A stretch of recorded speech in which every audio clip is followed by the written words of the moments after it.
This is Audible.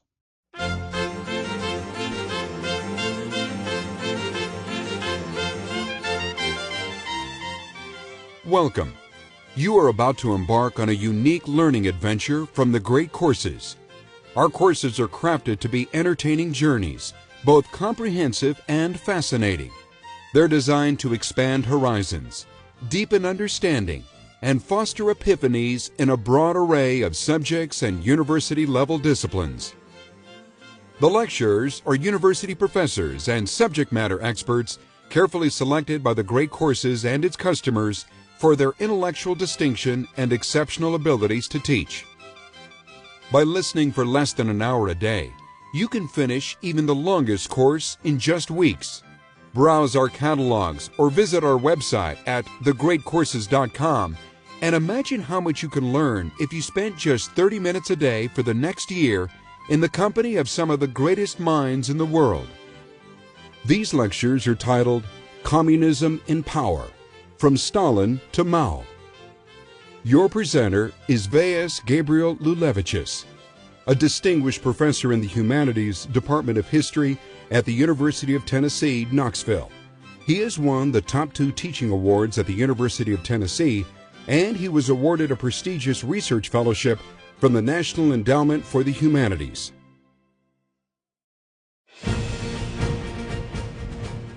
Lecture 1. Joseph Stalin, the Soviet Man of Steel. To communists worldwide, Lenin's death in 1924 was shattering. After less than 7 years in power, their model was gone, even if his mummified body remained on display in Moscow. A Vietnamese revolutionary, who later became famous under the pseudonym Ho Chi Minh, grieved and wrote that Lenin's death brought universal mourning because worldwide he had been a leader, a genius, and the embodiment of universal brotherhood for the peoples of Asia as well as the West. An intense and deadly rivalry now ensued in earnest among Lenin's followers to be his heir and to set the course for perfecting the revolutionary state, breaking old Russia in the process, and enacting the Bolshevik understanding of Marx's teachings. The winner proved to be Joseph Stalin. His name Stalin was a revolutionary pseudonym, meaning man of steel. He would make the Soviet Union his own. Then, in 1936, the Soviet Union made a stunning declaration to the world that it had achieved full socialism. Now, from this new stage of development, it was headed onwards towards the perfection of its plans, full communism. And all this was presided over by one man, Stalin. We want to examine Stalin's stealthy ascent, his crafting of a personality cult around the dead Lenin to cement his own power, and his dramatic and brutal transformation of old Russia. If our topic today is one man and his outsized role in shaping or reshaping communism, that is in ways paradoxical, because in the Marxist worldview, one individual should not have so overwhelmingly large a role. Instead, Marxism argued that history is made by big social forces, economic factors, and masses of people, not one man bestriding the state. In a previous course entitled The Rise of Communism, we explored the ideas of Marx and how activists sought to realize those plans. You may be interested in the preceding course, but the present lectures stand alone because they illuminate the challenges of an ideology after it has come to power. Stalin was preeminent as leader from around 1929 to 1953, roughly a quarter century. So an entire third of Soviet communism's 74-year history was dominated by one man. Yet Stalin somehow remains less firmly fixed in historical memory for Americans than Hitler, who for us is the epitome of the tyrant leader, an icon of evil. It's estimated that Stalin was responsible for the deaths of some 10 to 20 million, while some estimates go far higher than that. Stalin is supposed to have said, "One death is a tragedy, a million is a statistic." Yet his record is less known than it deserves to be, because he was an ally of the United States during World War II, presented in propaganda as Uncle Joe, a down-to-earth, honest leader of the Soviet Union. Who was Stalin really? A fellow revolutionary, Nikolai Sukhanov, called him a gray blur, hard to focus on. Stalin was not an ethnic Russian, but rather a Georgian from the southern reaches of the Tsarist Empire in the Caucasus region. Born as Yosef Jugashvili in Gori in 1878 or 1879, he had a brutal, drunken shoemaker father, but was doted on by his mother. He was expelled from Orthodox seminary in Tbilisi in 1899 and converted to Marxism. In spite of this, the forms and formalities of religious liturgy, which he learned, deeply tinged his psychology, as later would be seen in his personality cult. As a result of robbing banks to fund revolutionary action, he gained prominence in the Bolshevik movement and was made a member of the Central Committee. From 1912, when he was in his early 30s, he spent time in Siberian exile, really a kind of rite of passage for revolutionaries. He gained a reputation for crudeness, raw manners, and cruelty. He was uncharismatic, short, with a squeaky voice with a strong Georgian accent, and a face scarred by smallpox. His face was impassive, his yellow-tinged eyes calm and always observing and calculating. But he had a crucial talent. He was a very capable bureaucratic organizer as party general secretary. Others scoffed and nicknamed him Comrade Index Card. But in fact, he was building a support base inside the bureaucracy of the party and state. He did not quite fit in with the often more cosmopolitan, well-traveled, and intellectual old Bolsheviks who had shaped the movement. Later, he would take his revenge on them for looking down on him. Contrary to later legends, Stalin was not especially prominent in the Bolshevik coup in Red October 1917. Instead, he came into his own during the Civil War and the buildup of the Soviet state that Lenin constructed. Very late in the day, Lenin started to worry about Stalin's rudeness and said so in a letter to his comrades, but this letter was suppressed by the Central Committee soon after his death, not made public. When Lenin died in 1924, his natural heir seemed to be Leon Trotsky, builder of the Red Army, a charismatic orator. He was a sophisticated revolutionary, committed to the idea of permanent revolution, that is, accelerating the global end struggle against capitalism. Yet from behind the scenes, Stalin also laid claim to the top position. In place of permanent revolution, Stalin championed the formula of socialism in one country to build a power base in the homeland of the revolution, the Soviet Union. Now, as many scholars have pointed out, the debate between permanent revolution and socialism in one country was really about questions of timing and strategy, not a clash of absolutes in Marxist ideology. These slogans actually veiled a competition between outsized personalities. Against Trotsky's charisma, Stalin cultivated a reputation as a steady moderate, someone who conciliated extremes. Now, of course, from our perspective, thinking of Stalin's brand as moderate is bizarre, but it is of a piece with his intrinsic subterfuge. The Russian dissident writer Solzhenitsyn concluded that Stalin's core trait was distrust of other people, that he did not even trust his mother or God. Stalin's own personal secretary, Bazhanov, said that his main characteristics were cunning, malevolence, political ambition, and a pathological desire for power, cloaked in his silent manner and peasant cunning. As a result, Stalin proved a master at party infighting.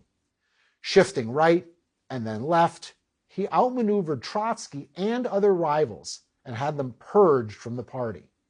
Trotsky was not arrested but expelled, and after wandering the world, settled to live in exile in Mexico until one of Stalin's assassins tracked him down and killed him there in 1940. In the narratives of Stalinism, Trotskyism became the ultimate sinister force, always plotting to overthrow the revolution. In the power struggle, Trotsky had been hampered by his own allegiance to the idea of the party as infallible. Trotsky had avowed, "My party, right or wrong. I know one cannot be right against the party, for history has not created other ways to the realization of what is right." So the very faith of communists in their cause would be turned against them under Stalin to their destruction. Fatefully, back in 1921, Lenin had insisted on outlawing factions within the party, and now Stalin used that ban as a weapon. Stalin's former associates among the old Bolsheviks now were in a precarious position. A fascinating character I talk a lot about in my previous series, The Rise of Communism, was also cornered. This was Karl Radek, the internationalist revolutionary from Poland who had accompanied Lenin on his fateful train ride in 1917, the compulsive joker, half pirate, half professor. For years, Radek had worked in the Comintern, the organization based in Moscow seeking to promote worldwide revolution. Radek had grown close to Trotsky, but this tie became dangerous. Stalin had Radek fired from his Comintern job and the Central Committee of the party, then purged, expelled from the party, and sent into internal exile in Siberia. Ever flexible or cynical, in 1929, Radek publicly and loudly repented, engaged in effusive self-criticism of his mistakes, and was readmitted to the party. Radek became editor of the Izvestia newspaper, advised Stalin on foreign affairs, and continued his prolific writing. Whatever Radek's inmost thoughts really were, they were veiled by his non-stop joking. But it was only a question of time before Radek would go too far. By 1929, Stalin, at the age of 50, was the unquestioned supreme leader of the state. Some historians have preferred to think of Stalin as a distorter of Lenin's project, with Lenin merely a socialist in a hurry. But we need to take into account that Lenin promoted Stalin, and Lenin first created the organs that Stalin later used, expanded, and perfected: the concentration camps, secret police, and exemplary use of revolutionary terror. In fact, in his magisterial tome, The Main Currents of Marxism, Leszek Kołakowski argues that the Soviet system as it developed under Stalin was a continuation of Leninism, and that the state founded on Lenin's political and ideological principles could only have maintained itself in a Stalinist form. One key to Stalin's status was his becoming the chief sponsor of the growing Lenin cult. So what we call Stalinism and Stalin's cult of personality had at its core the celebration of Leninism, instrumentalized for Stalin's own purposes. Lenin's glory shone equally on Stalin. Red October was reimagined and history falsified to place Stalin in a leading role, always alongside Lenin or even advising Lenin. Old Bolshevik rivals of Stalin were airbrushed out of the picture, literally. Now, endless ovations for Stalin's speeches in which he invoked Lenin became the new normal, as participants feared being the first one to stop applauding. Strict rules governed the respectful and ubiquitous display of Stalin portraits in public places. The portraits themselves were idealized versions of the ruler's rough-hewn real image. Thousands of letters from adoring citizens poured into the Kremlin every month. To his followers, Stalin defined a communist as someone hardened to accomplish Lenin's plan. Stalin announced, "We communists are people of a special mold. We are made of a special stuff.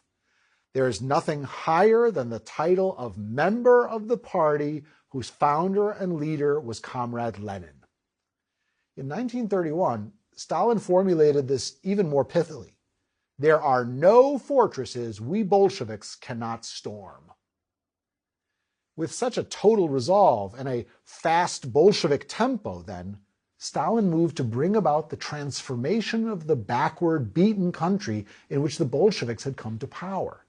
This would be known as the Great Break of 1929 to 1932, Veliki Perelom, and would prove far more revolutionary in its impact even than Red October back in 1917. Stalin advanced a revolution from above, a series of state campaigns to remake society in what has been described as a war on traditional Russia and society as a whole. The NEP, or New Economic Policy, that Lenin had introduced in 1921 as a temporary retreat from radical economic policies, was shut down and new policies enacted. This encouraged many party members who had despised the NEP as a return to capitalism and who nicknamed it new exploitation of the proletariat. Instead, the state would now go full steam ahead to create a planned economy and spearhead giant development projects. A series of 5-year plans were to be designed by the State Planning Committee, Gosplan. The premise was that such scientifically and rationally directed economics would spur huge gains in productivity, exactly matching supply to demand, without the wasteful crises and misallocations of chaotic capitalism. A cult of planning reigned, with quotas set for production. In October 1928, the first 5-year plan was launched, and then it was announced that the plan had been so successful that it had been achieved ahead of schedule by 1932. A second 5-year plan was also completed early, starting in 1933 and ending in 1937. Now, of course, such alleged success contained a paradox. Overproducing a part of the overall plan was not a victory, but likely to throw the entire plan into disarray, mocking its scientific certainty. Nonetheless, the first state priority was to secure control of the food supply, indispensable to fueling the working masses that would industrialize the Soviet Union overnight. For control of the food supply, beginning in 1928, Stalin called for collectivization of agriculture. In place of independent farms, agriculture was to be organized into large state-owned collective farms, where peasants worked like factory laborers, or as armies of workers in the original vision of Karl Marx. In fall 1929, Stalin demanded forced collectivization. He declared that now the state was moving decisively against its class enemies, the so-called kulaks, that is, modestly more prosperous peasants. Now there was to be a policy of liquidating the rich peasants as a class. Hundreds of thousands of kulaks were arrested and deported. The Red Army and tens of thousands of volunteer activists went to the countryside to conduct class warfare. Agricultural production plummeted due to peasant resistance. Not only did farmers lose incentive to plant grain, they slaughtered livestock and burned crops rather than simply turning them over to the authorities. In view of the resulting chaos, in March 1930, Stalin called a halt, blaming local officials for extreme actions as a result of being dizzy with success. But by year's end, Stalin resumed the drive. The imperative of control was just too strong.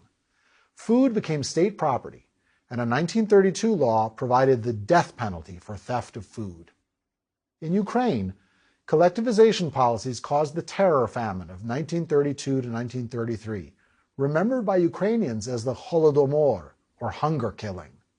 Soviet troops seized grain from areas where hunger already threatened and closed off territories where resistance arose. In our own times of historical amnesia, we must be very clear about this. This was not a natural disaster caused by climate or drought or a bad harvest.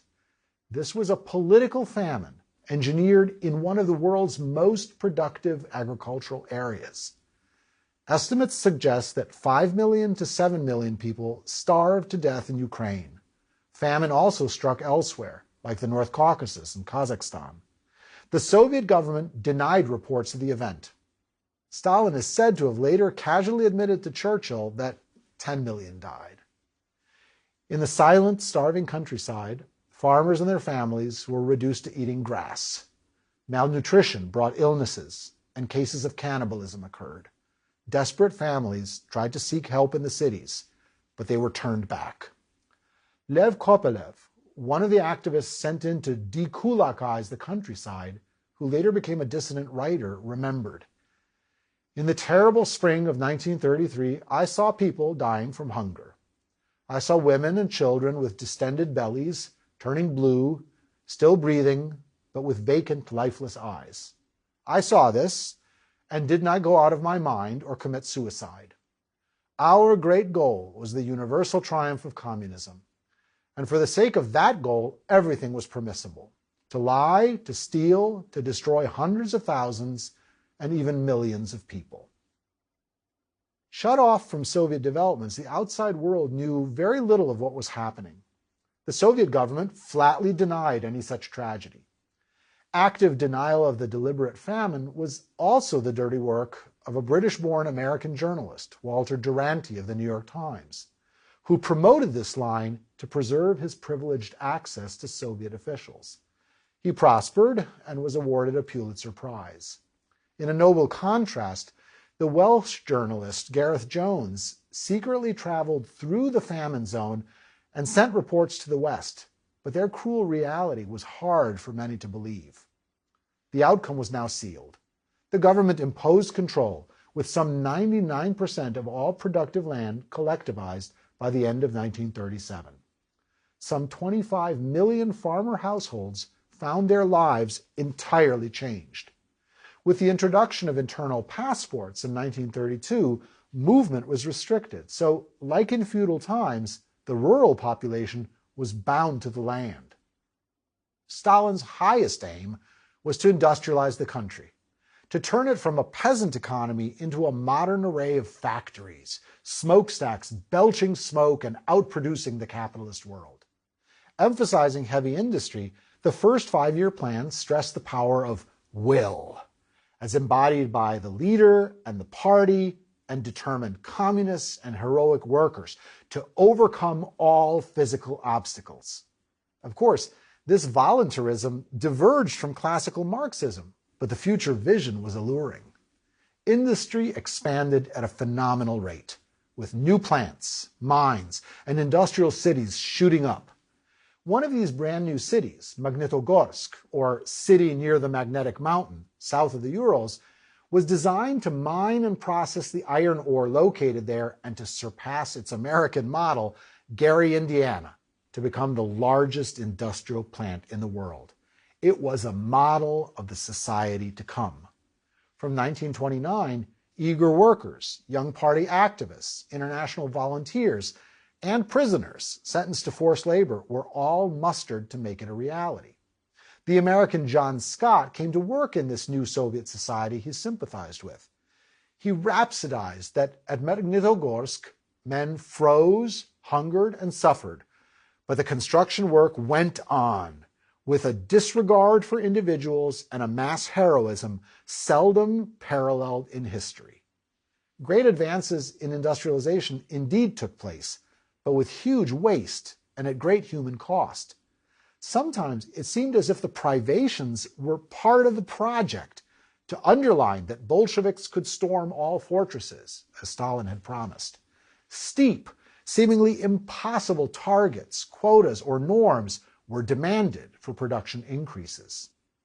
A new figure emerged who could meet and even exceed these quotas, the Stakhanovite, a hero worker. Stakhanovites took their name from a Ukrainian miner, Alexei Stakhanov, who on one night in August 1935 dramatically overfulfilled quotas, mining 102 tons of coal instead of the average 7 tons. Stakhanov was celebrated in propaganda, but in reality, this was a staged feat.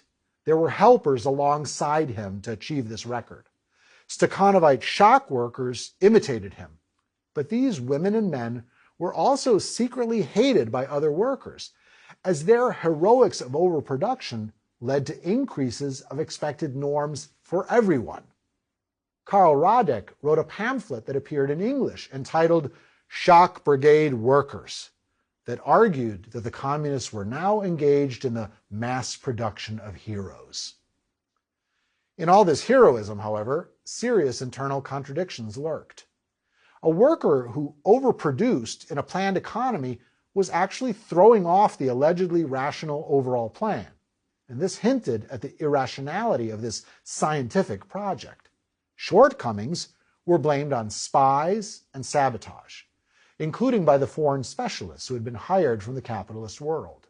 Further, the building and administration of this industrialization drive led to the growth of a new social grouping, the Soviet managerial class. These managers and party leaders became a caste unto themselves. They came to be called nomenklatura because their names, in a sense their nomenclature, were enrolled in lists that allowed them privileged access to goods, housing, education, and career paths for their children. This was an open secret in a society that had been officially declared classless. But propaganda pointed to gigantic construction projects apart from Magnitogorsk. The Moscow Metro underground railway, with its palatial stations, opened in 1935, built at record speed, at the cost of more than 1,000 dead or wounded, under the direction of Nikita Khrushchev. The Dnieper Dam was the world's largest hydroelectric project, involving foreign companies and engineers and forced labor. These economic drives were accompanied by a cultural revolution. The swiftly developing Soviet system was to produce a new man and new woman in a society organized on radically new grounds.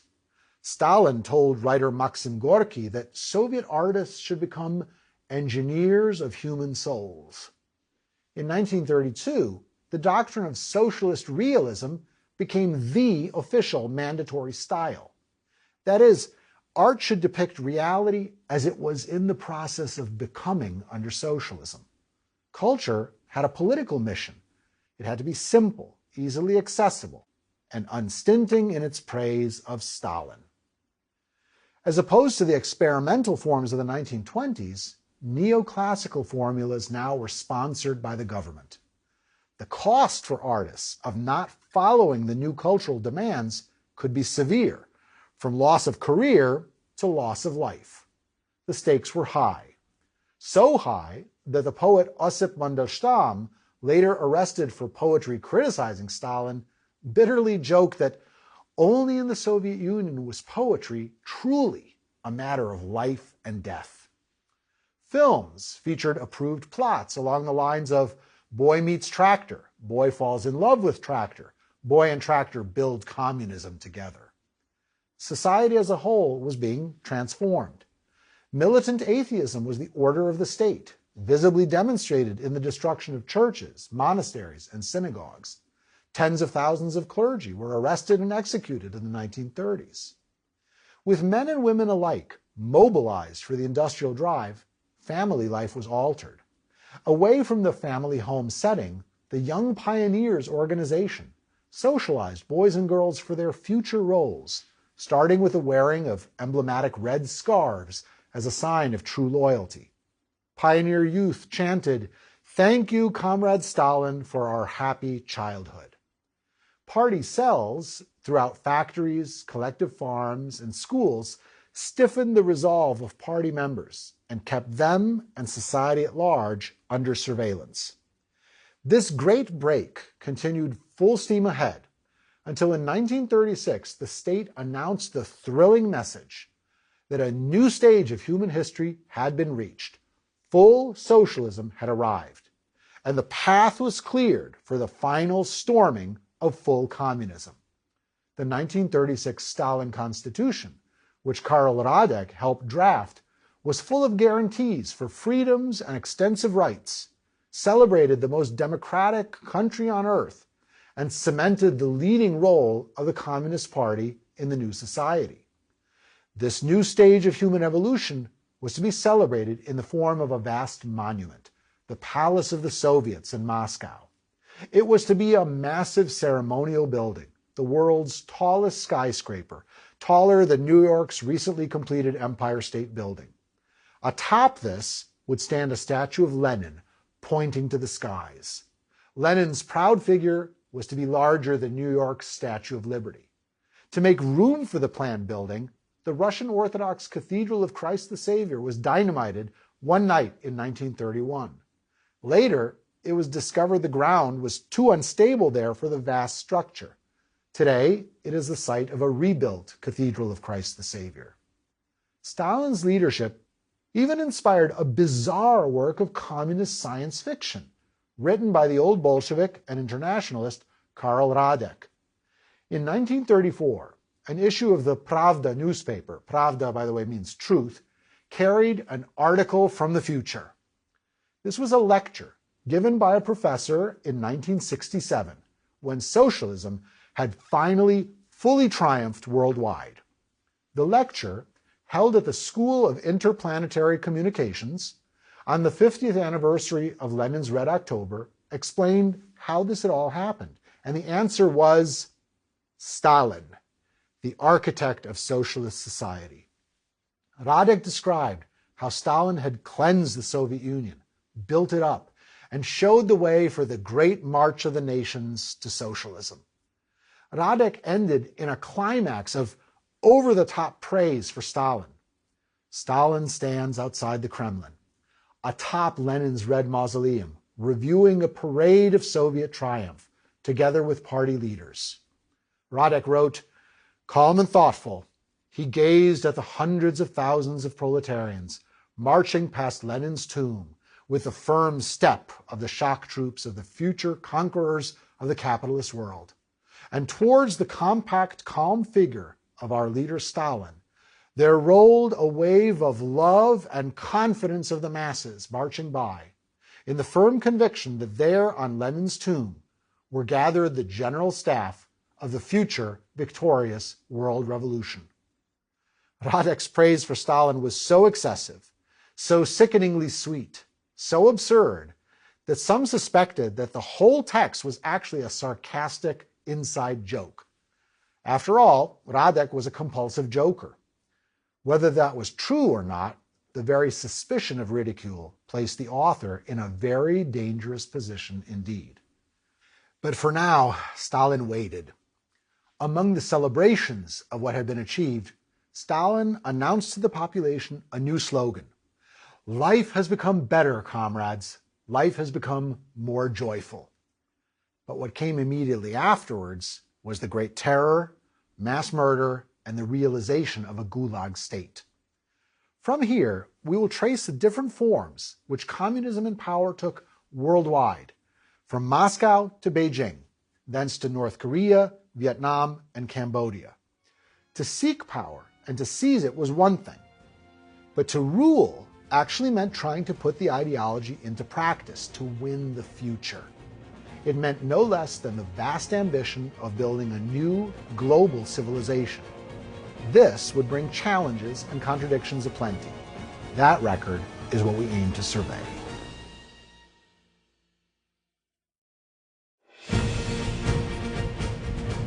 Lecture 2. The Stalinist Gulag State. A woman stands in line outside Moscow's Butyrka prison, amid many others seeking news of imprisoned relatives. She is an amazing witness, Margareta Buber-Neumann, and wrote about this in her memoir, Under Two Dictators, Prisoner of Stalin and Hitler. She was a German communist who had fled from Germany to Moscow in search of safety and was instead caught up in Stalin's terror.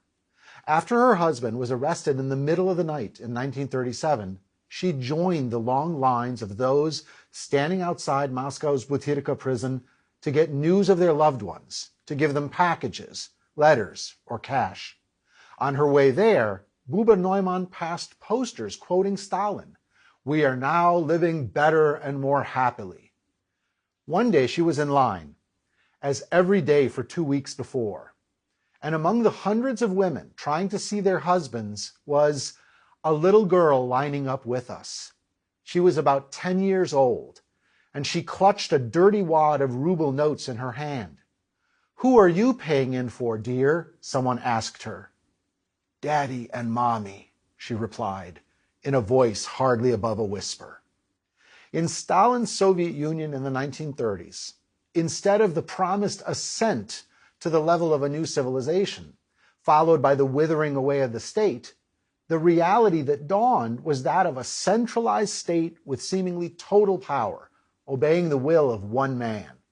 Its quintessence was achieved in the Gulag slave labor camps strewn across the vast landmass like an archipelago, islands of perfected despotism. It also appeared in waves of police terror and mass arrests, directed both against the general population and the Communist Party to fill the camp system, or to execute those deemed socially dangerous right away. With the declaration of the victorious achievement of socialism in 1936, after the industrialization and collectivization drives, rather than stability came new waves of revolution from above at a vast human cost. Stalin himself enunciated the concept that as the Soviet Union moved closer to communism, the class conflict would not slacken, but would radically intensify. The dying classes are resisting, he declared, because socialism is growing faster than they are, and they are becoming weaker than we are. And precisely because they are becoming weaker, they feel that their last days are approaching and are compelled to resist with all the forces and all the means in their power. Such is the mechanics of the intensification of the class struggle at the present moment of history. Similarly, Stalin argued, rather than the state withering away, it would have to grow stronger before its total triumph. Stalin's will would produce waves of purges and bizarre show trials in which the condemned confessed to the most extensive alleged crimes.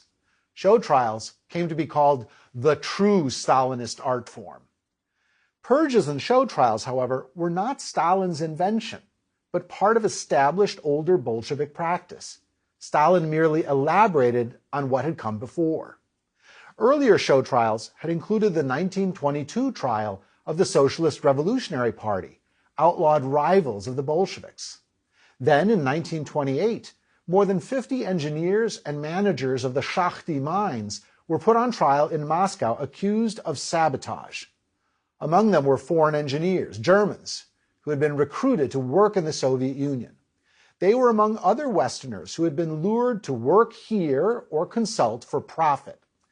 Although the quote is probably apocryphal, Lenin is supposed to have joked that the capitalists of the world were so greedy that they would sell communists the rope with which to hang them. Now, foreign experts became convenient scapegoats for growing problems.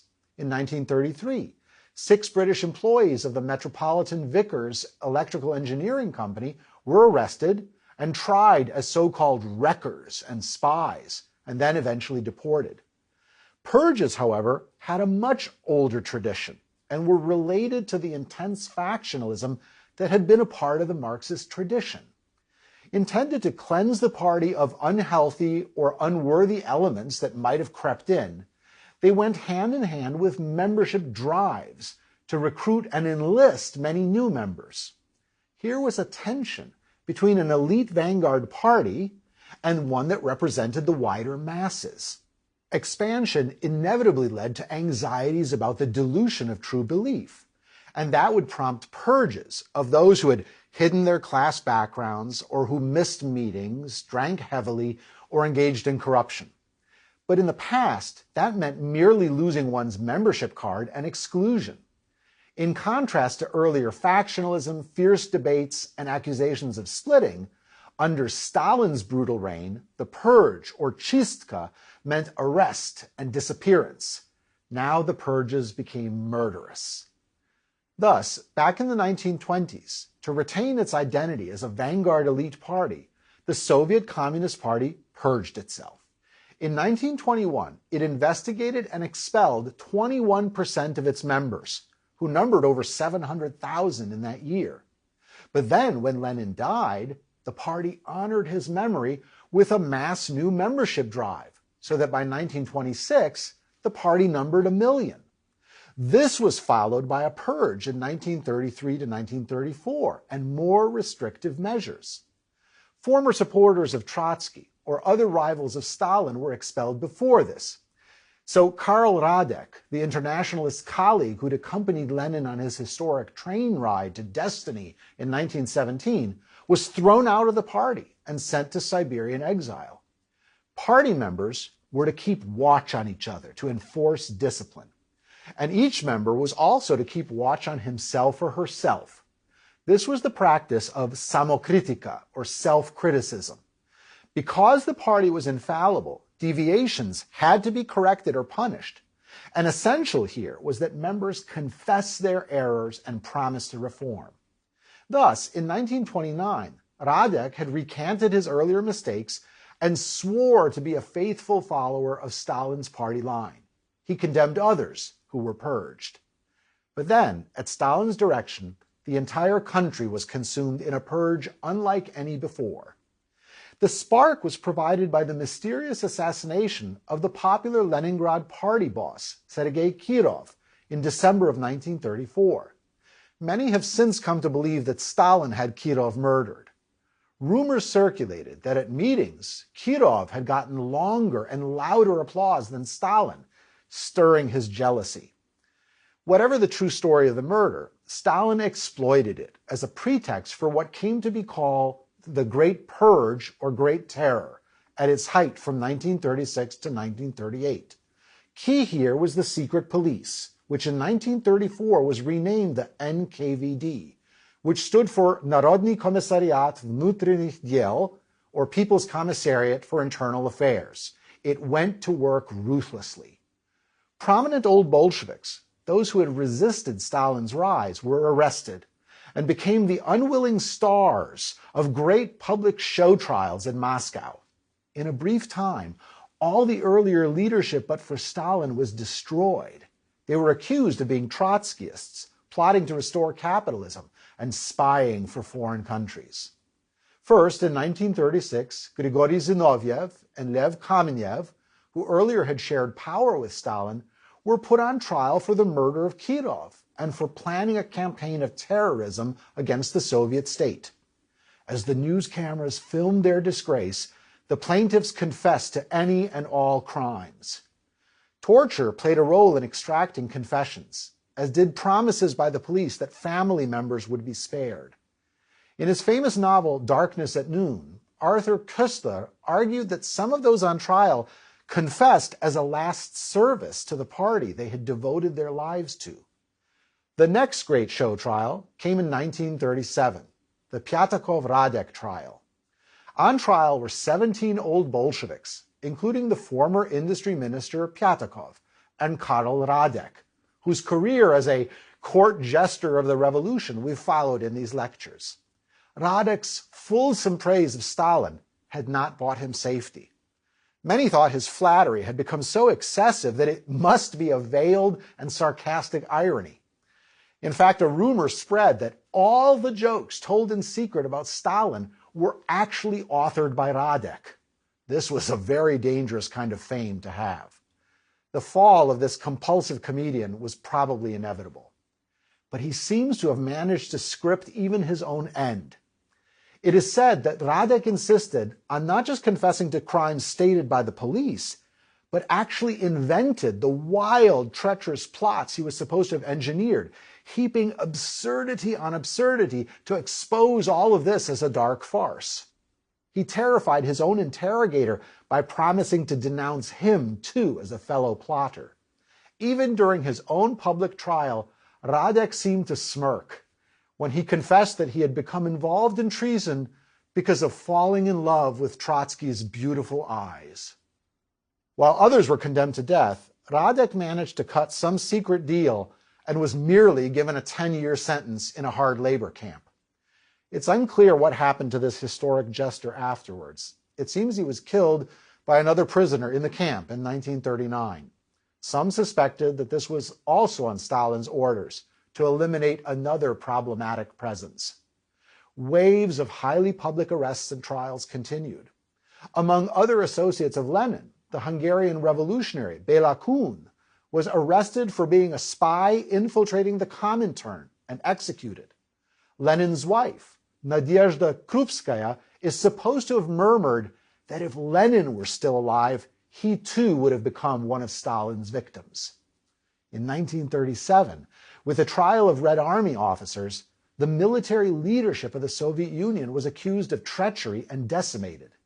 This included Mikhail Tukhachevsky, a hero of the Civil War, who also had helped crush the Kronstadt Rebellion in 1921. This decimation of the army proved nearly fatal as the Second World War approached. Also vulnerable were managers of industry and other members of the nomenklatura. Stalin was making war on the party that had elevated him to destroy any potential opposition. In 1938, Nikolai Bukharin was put on trial after repeatedly protesting his innocence to Stalin, his former ally in internal power struggles. The state prosecutor, Andrei Vyshinsky, shouted, "I demand that mad dogs be shot. Every one of them must be shot." Judged guilty, Bukharin was executed by firing squad.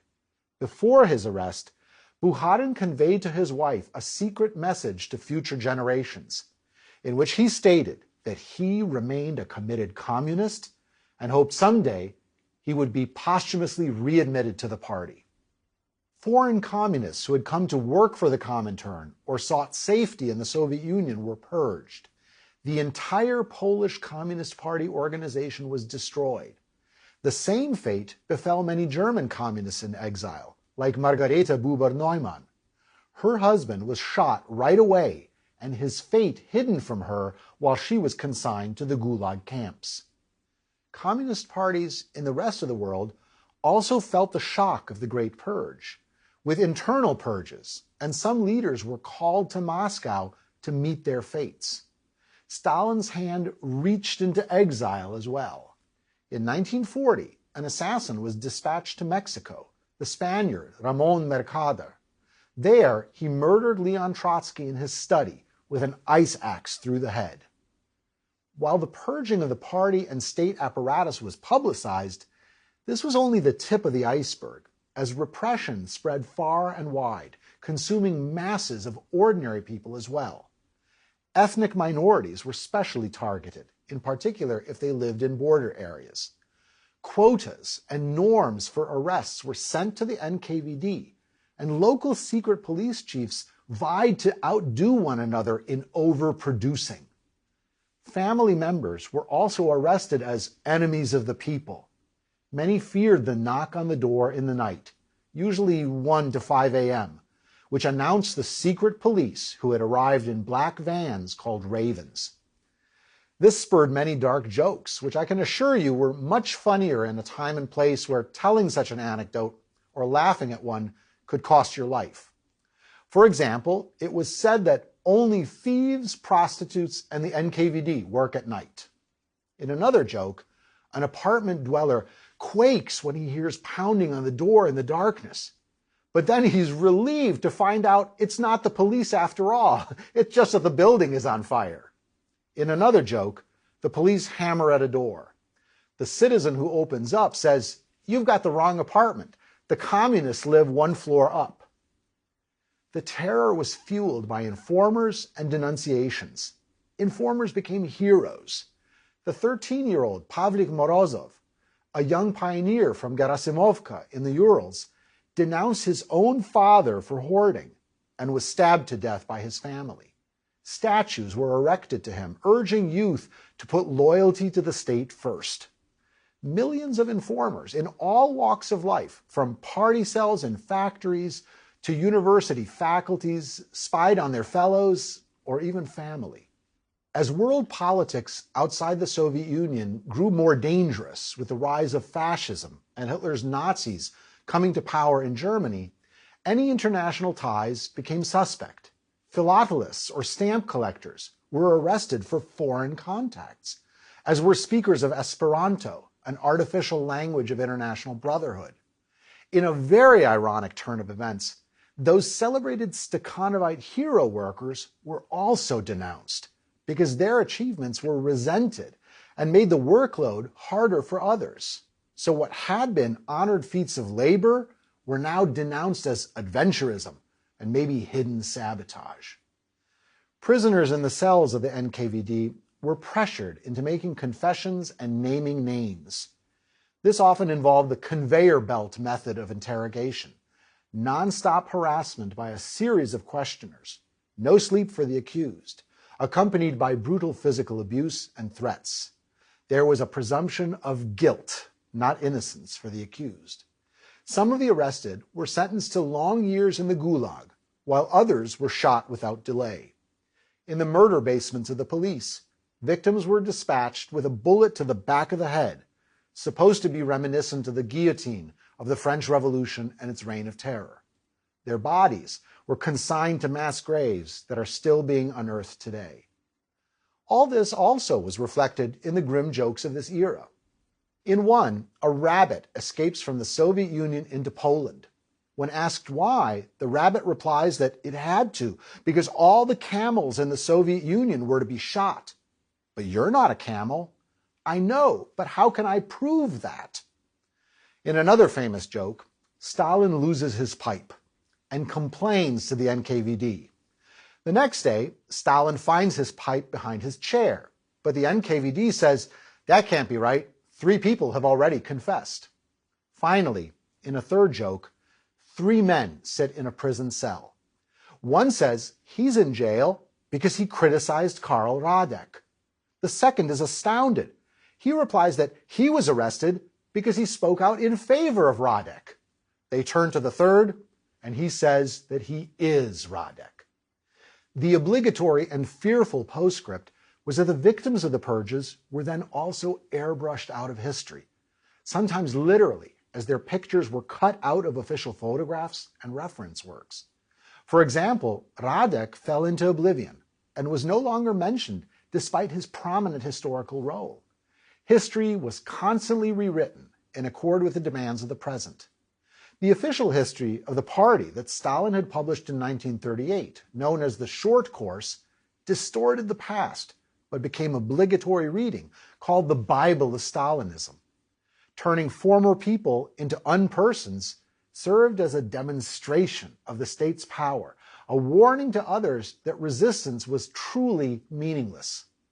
The joke became that it is easy to predict the future, but very hard to predict the past. At last, the Great Purge turned in on itself, in a sense. Genrikh Jagoda, former chief of the NKVD, was arrested and executed. Then, his successor, Nikolai Yezhov, who helped organize the terror, spending hours poring over death lists with Stalin in the Kremlin, was also purged and shot, replaced by Lavrenti Beria. It's estimated that during the Great Purge of 1936 to 1938, some 600,000 were executed. Fear affected everyone, as no one was safe. But there were also those who approved, praising hardness and claiming that the ends justify the means. Some also saw personal benefit in the terror, because denunciations could lead to upward mobility, at least until they were denounced themselves. For everyone, a necessary psychological result was to develop what Polish philosopher Leszek Kołakowski, in his main currents of Marxism, labeled a dual consciousness. In public, he professed adherence to the ideology as an unchanging catechism, while in private, or semi-consciously, he knew that it was a completely adaptable instrument in the party's hands, i.e. Stalin's. To mouth official slogans, like Stalin's phrase, "We are now living better and more happily," that contradicted observed and lived reality, made the new Soviet man and new Soviet woman complicit in the distortion of their own being. For those who were arrested and not executed in short order, their destination was the Gulag camp system. Gulag was the bureaucratic acronym for Главное управление лагерей, the main camp administration. The comprehensive system was formally cemented in 1934, but Lenin's use of concentration camps dated to 1918, when he gave the order, "The Soviet Republic should be made secure against class enemies by isolating them in concentration camps." Under Stalin, the Gulag became a continent-sized structure of forced labor camps large and small, an archipelago, an integral part of the Soviet state and its planned economy. The camp names deserve to be widely known: Magadan, Vorkuta, Norilsk, Kolyma, Chelyabinsk, Karaganda, and many others. It's estimated that the Gulag accounted for around 12 to 15% of the economy in the late 1930s. The existence of camps was not secret. They had huge staffs of warders, guards, and officials. At the construction of Magnitogorsk, prisoners and regular workers labored side by side. Millions of political prisoners and criminals alike came to be called zeks, from zakluchony, inmate. People became raw material for gigantic projects like the building of the White Sea-Baltic Canal, dug largely using hand tools. It cost tens of thousands of lives, but in a bitter conclusion proved too shallow to be useful. Magadan, in the far eastern Kolyma region, saw over 1 million prisoners mining gold and minerals across a frozen territory the size of Europe. Other camp complexes laid railroad tracks, cut timber, mined coal, and built roads. On the wide open steppes, on the swampy taiga, or further north in the Siberian tundra, columns of slave laborers marched out every day from grim barracks, subsisted on watery soups, fell prey to diseases, or to guards who played a game of shooting prisoners and afterward claiming they had prevented an escape. A later witness of the Gulag, Alexander Solzhenitsyn, Nobel Prize winner and author of The Gulag Archipelago, depicted the Gulag as a microcosm of society outside, a perfected form of total control. Official propaganda claimed the camps were rehabilitating prisoners through corrective labor, but in fact, mortality and abuse were endemic. It is estimated that from 1929 to Stalin's death in 1953, some 18 million people were imprisoned in the Gulag, and 6 to 7 million more were deported to exile villages. Mortality rates were high. An estimated 1.8 million died in the Gulag. In all, the total number of people imprisoned by Stalin is estimated at some 25 million, amounting to 15% of the population. In spite of, or because of these terrors, the Gulag existence also fostered dark jokes told by and about the convicts. One joke assured zeks that it was only the first 10 years that were the hardest. A joke about the useless White Sea-Baltic Canal was that the left side of the canal was built by those who told political jokes, the right side built by those who listened to them. Taken all together, what did the Stalinist state amount to? In this reality, the people were at the disposal of the state, rather than the state being a creation for the people. And all was ruled by one man, the embodiment of the ideology, who exercised power beyond anything that had been imagined before. Ironically, Trotsky had warned of this development all the way back in 1903, before he joined the Bolsheviks, in a criticism of Lenin. Examining the implications of Lenin's vanguard party idea, Trotsky warned, "The party organization substitutes itself for the party. The Central Committee substitutes itself for the organization. And finally, a dictator substitutes himself for the Central Committee." Moreover, the control exerted by the leader Stalin was to be internalized by its subjects. As Kołakowski formulated it, the ideal appeared to be a situation where everyone in the country except Stalin was an inmate of a concentration camp and also an agent of the secret police. A bitter joke claimed that once perfect communism was achieved and the state and police withered away, people would learn to arrest themselves for improper thoughts or feelings. Later, in the 1950s, a key insightful witness to the turbulent century, Hannah Arendt, argued in her book The Origins of Totalitarianism that the modern age was observing the advent of a new kind of tyranny, the totalitarian state, which, unlike earlier dictatorships, aimed to control subjects' bodies and minds. Such dynamic new states, like Hitler's Germany or Stalin's Soviet Union, were united by shared characteristics, even as they clashed with each other over who should rule the future. Totalitarianism featured an ideological state, a supposedly infallible leader, a firm group of true believers as an elite, and lonely, isolated masses, manipulated by the propaganda and terror of the regime, blending enthusiasm with fear. Totalitarian states might never truly achieve total control, but that very ambition made them fearsome and threatening. Moreover, Arendt feared that totalitarian states were not a relapse into older barbarism, but perhaps the wave of the future. In an allied observation, some describe Stalin as Genghis Khan with a telephone, ancient brutality, but now with modern technology. The Russian dissident Andrei Sinyavsky, writing in the 1980s, saw this as a distinct Soviet civilization. In Sinyavsky's formulation, if Lenin laid the foundations of one-man rule, Stalin was able to imbue it with a religious, even mystical quality. In Lenin's view, the ultimate criterion had been effectiveness, utility, given that there was no absolute objective truth, but only expressions of class interest. Stalin took the next step.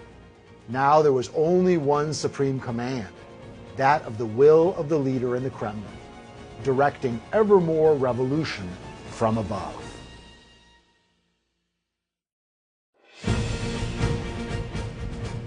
Lecture 3. Pilgrims to Utopia. Foreigners in the USSR. Consider this question. If you traveled to an entirely alien and new civilization, seeing it and its people for the first time, would you understand its essential nature and how it was structured? Or might you miss entirely its organizing principles, values, and reality? In 1919, the American journalist Lincoln Steffens, a famed muckraker and exposer of corruption in American cities, visited the newly established Soviet Russia, accompanying American diplomat William Bullitt on a mission to explore the possibilities of diplomatic relations with the new government. Steffens interviewed Lenin, was exhilarated by all he saw, and he believed he had witnessed history. Back in Paris, in a sculptor's salon, Steffens ran into the American financier Bernard Baruch, a presidential advisor to Woodrow Wilson, who was having his portrait bust done. Baruch said, "So you've been over to Russia?" Steffens replied, "I have been over into the future, and it works." In the following years, Steffens would go on to improve this line, writing, "I have seen the future, and it works." It's probably the most famous quote about the new regime by an outside visitor. But there's a backstory to this quote. His traveling companion, Bullitt, declared afterwards that Steffens had actually come up with that and started repeating that quote on the train to Stockholm well before even entering the Soviet Union. The diversity of impressions which the new civilization in the Soviet Union prompted in visitors from outside are deeply instructive because they help us fathom the appeal of that system and reasons that some came to doubt and criticize it. What emerges are many stunning portraits of credulousness, but also admirable examples of skeptical discernment. The late Paul Hollander, a sociologist at University of Massachusetts Amherst, dissected this theme in his 1981 book, Political Pilgrims, which tracked Western intellectuals searching for ideal societies. His key point was that the reactions of such seekers really tell us more about them than about the places they visited. Outside views of the Soviet Union were shaped by three events that gripped the world at this time. First, World War I had been a breaking point for earlier certainties of Western civilization. For many thinkers, the deliberate and pointless mass production of death was a terrible indictment. Second was the global impact of the Great Depression. Third, the traumas of war and depression also led to the threatening rise of fascism in Italy and Nazism in Germany, leaving liberal democratic ideals seemingly weak and outmoded. During and after the revolution, sympathetic visitors were caught up in the excitement of world historical events. International visitors were welcomed with carefully stage-managed tours organized by Intuitist, the state's official travel agency. Those who sympathized but were not formally communists were referred to by the Bolsheviks as poputchiki, fellow travelers, a label that Trotsky is supposed to have coined. Lenin is said to have also privately called them useful idiots.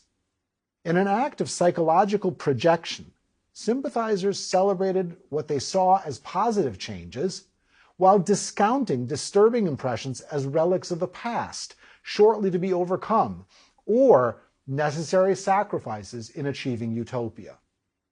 A great number of notable American and European writers, artists, and thinkers visited the Soviet Union, including John Dewey, Bertrand Russell, Sidney Hook, John Dos Passos, Theodore Dreiser, W.E.B. Du Bois, Paul Robeson, and many others. While we cannot treat them all in detail, some examples stand out and indicate larger trends. During the October Revolution in 1917, the American journalist and radical socialist John Reed was on the scene. In my course, The Rise of Communism, I discussed some of the amazing scenes he recounted in his famed book, 10 Days That Shook the World. In 1918, Reed returned to the U.S., a committed communist. He allegedly wrote in a white heat, producing the book in a few weeks. It was published in 1919. Lenin read it and endorsed it. Reed returned to the Soviet Union in late 1919 and was active with the Comintern's efforts to spread revolution abroad. Yet friends say he was exhausted, physically run down, and growing ambivalent about the harsh strategies of the Bolsheviks. After attending the 1920 Congress of the Peoples of the East in Baku, Azerbaijan, Reed fell ill with typhus and died. As an American hero to the Bolsheviks, Reed was buried in the Kremlin Wall necropolis, and his fame lived on. But his book did not. 10 Days That Shook the World was banned under Stalin for the crime of barely mentioning Stalin. Lincoln Steffens, with whom we opened this lecture, made his visit in 1919. It was a time, he said, when nobody but spies and armies could enter the Soviet country. Because he was notable as a socialist, Steffens was taken along on the mission to Russia to vouch for the American diplomats who came from high society. It all turned into a pretty noisy secret mission, as Steffens called it. In Moscow, Steffens met Lenin and reported that he was a navigator, a strong leader, an idealist, a scholar, a very grim realist, and despite the terror, he reluctantly used the greatest of liberals. After dislocations and destruction, now constructive work was being done. On returning, Steffens wrote home, "It was like a trip into the future. I could write a mile and not tell all that makes me glad these days." But when Steffens was asked why he was glad to be back in the West after the trip to the land of the future that worked, he explained, "I thought it was because, though we had been to heaven, we were so accustomed to our own civilization that we preferred hell. We were ruined. We could recognize salvation, but could not be saved. It showed that heaven and hell are one place, and we all go there. To those who are prepared, it is heaven. To those who are not fit and ready, it is hell." That's a curiously ambivalent conclusion, perhaps. Over a decade later, the American modernist poet E. E. Cummings, famous for his free-form poetry, and above all for his lowercase spellings and his many experiments in orthography, ventured to the Soviet Union in 1931 for a trip lasting 36 days. What he saw there disturbed him, all the more so as he had earlier admired Russia. He wrote up his diary in a sprawling work, Amy, published in 1933. Cummings labeled Russia a joyless experiment in force and fear. This work also pokes fun at other Westerners engaged on a pilgrimage to the Soviet Union who uncritically admire all things.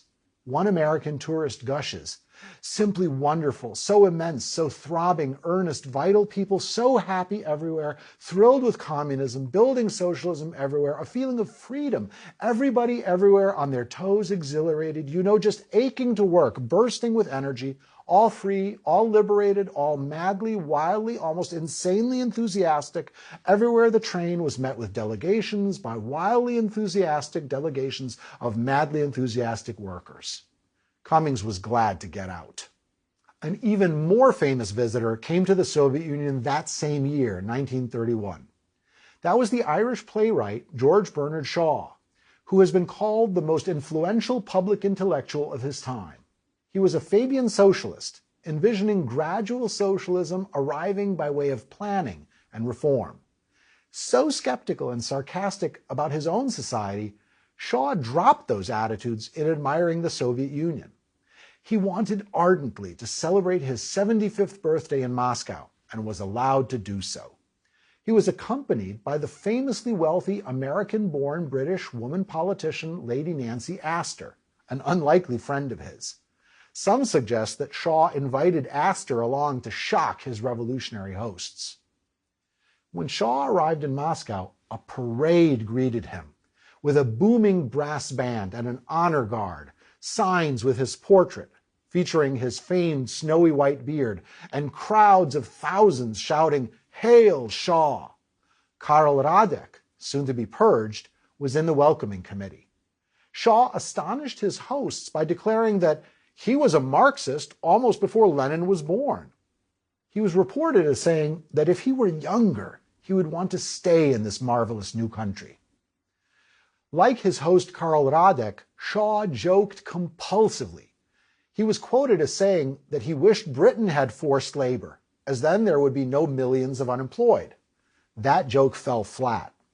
Even more disastrous was a story Shaw told his hosts at a time when the Ukraine terror famine was taking place. Shaw said that when he set off for the Soviet Union, friends had loaded him down with food because of rumors that starvation was rife. Shaw claimed that he had thrown all that tinned food out of the train window in Poland, and since then had been well fed by his hosts. Silence and tense laughter followed. At a dinner talk, Shaw avowed that on returning home, he would tell everyone, "Yes, I saw all the terrors, and they are getting terribly better." He also told his hosts that they were mad to have a museum of the revolution, as all governments hate revolutions and will do everything to prevent them or crush them. In this, Shaw's insight was deep. It spoke to the challenges of institutionalizing a tradition of breaking with the past. Shaw visited with Stalin for 2.5 hours. He emerged to declare that Stalin had an awesome black mustache. On returning to Britain, Shaw announced that the Soviet Union was being built up as Fabian socialism. He also avowed that its inspiration is a religious one, all through. Winston Churchill jabbed at Shaw, declaring that his spiritual home is Russia, but he lives comfortably in England, which he derides and abuses on every occasion. Shaw continued to be enthusiastic for the Soviet Union, but joked that Russia had made the mistake of following Marx instead of Shaw. Fellow British Fabian socialists, Beatrice and Sidney Webb, visited the year after Shaw in 1932. The outcome of their tour was a huge 2-volume work published in 1935 entitled Soviet Communism, A New Civilization? Later editions removed the question mark and just stated flatly that this was a new civilization. The British historian A.J.P. Taylor called it the most preposterous book ever written about Soviet Russia. Over 1,143 pages, the Webbs accepted official pronouncements and statistics. Indeed, they had their manuscript checked for accuracy by Soviet authorities. The Webbs' conclusion was that this was a new civilization marked by its abandonment of the incentive of profit-making, its extinction of unemployment, its planned production for community consumption, and the consequent liquidation of the landlord and the capitalist. It was certain to spread in the future. Soviet civilization was marked by synthesis, making it a distinct unity, itself in striking contrast with the disunity of Western civilization. It was developing a new morality, where the worship of God is replaced by the service of man, under centralized guidance. The French writer André Gide, later a Nobel Prize winner, sympathized from afar with the USSR, but never joined the Communist Party. He stated, "Why do I long for communism?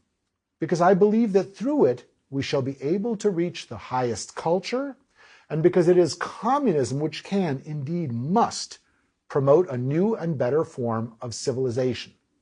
But then, in 1936, Gide's tour of the Soviet Union backfired spectacularly.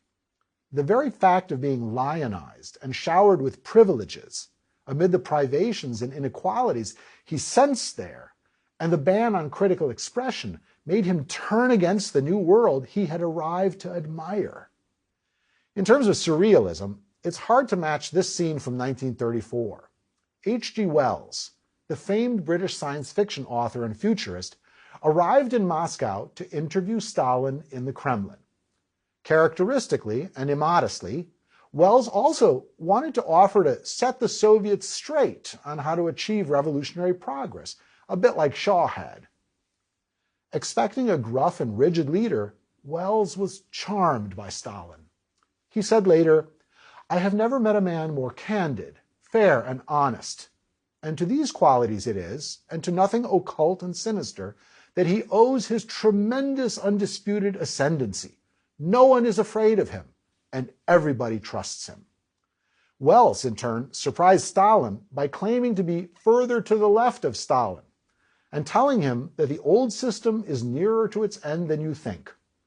By the interview's end, Wells and Stalin laughingly agreed that in the future, there really should be a 5-year plan for the reconstruction of the human brain, which obviously lacks many things needed for a perfect social order. Equally striking and unusual was the case of Hewlett Johnson, an Anglican priest who was nicknamed the Red Dean of Canterbury. Johnson was not the Archbishop of Canterbury, but rather held a local administrative post at the cathedral. Most churches worldwide denounced the atheistic state of the Bolsheviks, but Johnson admired it.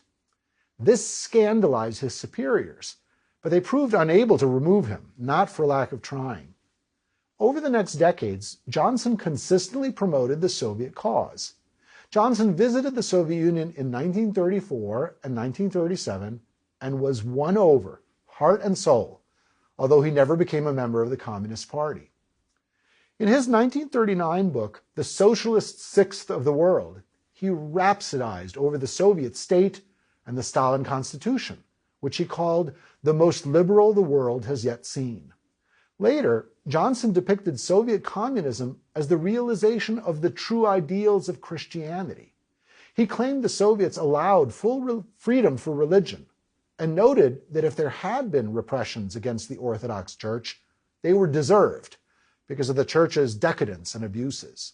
In reality, after the fall of the Soviet Union, the research of Politburo member Alexander Yakovlev concluded that 200,000 Russian clergy and monks and nuns had been killed in Stalin's time. Among the visitors to the Soviet Union, a recurring theme was praise for the new institutions of the state and society: education, public health, and especially the prison system, which was said to be entirely new and devoted not to punishment, but the rehabilitation of unfortunates who had been led astray by an earlier corrupt social environment. Foreign visitors oohed and awed at the model prison in Bolshevo near Moscow, claiming that it was so pleasant that inmates refused to leave when their sentences were done. The Webbs also admired the White Sea-Baltic Canal forced labor project, where they said the NKVD secret police were achieving a triumph in human regeneration.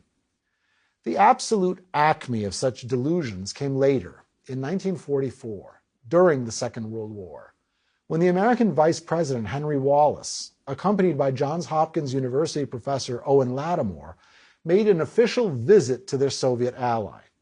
They traveled to the Far East, to Magadan in the Kolyma region, and while touring the sites, they remained unaware that they were actually in the dark heart of the Gulag system. They compared the mining operations there to a version of the American Tennessee Valley Authority project. Later, one former Gulag inmate pointed out that the TVA, part of the New Deal, did not use forced labor or shoot prisoners. Watchtowers had been taken down temporarily, and ragged prisoners hidden from their sight to offer the Americans a pure Potemkin village experience. The vice president accidentally terrified a group of beautiful young women herding pigs by asking some questions about pig breeding. The women were actually secretaries in the Gulag bureaucracy who had been ordered up to play a role, and they knew nothing about agriculture. The American visitors simply lacked a frame of reference to clearly see what an inmate called this frozen hell with its hundreds of thousands of the damned. Visitors who witnessed the Moscow show trials faced a similar problem of incomprehension. Many argued that no one would confess to such treasonous crimes unless they were really guilty. The American ambassador, Joseph Davies, attended the trials and was convinced. The themes of visitors and what they saw, or believed they saw, extended long past the 1930s to the decades of the Cold War as another field of cultural combat. Thus, after World War II, the French philosophers Jean-Paul Sartre and Simone de Beauvoir visited the Soviet Union repeatedly in the 1960s and 1970s, reprising some of these earlier themes. In 1965, the couple visited the Lithuanian Soviet Socialist Republic, where the earlier patterns were now oddly reversed. Now it was local Lithuanians who idealized and rhapsodized about their famous foreign visitors, seeing their very presence as proof of the advanced state of their republic compared to the rest of the Soviet Union. In the 1930s, another less famous but more numerous group of foreigners consisted of American workers who came to the Soviet Union seeking jobs or the excitement of building communism, or both. In his book, Behind the Urals, An American Worker in Russia's City of Steel, John Scott described how he trekked to Magnitogorsk in 1932 after attending the University of Wisconsin and learning welding as a job skill. But why? Scott explained that after his college years, he found himself in an America sadly dislocated, an America offering few opportunities for young energy and enthusiasm. The United States did not seem adequate. I decided to go somewhere else. After failing to find a job in New York, he mused, something seemed to be wrong with America. I began to read extensively about the Soviet Union and gradually came to the conclusion that the Bolsheviks had found answers to at least some of the questions Americans were asking each other. I decided to go to Russia to work, study, and to lend a hand in the construction of a society which seemed to be at least one step ahead of the American. Once in Magnitogorsk, he was happy to be part of an epic project, even as it exacted a heavy human toll. He married and had a family. Then came the purges, and Scott was lucky to be able to leave the Soviet Union with his family and live to tell the tale. Another foreign worker was Homer Smith, an African American who moved to the Soviet Union in 1932 at the age of 22. He was a graduate of the University of Minnesota School of Journalism and had worked in the U.S. Post Office. Later, he recalled his experiences in a memoir, Black Man in Red Russia. He spent the next 14 years in the Soviet Union as a consultant to the Post Office and as a correspondent for the Associated Press. In going to the Soviet Union, he declared, his aim had been to be free, to walk in dignity. For these precious privileges, some men will go anywhere, sacrifice anything. I yearned to stand taller than I had ever stood, to breathe total freedom in great exhilarating gulps, to avoid all the hurts that were increasingly becoming the lot of men and women of color in the United States. The solution seemed simple to me. Russia was the only place where I could go and escape color discrimination entirely. Moscow seemed the answer. Lynchings, and then especially the Scottsboro case of 1931, cemented his resolve, despite his mother's horror at the idea. But living in Stalin's Soviet Union and working in the Moscow post office turned out very different than he expected and led to my utter disillusionment with the prevailing fear and terror. His boss and several of his co-workers were arrested and executed. When he married a Russian woman, she and her family came under police surveillance, due not to his race, but to his American nationality.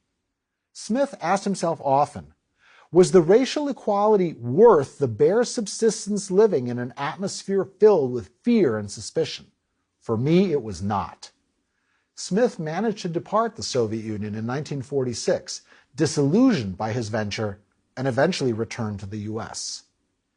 Large numbers of Finnish Americans and Jewish Americans who sympathized with the Soviet Union also moved their families to be part of the new society. Recruiters went to Duluth and small Minnesota towns, urging Finns to go to Soviet Karelia across the border from Finland as idealistic settlers. Thousands signed up. Among Jews, recruiters painted idealistic pictures of Birobidzhan, a far eastern settlement on the Soviet-Chinese border, which was to be a Jewish autonomous region. An amazing history, Tim Tsuliadis' The Forsaken, shows the horror that dawned on these new arrivals once Stalin's terror got going, and they realized that they had consigned themselves, and even worse, their entire families, to destruction. As foreigners, they were assumed to be spies and were disappeared. Appeals to the American diplomats got no response, as the settlers' American passports had been taken from them or they had given them up. An especially ironic fate awaited German communists. Thousands of them fled to the Soviet Union when the Nazis smashed their party organizations after 1933. They expected sanctuary and instead were consumed by the purges. Historians count over 1,100 German communists who were repressed by the Soviets, including German Communist Party Politburo members. Incredibly, Stalin killed more German Politburo members than Hitler. Among the German exiles was a young woman, Margarete Buber-Neumann. She'd grown up in Potsdam and joined the youth movement of the German Communists, and then the party in 1926. Her second husband was Heinz Neumann, the rising star of the movement and an agent of the Comintern. Fleeing arrest, they arrived in Moscow in 1935 and were put up in the Hotel Lux with other foreign communists. With the purges, the hotel turned into a deadly holding pen, as arrest after arrest was made. Exiles were charged with treason, espionage, and Trotskyism. Heinz Neumann was arrested, quickly tried, and shot the same day, something his wife was not informed of. Margarete was arrested several months later and deported to the Gulag camp of Karaganda in the steppes of Kazakhstan. Then, in 1940, something even more unthinkable happened. After the Nazi-Soviet pact was signed, Buber-Neumann, along with an estimated 4,000 other German exile prisoners, was sent by Stalin as a present to his new friend Hitler. Buber-Neumann would be among the few who experienced both Soviet and Nazi concentration camps. The profound crisis of the Second World War and Stalin's role in it we will examine in our next lecture.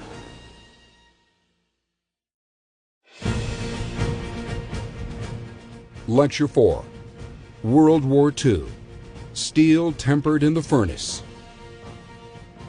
It is 1941, in the midst of the Second World War, and Vladimir Ilyich Lenin is on the move again. The train carrying him races eastwards, swaying and rushing urgently onwards. But this is not his famous secret train ride of 1917, when he returned from exile in Switzerland to detonate a revolution in Russia. Instead, this is an escape, as Lenin's mummified body is rushed away from the invading Nazi armies. When Hitler launched his surprise attack in June 1941, after the Politburo recovered from its shock, it ordered Lenin's corpse to be secretly removed to Tyumen, a small town in western Siberia. The relic was removed from the red granite mausoleum, and the coffin, along with all the chemicals, equipment, and scientists to maintain the body, were all stowed onto a special, secret, muffled carriage. As the train headed eastward, troops pushed back people who wanted to board it to escape the advancing Germans. On its arrival in Tyumen in July, the shocked town authorities were told what the secret cargo was. The coffin was then stored in an NKVD building in a special windowless room called the funeral chamber. Over the war years, as the experts bathed the body in what they called a balsam treatment, they announced that they had actually improved it. Now, in a way, the odd trajectory of Lenin's mummy matched that of communism in the 1940s, from venerated power to retreat, to a new refurbished status seemingly stronger than before. Stalin's regime nearly was destroyed and the Soviet Union toppled by his miscalculations in making common cause with Hitler. The Second World War proved a period of emergency, miscalculation, and then survival against the odds. It ended in victory for Stalin, which brought communism worldwide to its peak. Communist regimes spread in Eastern Europe and Asia. Soon after World War II, a third of humanity was governed by Marxist regimes, a quarter of the globe. The global economic crash in 1929 had seemed promising for communists. The Great Depression that seized the U.S. and the rest of the Western world came as tragedy and a time of trial. For Stalin, it was expected. Marxist philosophy predicted that capitalism would collapse under its own internal contradictions and the increasing competition between the wealthy. So Stalin closed off the Soviet Union to wait until the capitalist world had exhausted itself in another great new total war, and then Stalin would step in and inherit it all. Even as Stalin placed his future hopes in global crisis, vile portents had been gathering, in particular the rise of a new rival ideology. Fascism appeared first in Italy, a response to the dislocations of the First World War. Fascism adapted some ideas from socialism, like uniting the masses under state direction and collectivism, and then allied them to aggressive ideas of militarism and national or racial unity. The Italian dictator, or Il Duce, Benito Mussolini, was a former radical socialist who helped invent fascism and who'd come to power in 1922. Italy's fascists claimed they were a new model of modernity, marching toward revival with the slogan, "Believe, obey, fight." Italy's communists were violently suppressed, and one of their main leaders, Antonio Gramsci, was arrested in 1926. After years in prison, which destroyed his health, he died in 1937. In Germany, the Nazis at first took inspiration from the Italian fascists. The Nazis formally went by the name National Socialists and argued that they were the real socialists, rejecting Karl Marx's version of socialism and championing their own, which aimed for a perfect unity of the German people while brutalizing those who were not part of that race. Within the Nazi Party, under the leadership of Hitler, a strong revolutionary faction argued for stressing socialism. This group included the brothers Otto and Gregor Strasser and the future propaganda minister Joseph Goebbels. In 1925, Goebbels had announced, "I believe in proletarian socialism."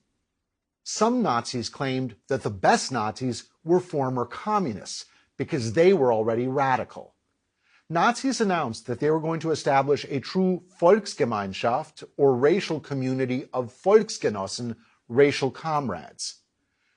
Hard as it might be to believe now, but in the 1920s and early 1930s, German communists and the Soviet Union saw socialists and social democrats as a larger threat than the Nazis. The socialists were competing for the allegiance of the same class, the workers.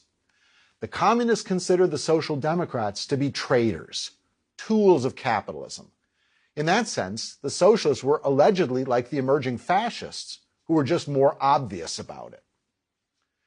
The Bulgarian communist and general secretary of the Comintern, Georgy Dimitrov, coined a famous formula on fascism. He declared that fascist thugs were the most openly reactionary elements of finance capitalism, which was nearing its end. The end was so close that they did not bother to disguise their true nature, as socialists allegedly had.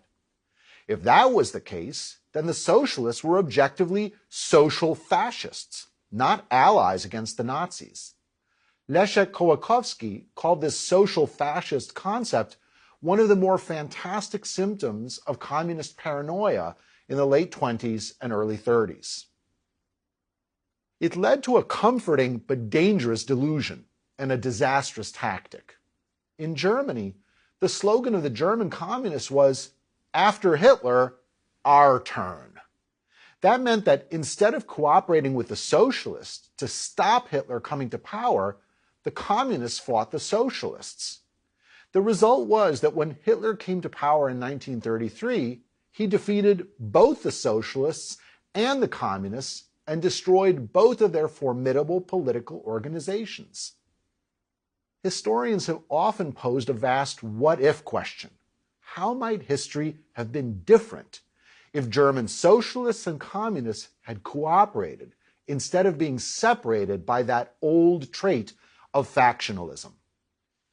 The Gestapo's secret police uprooted Communist Party structures and cells that had taken years to build. Even with underground experience, German communists were unmasked, in part because of the distinctive identity they had created as activists, with their own way of talking and thinking. The Hungarian author Arthur Koestler, active among German communists, related this story. Communists betrayed themselves by their vocabulary. I know of one girl whom the Gestapo had picked up almost at random, without any evidence against her, and who was caught out on the word concrete. The Gestapo commissar had listened to her with boredom, half convinced that his underlings had blundered in arresting her, until she used the fatal word for the second time. The commissar pricked his ears. "Where did you pick up that expression?" he asked. The girl, until that moment quite self-possessed, became rattled. And once rattled, she was lost. An estimated 30,000 German communists perished in Nazi captivity. So now there grew a sense among many worldwide that democracies had failed, especially during the Great Depression, and that one needed to choose between fascism and communism as waves of the future. At the 1937 Paris International Exposition, these rivals faced off with monumental exhibits, dueling pavilions full of displays of technology and artwork that claimed the preeminence of each system.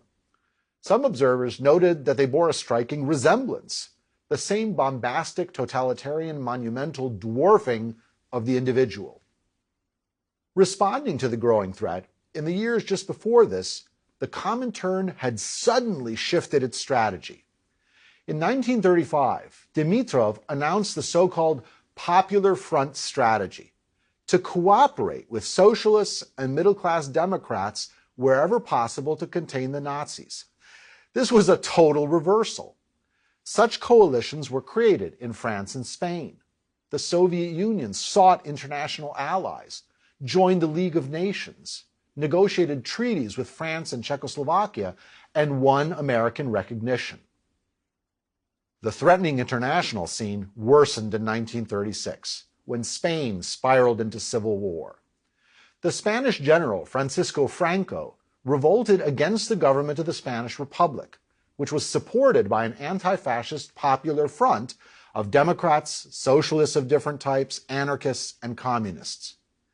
The ensuing proxy conflict between the fascist powers and the Soviet Union lasted for 3 years until 1939 and cost some 500,000 lives, many of them civilians. While the League of Nations and Western democracies did nothing, Italy and Nazi Germany sent volunteers, including an air force of dive bombers. On the other side, the Soviet Union got involved. The Comintern organized recruiting of international brigades. These numbered more than 35,000 men and women from 50 different countries, eager to fight directly. The American contingent was called the Abraham Lincoln Battalion. Not all of the volunteers were communists. Estimates suggest half were, but the initiative came from the Comintern. Among the recruiters in Paris was a mysterious man from Yugoslavia, known as Tito. Many communist veterans of the Spanish Civil War effort, including Tito, would rise to leadership in post-war Eastern Europe. The Soviet Union also sent military advisors and hardware. But unlike Italy and Germany, it did not send aid for free. The Spanish Republic's bank was required to send its gold reserves to Moscow to pay for the help. Stalin also sent secret police experts. Atrocities were common on both sides. Franco's colonial forces were famous for their brutality against civilians suspected of Republican sympathies. Nazi aircraft destroyed the town of Guernica in 1937. On the Republican side, violence focused on priests. According to research, 6,832 members of clergy were killed, including 13 bishops and 283 nuns. In Barcelona, almost every church and monastery was burned. When the prisons in Madrid were to be evacuated, about 2,000 Spanish officers and those suspected of being Francoists were separated, taken to Parajuelos outside Madrid, and executed, their corpses thrown into mass graves. As this vicious war raged, it became increasingly clear that the communists, steered by orders from Stalin, were more interested in eliminating their competitors. The communists controlling the police purged in particular the anarchists and Trotskyists within the Popular Front. This disappointment was summed up by British writer and Republican volunteer George Orwell, whose Homage to Catalonia, published in 1938, drew on his own experiences. Franco's forces were victorious in Spain by 1939, winning this proxy war, sometimes called a dress rehearsal for World War II. What followed, however, was deeply bizarre. Stalin was upset with what he saw as the Western democracy's attempt to divert Hitler eastwards, in particular at the Munich Agreement of 1938, when they handed Czechoslovakian territory to Hitler. So Stalin now responded eagerly to overtures from Nazi Germany for a non-aggression pact and secret clauses spelling out a division of Eastern Europe between them. The Molotov-Ribbentrop Pact, or Hitler-Stalin Pact, was signed on August 23, 1939. At the time, some jokingly called it the Communazi Pact. When news of it broke worldwide, it came as a huge shock, especially to lower-ranking Nazis and communists, who had just been abusing one another as arch-enemies, and who now had to turn their propaganda on a dime to say that this pact had saved world peace. The already disenchanted Arthur Koestler said simply, "That was the end." Others identified this as their so-called Kronstadt experience, the equivalent of Lenin's 1921 suppression of fellow revolutionaries. This surprising treaty allowed Hitler to start World War II by invading Poland on September 1st, 1939. Then, on September 17th, the Soviets moved into Poland to take their share. The German and Soviet armies met, of all places, at the fortress town of Brest-Litovsk, where the treaty that Lenin had approved of as a strategic retreat had been signed back in 1918. And here, in one of modern history's strangest events, Nazi and Soviet soldiers paraded together. From now on, the Soviets delivered goods to Germany and raw materials to aid their war in the West. Stalin also handed over an estimated 4,000 German exiles to the Nazis, among them communist Margarete Buber-Neumann, who was imprisoned at Ravensbrück concentration camp and could compare Nazi and Soviet methods. The Nazis and Soviets then began restructuring their new spheres of influence. The Nazis expelled Jews and Poles from their part of Poland to make room for German colonists. Stalin first forced the Baltic states to accept Soviet bases, then pressured them in 1940 with ultimatums. After local sympathizers begged for admission into the Soviet Union, they were turned into Soviet republics. On June 15th to the 16th of 1940, Soviet tanks moved in. Stalin now subjected the populations of eastern Poland and the Baltics to the same treatment Russians, Ukrainians, and others had been getting for decades. They needed to be Sovietized through vast social engineering. Banks and businesses were nationalized. Starting in June of 1941, thousands were loaded onto cattle cars in repeated waves of massive deportation, then sent on the long journey to Siberian labor camps. the Soviets engineered a vast roundup of suspect elements for deportation. In one document, they listed extensive categories of enemies: members of leftist anti-Soviet parties, especially Trotskyists, members of nationalist anti-Soviet parties, police, army officers, ex-members of the Communist Party, all foreign citizens and people with international connections, all those with personal foreign ties, so for example, stamp collectors or fans of Esperanto, high civil servants, Red Cross officials, clergy, former noblemen, industrialists, and merchants. Teachers and intellectuals were also targeted. Exactly how many were deported is unclear. By one estimate, in all three Baltic countries, Estonia, Latvia, and Lithuania, population loss in this first year of occupation was 129,000. Keep in mind the small size of the Baltic countries, only several million total. Estonia may have lost in this first year 4% of its entire population, Lithuania 2%. To this very day, Russian diplomats claim that these countries voluntarily entered the Soviet Union rather than being occupied. Polish losses were also huge. Of 1.7 million Poles who were deported by the Soviets, only 400,000 later returned, while the other 1.3 million disappeared. Another human tragedy involved the fate of thousands of Polish officers, the elite of the nation, captured by the Soviets in eastern Poland. From April to May 1940, Stalin had some 20,000 executed at Katyn, near Smolensk, and elsewhere, and thrown into mass graves. Half of the Polish officer corps was destroyed, along with clergy, professors, doctors, to wipe out a leadership elite. When these murders were discovered later in the war, the Soviets denied them. To secure control of the Baltic, Stalin now launched the Finnish Winter War of 1939 to 1940. Soviet forces invaded Finland, but the purges of the officer corps had left a weakened Red Army. Finnish ski troops, fighting winter guerrilla warfare, inflicted terrible casualties on the Soviets, whose losses were some 8 times higher than the Finns. But at long last, the Soviet numbers overwhelmed this country and forced it to sign over territory. Hitler looked on with glee, concluding that the Soviets were terminally militarily weak. This would be a factor in his own calculations when he attacked his ally in 1941. Even among all the mass death taking place, Stalin paid special attention to the murder of one man. In Mexico City, in August 1940, his arch-rival Trotsky was assassinated in his guarded compound while he was working at his writing desk. Stalin basked in satisfaction, believing that he had settled scores, boasting to the Politburo that he had tricked Hitler and now could wait out the war among the capitalist powers on the sidelines. Instead, with Hitler's surprise attack on the Soviet Union, Stalin was dragged into World War II. Would this prove to be the Great Patriotic War or the greatest failure? On June 22, 1941, on a front of nearly 2,000 miles, German forces surprised Stalin utterly, despite multiple intelligence warnings. In the first 10 days, the Nazis moved more than 100 miles into Soviet territory.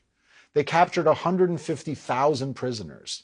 They destroyed 75% of the Soviet Air Force, often on the ground. Civilians in the areas occupied by the Nazis often greeted the Germans hoping for liberation, but were soon stunned to discover the treatment that was in store. The Nazis began their genocide against the Jews with the help of local collaborators. Stalin himself was not heard from for 11 days. Perhaps he was having a nervous breakdown, fearing he would be arrested and shot by his comrades. But then, on July 3, 1941, he reappeared and made a radio address. As he rallied the population, he addressed them not as Bolsheviks, but as brothers and sisters, appealing to Russian nationalism and even cooperating with the Orthodox Church. Stalin mustered the war effort to expel the invader. A key part of the eventual success was Stalin's manipulation of nationalism, which Marx had repudiated, and religion, which Marx had also rejected, and misleading hints of liberation to come. Former officers were released from the Gulag camps and now sent to command the Red Army. New capitalist allies also helped, as the U.S. sent large quantities of material aid. To show his commitment to the alliance, Stalin abolished the Comintern in 1943, signaling that subversion and spreading global revolution were off the table. In 1944, the Internationale anthem was replaced by a new one, stressing Russian greatness. After initial reverses, at huge cost, and in titanic clashes that devastated the country, the Soviets held and repulsed the invader. The cost was immense, an estimated 26 million dead. Industry was totally mobilized. Hard as it is to believe, conditions in the Gulag worsened further, with rations cut for the war effort. The motivations of the people were not primarily love of Stalin, but sheer survival. The war turned against the Nazis with their defeat at Stalingrad early in 1943. After this, the Nazis were forced back step by step in bloody fighting. At the Yalta Conference in February 1945 in the Crimea, Stalin drove a hard bargain with Franklin Roosevelt and Winston Churchill. Roosevelt naively took Stalin at his word, avowing that if Stalin were given all he wanted, he won't try to annex anything and will work with me for a world of democracy and peace. As the Western leaders tried to sketch in a post-war plan for Europe, they in many ways validated Stalin's coming domination of Eastern Europe. Stalin, Churchill, and FDR all promised free elections and democratic governments after the war in liberated areas. But Stalin had little intention of following through. After all, his Red Army of 12 million was now inserted into Eastern Europe. There were exceptions, however. In Yugoslavia, in the Balkans, local communist movements had fought a guerrilla war of self-liberation and driven out the Nazis on their own. The famed Yugoslav commander Tito and his comrade, the Montenegrin Milovan Djilas, were especially proud of their achievements. Djilas said that Tito believed they had brilliantly passed a great test, and uniquely so. Finally, by spring 1945, Hitler was dead in the shattered ruins of Berlin. Now that the wartime crisis was over, Stalin clamped down on the Soviet Union itself, as well as on the belt of states around the Soviet Union where the Red Army was stationed, an inner and outer empire. In triumph, Lenin's body was returned from Siberia to Moscow's Red Square. Then the Stalinist order returned in full force as well. Whereas during the war, Stalin seemed to promise liberalization to come, by 1946, in his speeches, he no longer addressed crowds as brothers, sisters, friends, countrymen, but again as comrades. Stalin now settled scores as he saw it. Nearly 6 million Soviet soldiers had been captured by the Germans and suffered terribly. Those POWs who returned from German captivity were actually sent straight on to the Siberian Gulag camps for the crime of having surrendered. Stalin also suspected that they were tainted by contact with the non-communist world.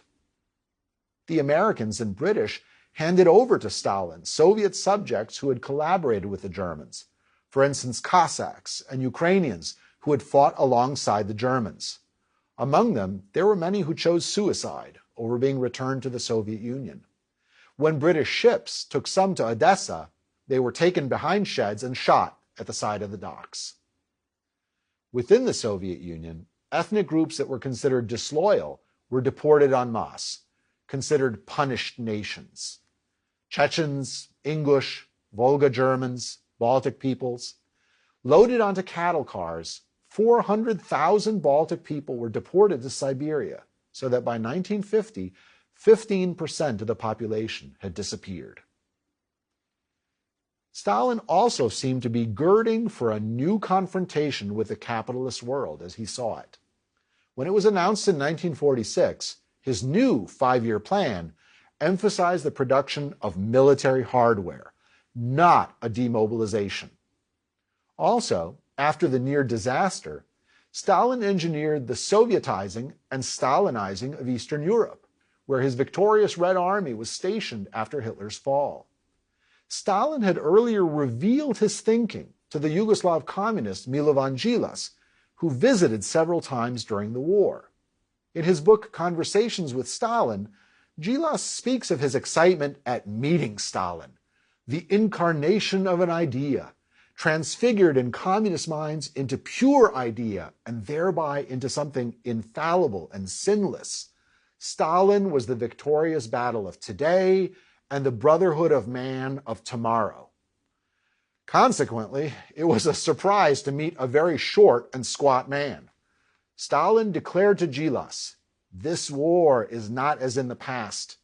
Whoever occupies a territory also imposes on it his own social system. Everyone imposes his own system as far as his army can reach. It cannot be otherwise." To his listeners' horror, during wartime, Stalin also predicted another world war in 15 to 20 years. In the war's aftermath, the Red Army occupied Poland, Eastern Germany, Czechoslovakia, Hungary, Romania, and Bulgaria. At first ruling in coalition with other socialist parties and peasant parties, the communist parties of Eastern Europe imposed ever tighter control, using police powers. Earlier elites and political opponents were declared to be fascists and were purged. In an ironic turn of events, Nazi concentration camps were recycled, used to incarcerate the new regime's opponents. As divisions hardened between former allies, East and West, what Churchill aptly called an Iron Curtain descended on Europe. But Stalin was already thinking in wider terms, globally. The Soviets were secretly at work on their own atomic weapons program to match the devastating weapon engineered by the US, and by 1949 had their own bomb. Stalin's attention also turned to war-torn Asia as an arena for further revolutionary advance. When China went communist in that same year of 1949, Marxism ruled over a third of humanity. The Cold War had dawned.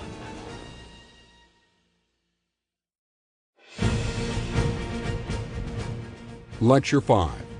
American Communists, Beyond the Red Scare. It is January 1926, and we are on the cold streets of Brockton, Massachusetts, famous as the shoe capital of the world. We hurry past all the many shoe factories, which employ so many immigrants, to go to the Lithuanian American Community's National Hall. Over 100 men, women, and children have arrived, and it's an increasingly unruly gathering. The invited speaker is Antanas Bimba, editor of a communist weekly in Brooklyn. Fellow Lithuanians call his followers Bimbininkai, roughly Bimbaites or Bimbaists. Born in a small town in Lithuania, Bimba immigrated to the US in 1913 and became an ardent radical socialist, then a communist, inspired by Lenin's Soviet Russia. At the hall, with hecklers interrupting, Bimba lays out his version of communist beliefs. He states that for 2,000 years, Christianity has oppressed all humanity, that even now the government is controlled by priests and bishops, clerics and capitalists. He denounces God and religion. Bimba admits that he himself has a soul, but only the one on the bottom of his shoe. He says that even Christ feared dying, but communists are not afraid to die. He announces that communists do not believe in ballots or voting, only Soviet government, and that soon the red flag will fly over the Capitol in Washington and over the community hall he is speaking in. Once he finishes speaking, Brockton authorities charge Bimba with sedition and blasphemy, based on a state law dating back to the time of the Salem witch trials. The trial attracts national attention, but the legal proceedings prove confused as witnesses debate how to translate into English what had actually been yelled in Lithuanian, and the judge grows increasingly impatient with those he calls new Americans. In fact, one of the accusing witnesses seems to be a communist as well, so an obscure element of factionalism may be involved. At trial, Bimba is declared innocent of blasphemy, but guilty of sedition, and is fined $100, but then he returns to his work as an editor and leader of the Bimbaninke faction. In this scene, we can already detect the challenges that confronted American communists as a movement. At first, many were not native-born and seemed to other Americans to be foreign and unfamiliar. Moreover, as I discussed in my series, The Rise of Communism, the U.S. lacked a tradition of a mass socialist party like Germany had, and this led some observers to speak of an American exceptionalism in this regard. Another challenge came in the way that American communism operated both above ground as the CPUSA, the Communist Party of the USA, and as an underground apparatus that also engaged in espionage. It was forced to orient itself toward the dictates and needs of Moscow. The American Communist movement was founded in 1919 at a time of turmoil. Like many other countries, the U.S. saw unrest after the war, including a huge strike wave. The Great War had brought a booming U.S. economy and temporary labor peace, but this now broke down. Wartime concessions in industry were revoked, and this provoked mass protests in 1919. 4 million workers, a fifth of the American workforce, went on strike in 3,600 actions from coast to coast. This included the Seattle General Strike of 1919, which critics called the Seattle Soviet. The Great Steel Strike of September 1919, involving 365,000 workers, shut down half the country's steel production. This gave rise to what has been called the first Red Scare in the U.S. That summer of 1919, anarchist mail bombs were sent to government officials and financial figures, and this led to the Palmer Raids, named after the Attorney General A. Mitchell Palmer. These raids rounded up hundreds of foreign radicals and deported them. One newspaper called the deportation ship the Soviet Ark.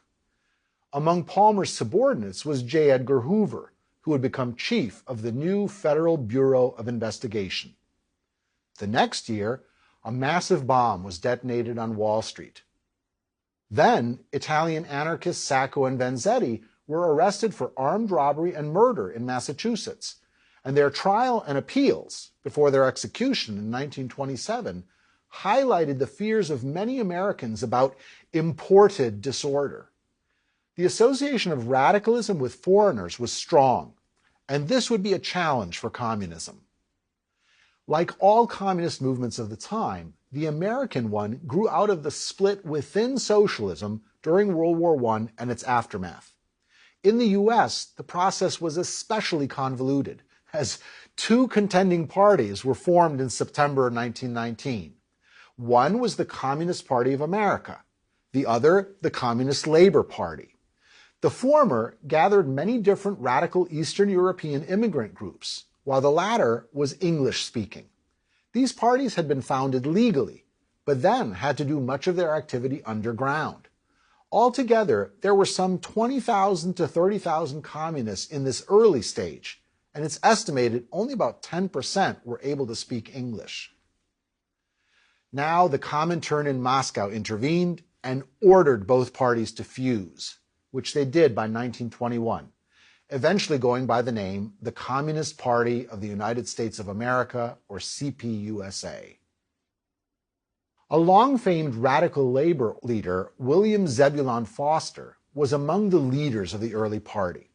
He stood as candidate for president in 1924, 1928, and 1932, running with the promise of establishing a Soviet America.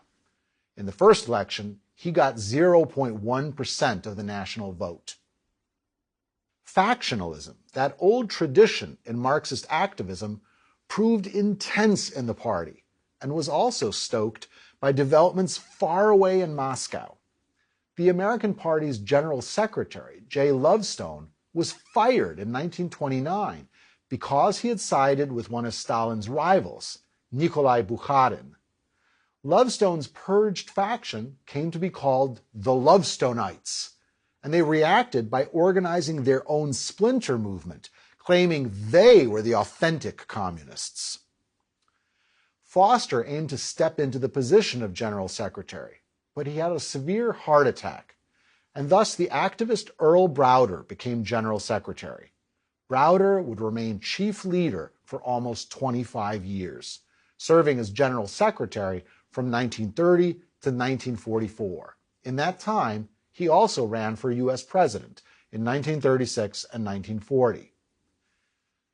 Born to an impoverished family in Wichita, Kansas in 1891, Browder's Midwestern origins and Kansas twang were key to his aim of reshaping the Communist Party into an American mass movement.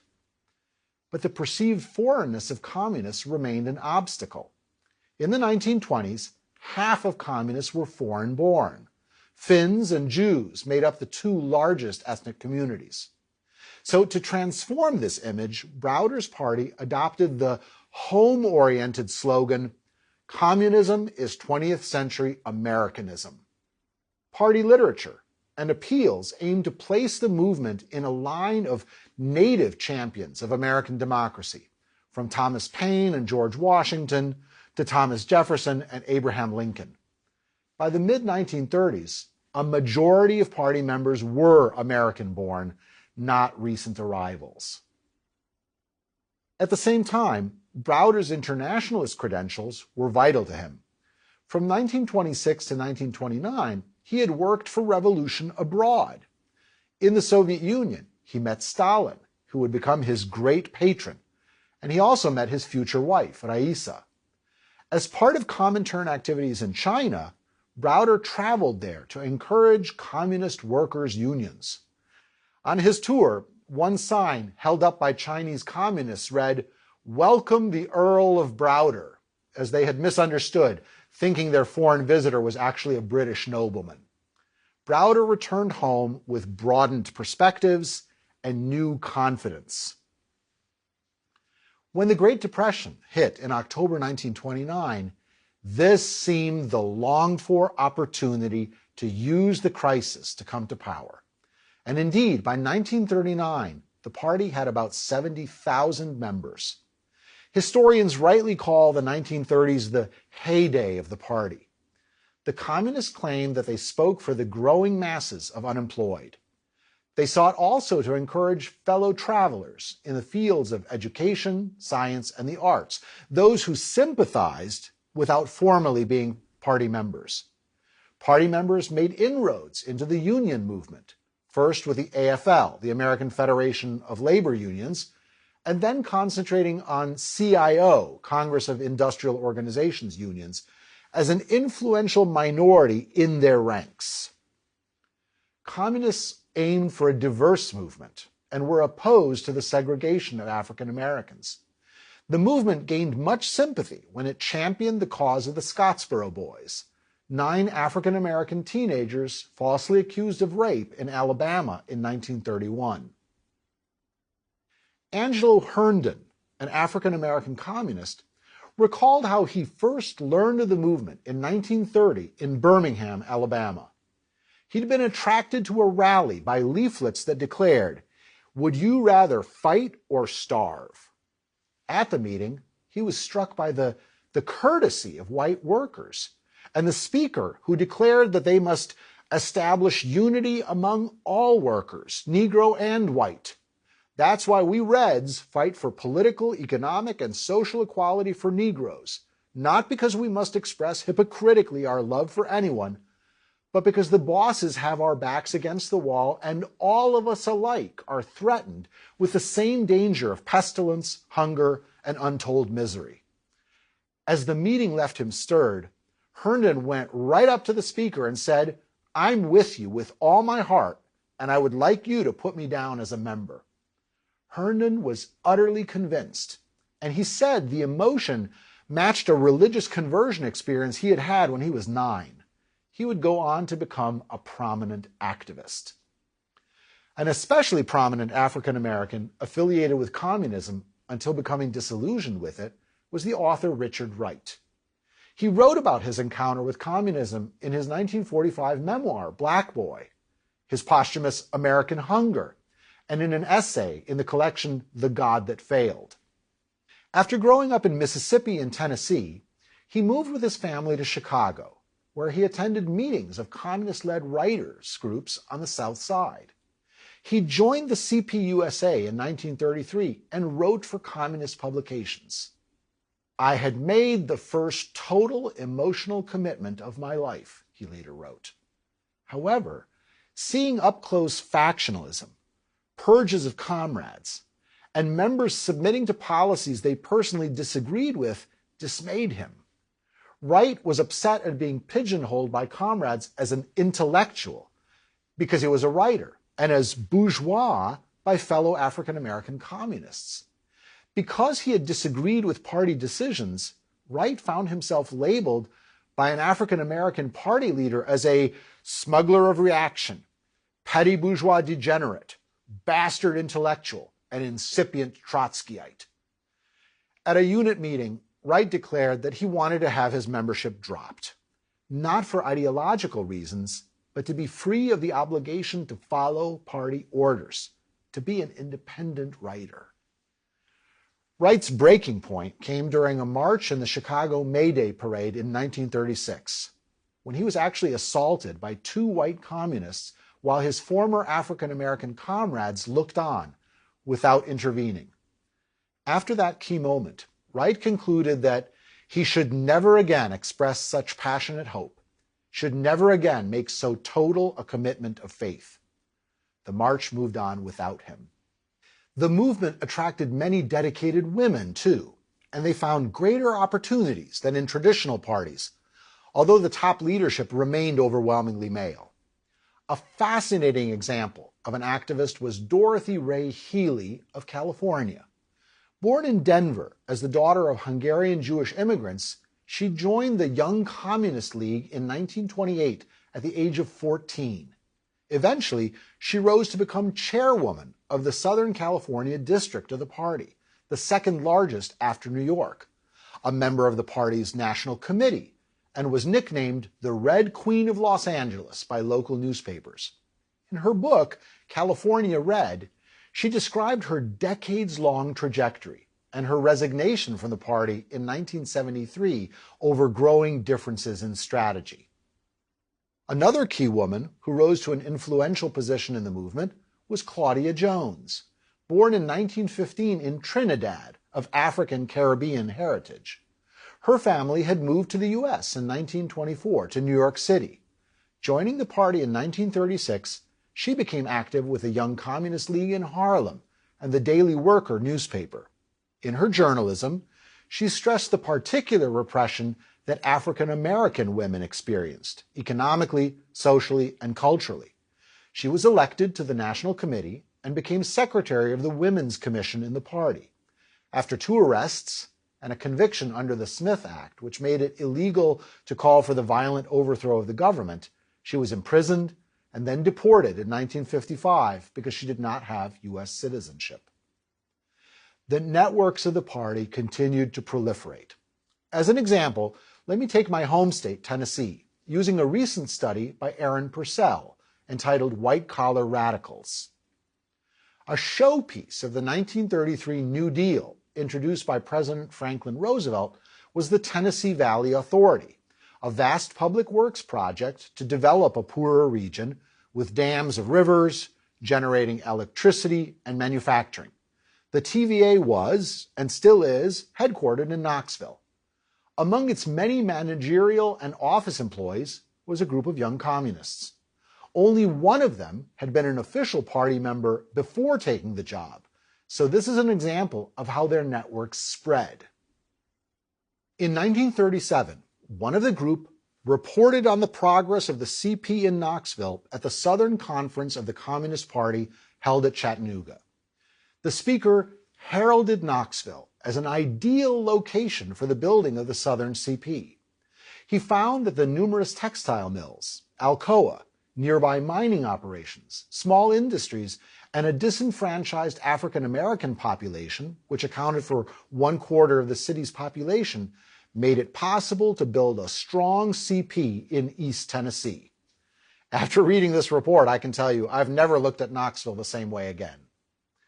Even as they addressed American concerns, the lodestar of American communists remained the Soviet Union, which they referred to as Mecca in internal slang. The Soviet Union had priority as the first example of a communist state. This even inspired some Americans so much that they moved there, especially Finnish Americans and American Jewish immigrants. Tragically, many of these true believers were then swallowed up in Stalin's purges as suspected spies infiltrating the Soviet Union. Internationalist commitments also led nearly 3,000 Americans to volunteer for the international brigades in the Spanish Civil War. The American contingent is often called the Abraham Lincoln Brigade, but its correct formal title was the Lincoln Battalion. The name was another symbolic linkage to American historical traditions. They took heavy losses, an estimated 900 dead. In addition, the Soviet Union sent funds to the CPUSA over decades, until the 1980s, so the tie was especially strong. From Moscow, the Comintern's American Commission supervised and tried to steer the growing party. Loyalty to the Soviet Union was also evident in the movement's clandestine role in espionage, which ran parallel to its above-ground legal existence. This was long questioned in historical writing during the Cold War, but with the opening of Soviet archives after the USSR's collapse, the record is undeniable and better understood. Agents infiltrated government bureaucracies to gather information and sway policy. Among the growing New Deal agencies, groups were established in the Agricultural Administration, the National Labor Relations Board, the Works Progress Administration, the Tennessee Valley Authority, and the Treasury Department. During the Second World War, Soviet spying on the Manhattan Project to build the atomic bomb was prioritized. In this connection, I want to give a reading recommendation, which allows a deep dive into the psychology of the inner world of party activists and the secret world of espionage, and the mechanism of disillusionment. That is Whittaker Chambers' memoir, Witness, one of the most astonishing and provocative books ever written, full of despair and hope, published in 1952. Chambers was a strange man. He was born in 1901 in Philadelphia and grew up in a troubled family in New York. He attended Columbia University but was forced to leave over a scandalous play he wrote for the Literary Society. Turning away from what he regarded as a declining civilization, Chambers found hope in communism, which he said offered me what nothing else in the dying world had power to offer at the same intensity: faith and a vision. Something for which to live and something for which to die. In his memoir, Chambers explained he was one of those drawn to communism by the problem of the war. The intense damage and suffering of the Great War had seemed to discredit Western civilization, and communism offered perhaps the only alternative. The revolution is never stronger than the failure of civilization, Chambers wrote. Communism is never stronger than the failure of other faiths. It is the crisis that makes men communists.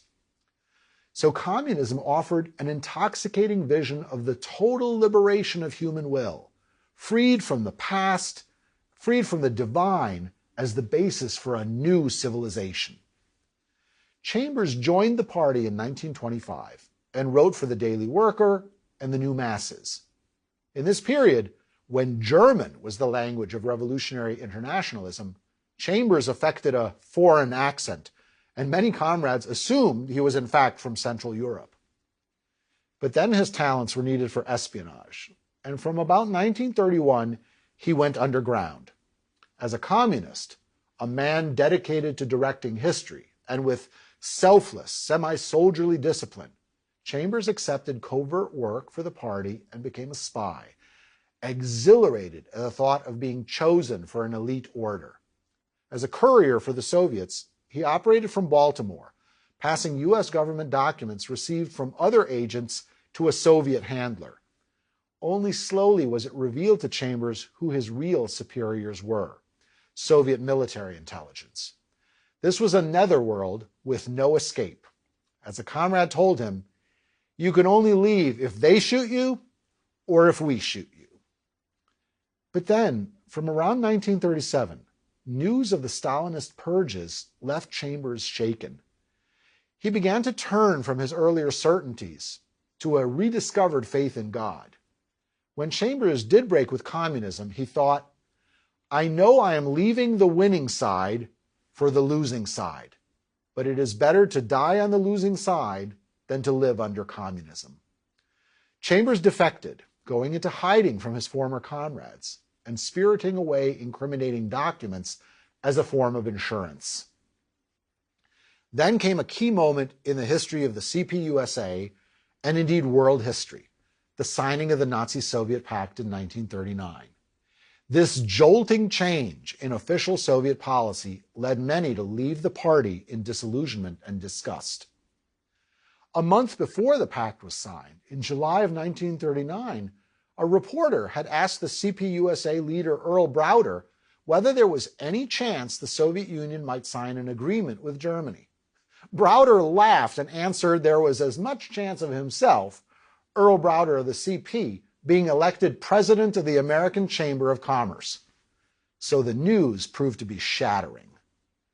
Whereas earlier communists had tried to rally others against fascism, now Soviet Foreign Minister Molotov declared that fascism was a matter of taste.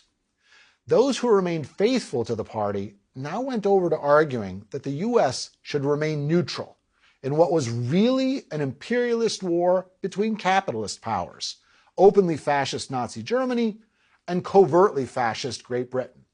As one CP newspaper put it, the previous alignment into democratic and fascist camps loses its former meaning. The democratic camp today consists, first of all, of those who fight against the imperialist war. A pithier slogan simply stated, "The Yanks are not coming." In America, the Popular Front of organizations and sympathizers that the CPUSA had built up over decades was destroyed as it became clear that the party followed the foreign policy interests of the Soviet Union over all other commitments. Many communists quit the party or just dropped out, especially Jewish members disgusted by any common cause with Hitler's Nazis. Those who stayed justified their stance in different ways. Dorothy Ray Healy quoted Lenin, "The train of history makes sharp turns, and those who are not skilled riders fall off the train." The pact lasted for a year and a half. Then everything changed again when Hitler attacked his former ally in 1941. The message of the CPUSA now flipped again overnight, with calls for an all-out mobilization to win this war and to support America's new ally, Uncle Joe Stalin. Earl Browder, the party secretary, had been imprisoned on charges of passport fraud, but was released early in 1942. He now felt called upon to put his Americanism strategy into high gear. His biographer, James G. Ryan, suggests that Browder swelled with overconfidence in his own status as a communist strategist. So Browder pushed through a new party policy that saw international cooperation between the U.S. and the Soviet Union as permanent, the wave of the future, paving the way for the reconciliation of capitalism and socialism. In such a new world, American communists should adjust to local conditions in order to be more influential. Browder had the CPUSA change its name to the Communist Political Association to be more of a lobbying organization than a party, achieving respectability at long last. This proved far too independent and heretical for Stalin and other communists. In 1944, they engineered Browder's removal as party chairman. His old rival, William Z. Foster, was brought back as party chairman, and Browder's policies were reversed. Browder was then expelled from the party in 1946. His followers, labeled Browderites, were also purged. Indeed, the crime of Browderism was later cited in the Stalinist show trials in Budapest and Prague in 1949. Denied reinstatement, a despondent Browder lived on until 1973. In an odd epilogue, Browder's three sons all became mathematicians and university professors, not political leaders. Then, in our own times, his grandson, Bill Browder, became, of all things, a famous investment fund manager who invested in early post-Soviet Russia and then clashed with Putin over the latter's creeping takeover of the Russian economy. After the Second World War, the Cold War quickly replaced the wartime alliance between Stalin and the West. In the U.S., anxieties grew over security. Congress's House Un-American Activities Committee set investigations in motion. The result was what has been called the Second Red Scare. American institutions, from Hollywood to the TVA, were scrutinized. Unions in the AFL-CIO worked to eliminate communist organizers and officials from their ranks. In a sensational trial in 1948, the former communist Whittaker Chambers testified that Alger Hiss, a high government official, had worked with him as a spy in past decades. Though Hiss always maintained his innocence, he was convicted of perjury in 1950. In 1949, a group of 11 party leaders were convicted of conspiracy. And from 1950, the Republican Congressman Joseph McCarthy of Wisconsin used American communism as an issue. This was part of a larger wave of anxiety in American society, which saw wide investigations and suspicions. Careers were ended, professionals blackballed and excluded, loyalty oaths demanded. McCarthy recklessly broadcast ever vaster charges until 1954, McCarthy was censured by the Senate and died 3 years later of chronic alcoholism. Not surprisingly, the fortunes of the CPUSA declined steadily from the 1950s. When the Soviet Union revealed Stalin's crimes and set about de-Stalinizing, a process we'll discuss in our next lecture, this led to a large exodus from the party. In the decades that followed, the party was long led by Gus Hall, a Minnesota-born Finnish-American communist. He ran for president in 4 elections. He remained party leader even after the fall of the Soviet Union, his patron, until his own death in 2000. The party continued to exert an attraction, and a prominent supporter was Angela Davis, an African-American leader originally from Alabama. She was Gus Hall's running mate as vice presidential candidate in 1980 and 1984. The CPUSA continues to be active today from its headquarters in Manhattan, but it's a shadow of its former self.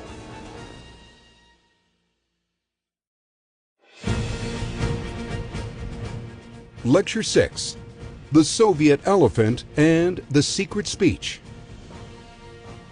After Stalin's survival and victory in the Second World War, a period of intoxicating triumphalism took hold of the Soviet Union, often called High Stalinism. It was said that under Stalin's leadership, the USSR was the leading force worldwide, the most advanced and dynamic state, progressing quickly to new supremacy as a civilization. The bombastic tone of such claims was echoed in a famous underground joke, the kind that could get you jailed. Here's a version of the joke reported by the physicist and later dissident Andrei Sakharov, which he said circulated among fellow scientists. An international conference on the subject of elephants is held. There, the German delegation gives a report entitled Introduction to the Systematic Philosophy of Elephantness. The French report on the secret love life of the elephant, while the Americans' report is on tips on how to market elephants. Finally, the delegation of Soviet scholars presents a report in several parts. First, the elephant in the classic texts of Marxism, Leninism, Stalinism. Second, Russia, homeland of the elephant. Third, the Soviet elephant, the best elephant in the world. It's in the nature of things that dominance leads to challenges. If power corrupts, it also provokes. Hegemony leads to heresies. The triumph of orthodoxies immediately produces revolts against the official truth. So too, in the aftermath of the Second World War, when Stalin's Soviet Union and the communism it championed worldwide had survived an unprecedented trial, there arose new challenges from within the ideological complex. And yet for the moment, there was, for true believers, an exhilarating, intoxicating moment when it seemed everything was now going their way. Historian Michael David Fox of Georgetown University has coined a wonderful phrase to describe it: the Stalinist superiority complex. The Soviet Union was in the lead, Russian science and language and culture were in the vanguard. Andrei Zhdanov, Stalin's cultural ideologist, announced the doctrine that the only conflict that's possible in Soviet culture is the conflict between good and best. Earlier, one of Stalin's purge experts, now Zhdanov cleansed Soviet culture of taints in the so-called Zhdanovshchina. Writers were suppressed, and the great poetess Anna Akhmatova was defamed as half nun and half whore. Before he essentially drank himself to death, Zhdanov was also put in charge of the new Common Form from 1947, a replacement for the defunct Comintern Stalin had killed off during the war. As he marshaled Eastern European countries into an economic order that made them subordinate to the Soviets, Zhdanov announced that the world was split into two hostile camps: the imperialist West and the democratic East, led by Stalin. Western influences needed to be driven out so that the greatness of the Soviet order would be recognized. State propaganda asserted that Russians had invented the airplane, the radio, and the light bulb. The world's most productive agriculture was promised by the crank Trofim Lysenko, an alleged biologist and agronomist. Rejecting Mendelian genetics, Lysenko championed outlandish ideas of densely planted crops cooperating to help each other grow. His pseudoscience destroyed the field of Soviet genetics, subjecting all work to political criteria of usefulness. Lysenko claimed wheat could produce rye seeds. Although promising record harvests, Lysenkoism actually set the stage for agricultural disasters, especially when his wild promises were imported by communist China, as we shall see. In the more recently annexed parts of the Soviet Union, the new order needed to be cemented. A guerrilla war raged for years and even decades in the Baltic forests. Repeated waves of deportations to Siberia and Central Asia swept through Estonia, Latvia, and Lithuania. In total, some 200,000 to 400,000 or even more people were forced into railroad boxcars and deported from the Baltics. Entire families, including women, children, infants, and the aged. Others among those populations had welcomed the transition to communism. They engaged in the work of assimilating Soviet ways, including veneration of the founder, Lenin. Thus, in Lithuania, poets either volunteered or were volunteered to praise Lenin. The country's most prominent woman poet, Salomea Neris, wrote a poem imagining that she was close to the dead Lenin, crying, and seeing a vision of him leading the people into battle. She pledged, "In his footsteps we will lead and take the broad masses into life." Neris's fellow poet Antanas Venslova imagined an even more dramatic scenario of Lenin's resurrection in his 1947 poem, The Mausoleum. Venslova comes to the pink tomb to hail the greatest one of them all with a deathless fame. And then the poet has a vision that the tomb cracks open and Lenin's hand rises to greet or bless the new age he ushered in. Here was the promise of the future civilization, a new age presided over by Stalin. Abroad, successes seemed to mount, even if they would later prove dubious. The Czechoslovak Communist Party seized power in Prague. Stalin showed he could put pressure on the Western Allies by blockading their zones in occupied Berlin, until they responded with an unprecedented airlift of supplies from 1948 to 1949. In 1949, the Soviets successfully detonated their first atomic bomb, ending the American atomic monopoly.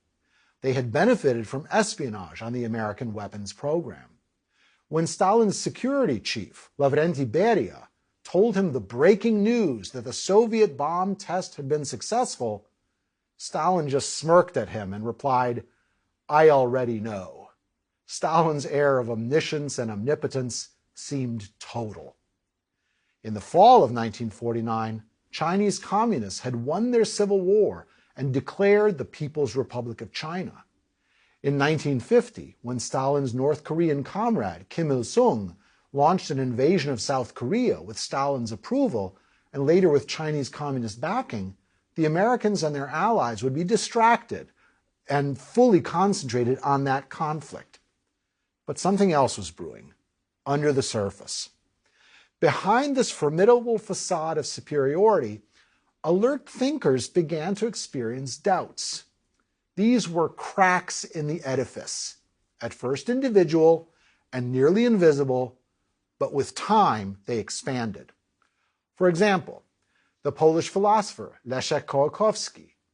After his break with communism, he later would author the magisterial study Main Currents of Marxism in 3 volumes, first published in the 1970s.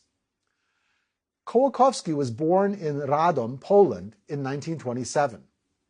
During the Nazi occupation of Poland, he studied in the underground school system. Then, after the war, earned his doctorate at the University of Warsaw and taught there as a professor. Politically, he pledged himself to the communist movement in gratitude for what he saw as the Red Army's liberation of Poland from the Nazis. He was a member of their youth movement and then joined the official Polish United Workers' Party in 1945. As a reward for his promise and future potential, in 1950, Kołakowski was sent on a trip to Moscow for 3 months. What he saw and experienced there revealed for him what he called the enormity of material and spiritual desolation caused by the Stalinist system. The Soviet philosophers that he met there appeared to him as an assemblage of ignoramuses, in the dark about European languages, the heritage of Western philosophy, and poorly versed even in Marx. Their ignorance was stunning, he concluded. What system was this that had so degraded thought and reason? Kołakowski's disastrous visit to Utopia led to disruptive thoughts. Similar thoughts took hold of another brilliant young Pole, Czesław Miłosz. Born in 1911 to Polish nobility in what is today Lithuania, Miłosz went on to be one of Poland's greatest writers and poets and won the Nobel Prize in 1980. He is truly one of the great witnesses to the 20th century. During the Nazi occupation of Poland, Miłosz was active in the underground, and after the war joined the diplomatic service of Poland. After serving in the United States and France, in 1951 he defected and asked for political asylum. He whispered to a close friend that he felt like a fly trying to resist a tank, the entire Stalinist system. Later, he would move to the United States and teach at UC Berkeley for almost 2 decades. In an amazing book entitled The Captive Mind, published in 1953, Miłosz analyzed the system he had left behind. Over half a century later, this book remains essential reading to understand the modern condition. He described his book as a battlefield.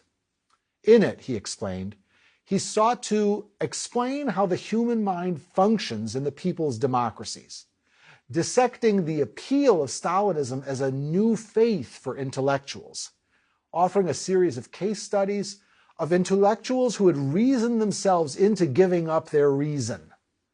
Serving Stalinism offered its adherents a new civilization, based on dialectical materialism, or Diamat for short, which Miłosz considered stupefying, and loathsome.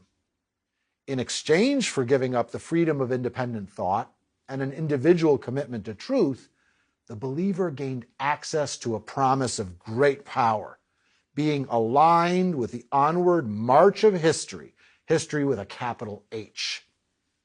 But, Miłosz concluded, history is a cruel God. He also speculated that someday masses of people might turn against the new faith because it was dependent on continued force and success, while inwardly people longed for liberation from the terror their own thought creates. Then the pyramid of thought would topple. The challenges of Kołakowski and Miłosz were at first isolated voices, but then a bigger event shook the Stalinist structure. This was the shocking opening of the split between Stalin and the Yugoslav communists under Tito in 1948.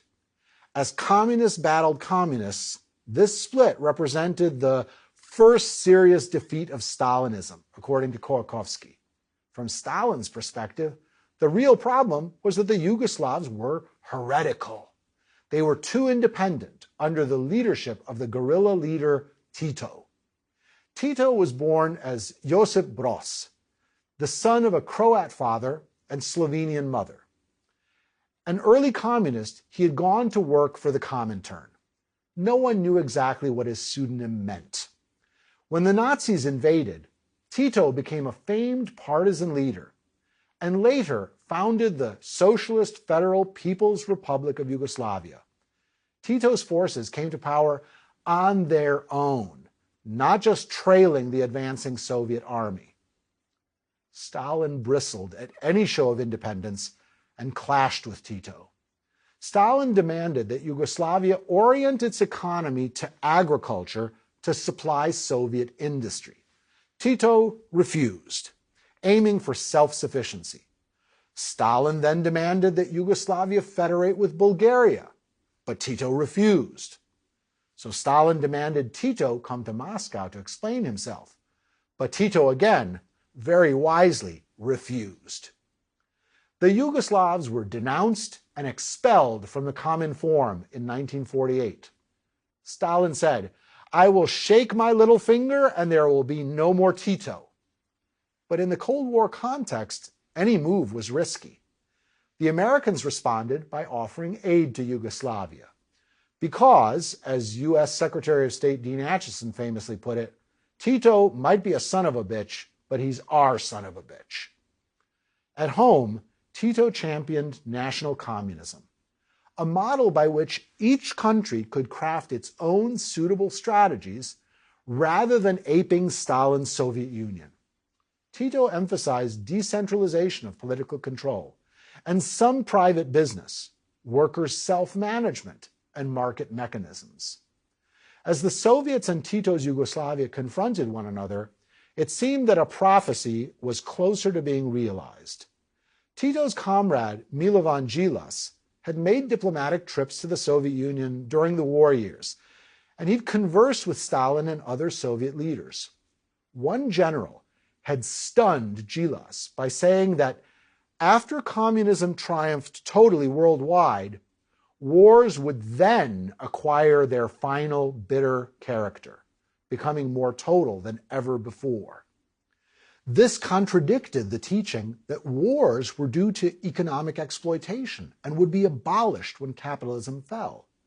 Yet this prophecy asserted that communists would, in that final age, find sectarian reasons to clash with each other for control in ultimate bitterness.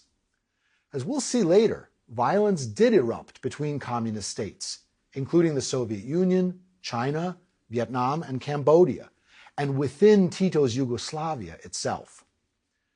Furious at the Yugoslav heresy, Stalin responded in the following years with a wave of purges and show trials across Eastern Europe.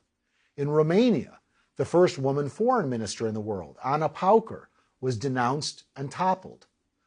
The biggest show trial was held in Czechoslovakia in 1952. Mostly Jewish party officials were accused of being Trotskyite, Titoist, and Zionist all at the same time. After public trials, 11 of them were executed. In Hungary, Matyas Rákosi, who had been a commissar in Soviet Hungary back in 1919, emulated Stalin's cult of personality and staged purges and show trials, including one of his own comrade and minister, László Rajk. The crackdown also persecuted religion. Hungary's Cardinal József Mindszenty was tortured and put on show trial in 1949. Stalin himself was perhaps preparing yet another wave of purges, this time with a strong dose of anti-Semitism. In January of 1953, Soviet authorities announced their discovery of an alleged doctor's plot. Government doctors, mostly Jewish, were accused of a wide conspiracy to poison Soviet leaders. Everyone braced for a renewed Great Terror. But then the unexpected happened. On February 28th, Stalin had presided over yet another one of those strange parties that he hosted, in which his cronies got drunk while he watched. This party lasted into the morning of the next day. Later, Stalin sent orders for tea to be brought to him, but then he did not answer the knock when the tea was brought. His bodyguards were too afraid to enter his room without permission, so they waited. When the door finally was opened, Stalin lay prone on the floor, gasping. Medical help came too late. 4 days later, on March 5th, 1953, Stalin raised an arm as if to call down a curse, and then died. His body was laid out at the Kremlin. People were trampled to death while clamoring to view the body. Some cried, others inwardly rejoiced. Stalin's death meant that they would live. The Yugoslav Milovan Djilas gave a devastating judgment on this man who was responsible for the deaths of many millions. Djilas called him the greatest criminal leader in history, the worst despot, and a monster who was utopian and pragmatic at the same time. Today, Stalin's reputation is in flux.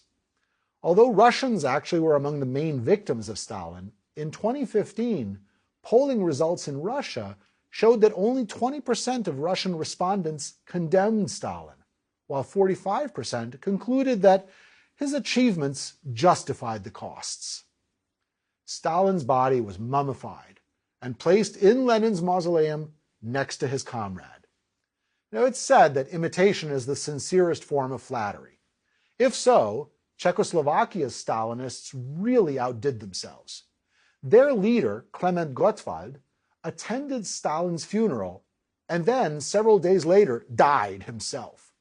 His body was also embalmed and put on display in the national monument that rears up over Prague atop Witkov Hill. Gottwald's body lay in an air-conditioned chamber and even had its own elevator to move it from display down to a laboratory devoted to its preservation. Although the body later decayed and was removed, you can still tour the empty mausoleum today. Stalin's death brought great uncertainty. A leadership struggle commenced inside the Communist Party of the Soviet Union, with a stress on collective leadership eventually giving way to the dominance of Nikita Khrushchev, one of Stalin's officials. Abroad, in the Soviet sphere of influence, there was unrest. The most serious event was the Berlin Workers' Uprising of June 16th to 17th, 1953. After Stalin's death, East German officials promised reforms and more consumer goods, but also raised work quotas by 10%. In East Berlin, construction workers just put down their tools. The strike grew into full revolt and spread to other cities, especially Halle and Leipzig. Almost 500,000 workers went on strike at hundreds of work sites, and over 100 government buildings were occupied by protesters. The demands started with complaints about the new work quotas and then moved to politics, demanding free elections, democracy, and the resignation of state leaders. The East German communist leadership asked the Soviets to help quell the revolt. On June 17th, Soviet tanks rolled in. Protesters threw rocks and bottles at the tanks, but they were overwhelmed. The protests were crushed with violence and mass arrests. Over 200 civilians and some 100 police were killed in the fighting. The Soviets arrested 6,000 people, over half of them striking workers. The party leadership was purged, and 20 party officials were executed for not stopping this crisis earlier. Apart from the brutal repression, on the level of symbolism, this crisis had a long-term impact. What were the implications of the working class revolting against communism? For Marx, the working class had a historic role as liberators of all humanity. Yet instead of the Leninist Party being the vehicle of that savior class, the workers revolted against it, undermining its claims. The German writer Bertolt Brecht, a supporter of communism, responded with a secret poem entitled The Solution. It ruefully noted that a party official had declared that the rebellious people had lost the state's trust and would need to work hard to regain it.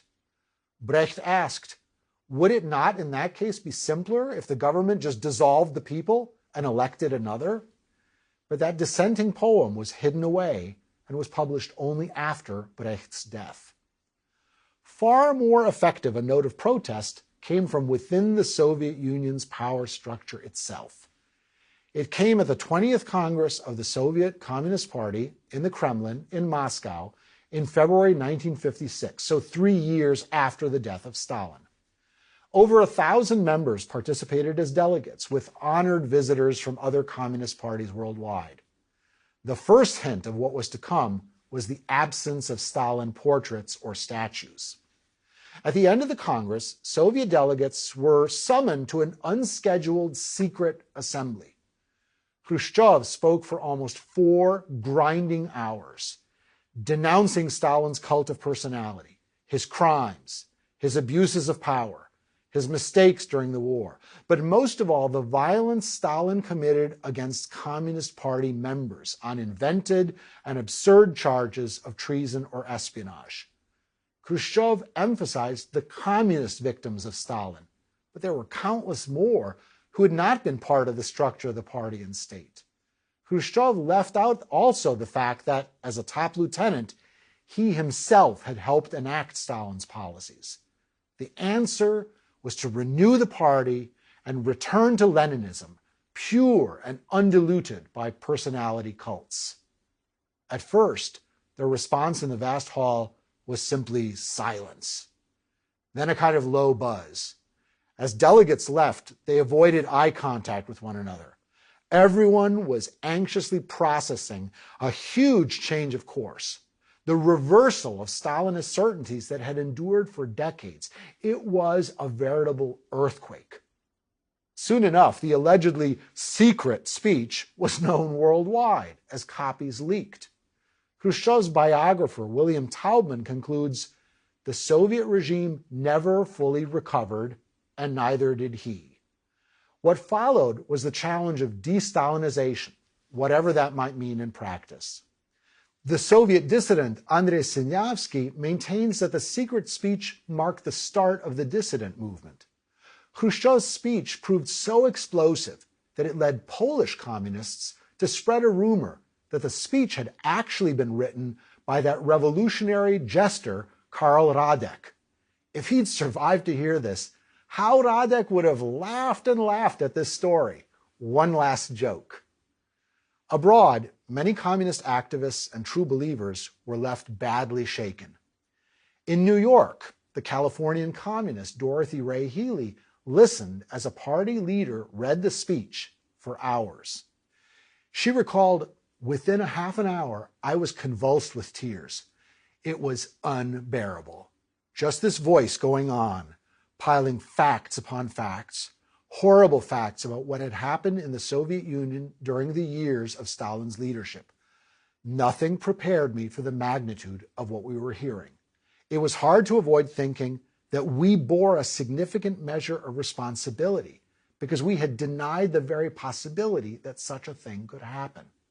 She concluded that it proved one of the most important days of her life, devastating yet also liberating. The results in the Eastern Bloc were dramatic. In Poland, workers' protests broke out in Poznan and led to a temporary liberalization under a faction of reformers. In Hungary, demands for change and a break with the Stalinism of Rákosi snowballed into a full-scale revolt in October 1956. Reformist communists promising de-Stalinization confronted increasing demands for free elections, removal of Soviet troops, and for Hungary to leave the Soviet bloc. Protesters carried Hungarian flags with the communist emblem cut out through the streets. Soviet tanks were sent in and crushed the uprising. Thousands were killed, and a mass exodus of Hungarians across the border to Austria took place. The Soviet repression of Hungary led many communists worldwide to quit the movement, in another Kronstadt moment, recalling Lenin's fateful 1921 suppression of revolutionary sailors. Then, a final heresy. In fact, a heresy within a heresy. In Yugoslavia, Tito's championing of national communism had prevailed against Stalin's threats. This was actually a problematic victory in Marxist terms. Marx had condemned nationalism as a bourgeois delusion or trap for the workers. Later, Rosa Luxemburg had been even more emphatic in condemning it. The latent irony would work itself out much later, in the 1990s, when Tito's Yugoslavia burst apart along national lines. In this Yugoslav context, Tito's close comrade, Milovan Djilas, now subjected Marxism in practice to a Marxist analysis. Djilas started his disenchantment first with Soviet realities, as he visited that homeland of the revolution and talked with Stalin during and after the war. When he came back to the Soviet Union in 1948, Djilas could not bear what he called its backwardness, primitivism, chauvinism, a big power complex. In a vivid image, Djilas recalls how he visited Lenin's tomb now that Lenin was back from his wartime Siberian sojourn. Amid the worshipful crowds of pilgrims at the mausoleum, Djilas was repelled by the mysticism he saw around himself and the mystical awe he felt within himself. This was not the communism he had earlier avowed, but something different. Then in 1957, Djilas wrote a book which analyzed and condemned the evolving social system in communist countries. He called his book The New Class, subtitled An Analysis of the Communist System. This new society claimed to have transcended class, but in fact, the bureaucracies of the one-party states were an emerging privileged elite. This phenomenon would increasingly be referred to as nomenklatura. Djilas argued that the nomenklatura had become the sort of ruling exploitative class that Marx had earlier denounced, as it controlled the means of production, even though they were theoretically state-owned, but in practice were at the disposal of the new elites. This seemed heretical, but Djilas claimed he was consistent in his own quest for a better world. He explained that over his entire life, he traversed the communist road, but that now his disillusionment with communism led him to value the idea of democratic socialism. The book was to be, he avowed, simply the picture and ideas of the world in which I live. I am a product of that world. I have contributed to it. Now I am one of its critics. For committing this crime of sociology, Djilas was condemned to 7 years in prison. How these contradictions, ironies, and challenges manifested themselves in 3 very different national contexts we'll consider in our next lecture.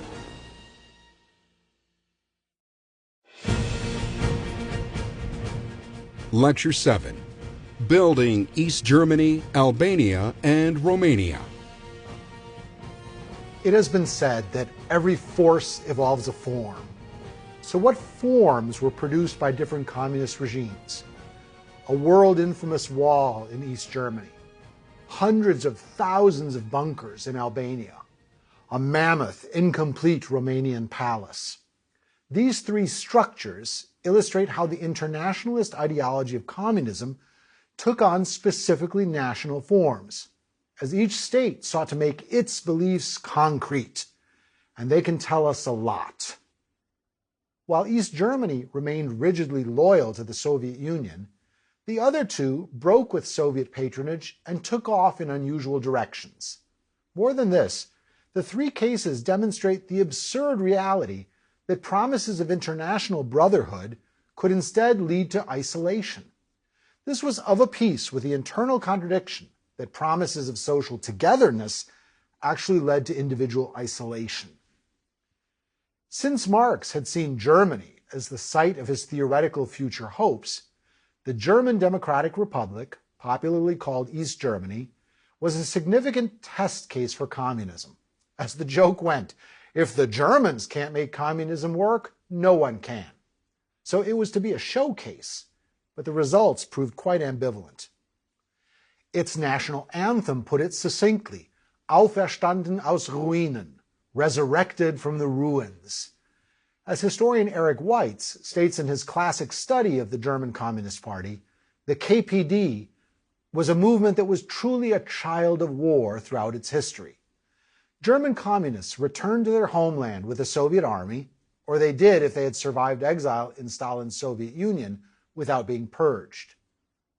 Their chief was Walter Ulbricht, a former carpenter who had been among the first generation of the KPD back in the aftermath of the First World War, then a Comintern functionary in exile.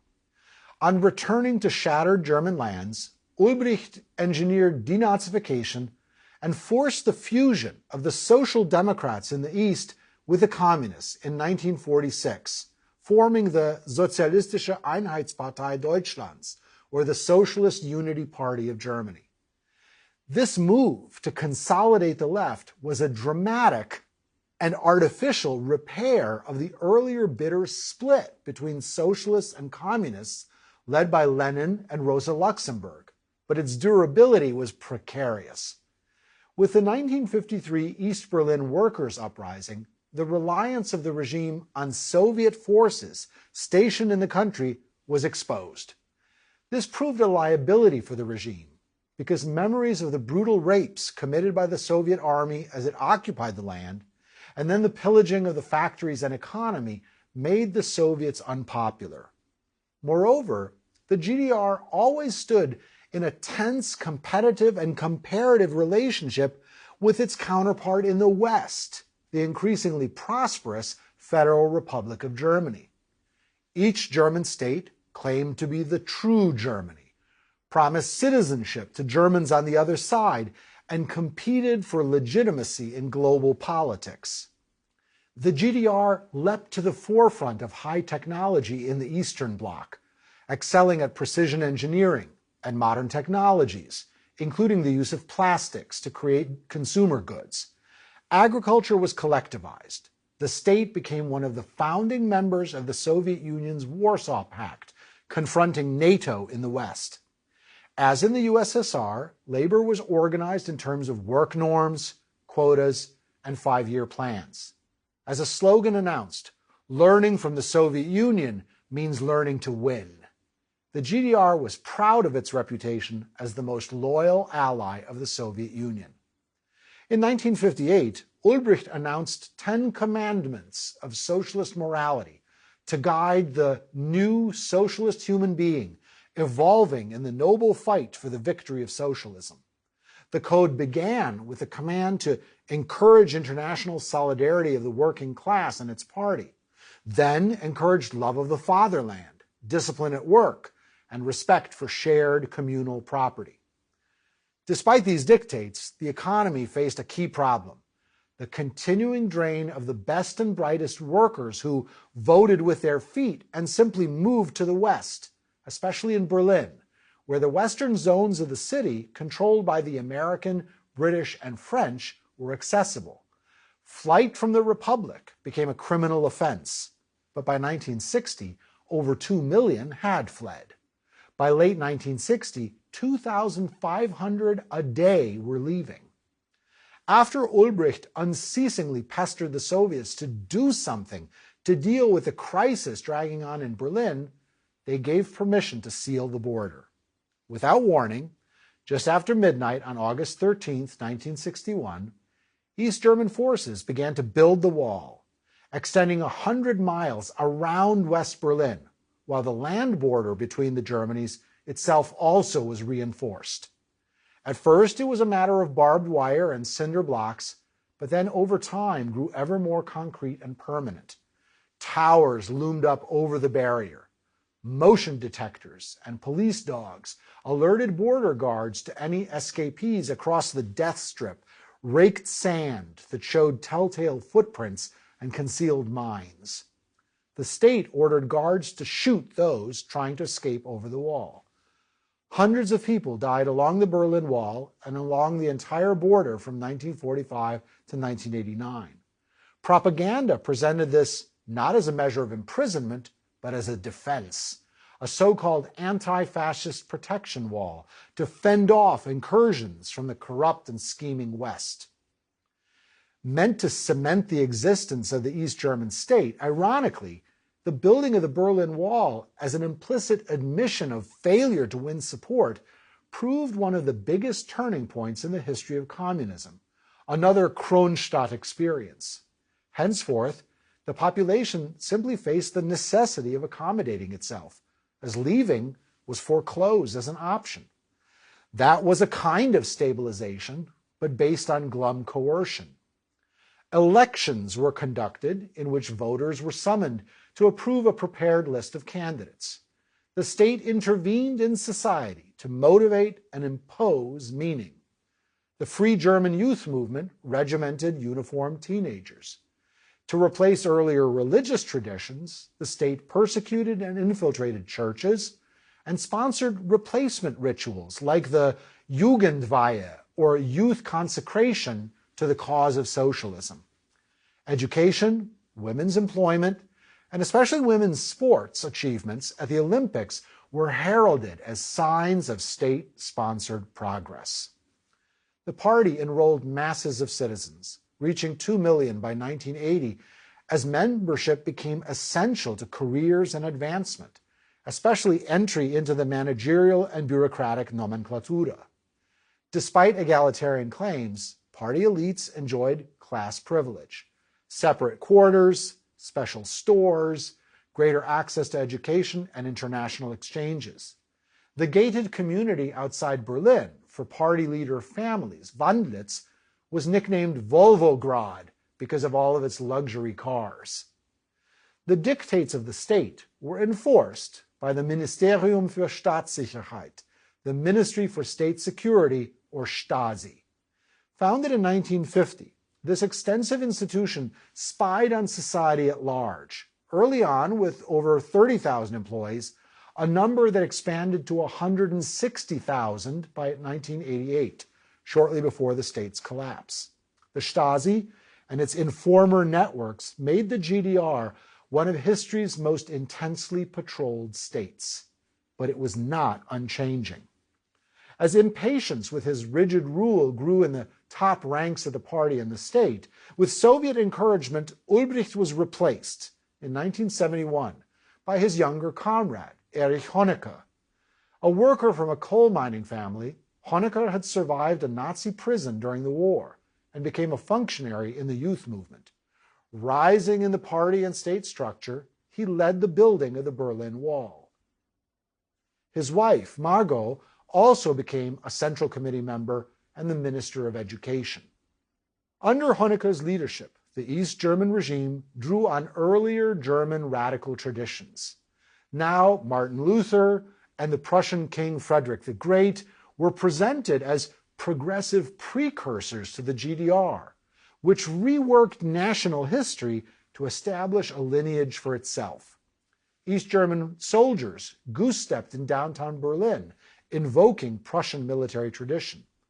Honecker's lean and gray figure became the object of a personality cult. Still, comparisons with West Germany were unavoidable, as West German TV signals and advertising could be seen inside the GDR. Work productivity and the standard of living lagged in the GDR, and this could not be disguised. Back in 1959, at the Bad Godesberg Conference, the Social Democratic Party in West Germany had formally renounced revolutionary Marxism, accepted the market economy, and decided to work instead for systemic reform, as revisionists like Edward Bernstein had called for back in the 1900s. As a result, the GDR denounced the Social Democrats in the West as really capitalists in disguise.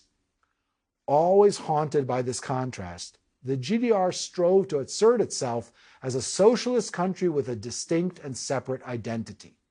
The leadership took pride in directing the second leading industrial power after the USSR in Comecon, the economic association that linked the Soviet Union and its allies. Shortcomings were rhetorically justified as real existing socialism, real existierender Sozialismus. But the reliance on the Soviet Union prevented, and the rivalry with West Germany made this an incomplete version of national communism. A very different and much more unpromising context for communist construction was Albania. The rocky and mountainous Balkan land on the Adriatic coast opposite Italy, a highly unlikely location for a Marxist revolution given its intense underdevelopment as the poorest region in Europe. Albania had long been prey to foreign powers, such as the Ottomans, who had brought Islam to the land. The society was organized into patriarchal clans, much given to feuding from valley to valley. Around 1900, outside travelers claimed Albania was 1,000 years behind Western Europe. When Marx had spoken of rural backwardness, he could have meant Albania. Between the world wars, Albania was ruled by the truly bizarre royal dictator King Zog.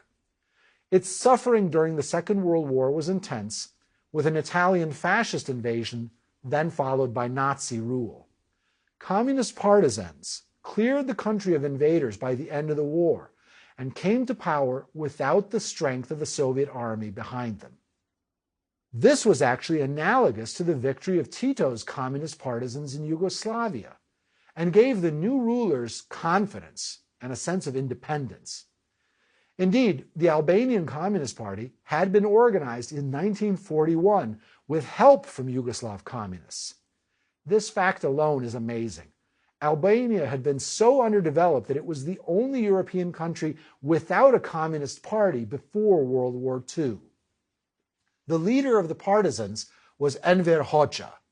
Born in 1908 to a reasonably well-to-do Muslim family, he received a scholarship to study in France in 1930. There, he joined the communists, and before finishing his studies, returned to Albania as a teacher in 1936. He was considered an intellectual in a country of mass illiteracy. During the Italian and German occupations, resistance grew, dominated by the communists in a new democratic front. The Poor Land had around 1 million people and the highest birth rate in Europe. The war killed some 28,000, and a third of the buildings in the country were destroyed. When the Axis powers pulled out of Albania during the end of the war, a provisional government was established, and Hoxha executed hundreds of non-communists. In 1946, Hoxha and his comrades declared the People's Republic of Albania, with Hoxha as Prime Minister, Foreign Minister, Minister of Defense, Commander-in-Chief in the Army, and head of the party. Yet Albania seemed to be locked into the orbit of Yugoslavia, and there were plans for a future Balkan Confederation to include Bulgaria and Greece under the guidance of Tito and his comrades. The Albanian communist and interior minister Koçi Zoze was pro-Yugoslav and a rival to Hoxha. But when Tito and Stalin clashed in 1948, this proved a lifeline for Hoxha, who sided with Stalin and purged Zoze. Stories actually circulated that Zoze was strangled by a comrade who then took over his offices. With Stalin as their patron, the Albanians became Yugoslavia's harshest critics. Relations with Yugoslavia remained tense because a very large and restless Albanian minority lived in Kosovo in Yugoslavia. Hoxha announced the slogan, "We build socialism," with a rifle in one hand and a pickaxe in the other. His Sigurimi, secret police, kept a close watch on society and ran labor camps that held political opponents and their families. During the government and party purges, even Politburo members were shot as spies. The economy was socialized, and Hoxha claimed to have the first fully socialist economy in the world. Land taken from noble landlords and at first redistributed was then collectivized by 1967. Yet agriculture suffered, repeatedly neglected in 5-year plans that aimed instead to build heavy industry, which took priority over consumer goods. There were to be no private cars. Everyone except the party elite was to use public transport. Enver Hoxha's aim was to produce a new socialist man. In the extensive literacy campaign enacted by the state, the first words taught were party and Enver. The country's first university was set up in Tirana in 1957. A campaign against religion was launched, and by 1967, Albania declared itself the first officially atheist country in the world. Mosques and churches were shut down and turned into sports centers or warehouses. Catholic priests were seen as especially dangerous, and one old priest, already in prison, was executed for baptizing a child. Mother Teresa, the missionary nun in India, who was the world's most famous Albanian, was not allowed in to visit her family. But the challenges of being a small country with many enemies continued.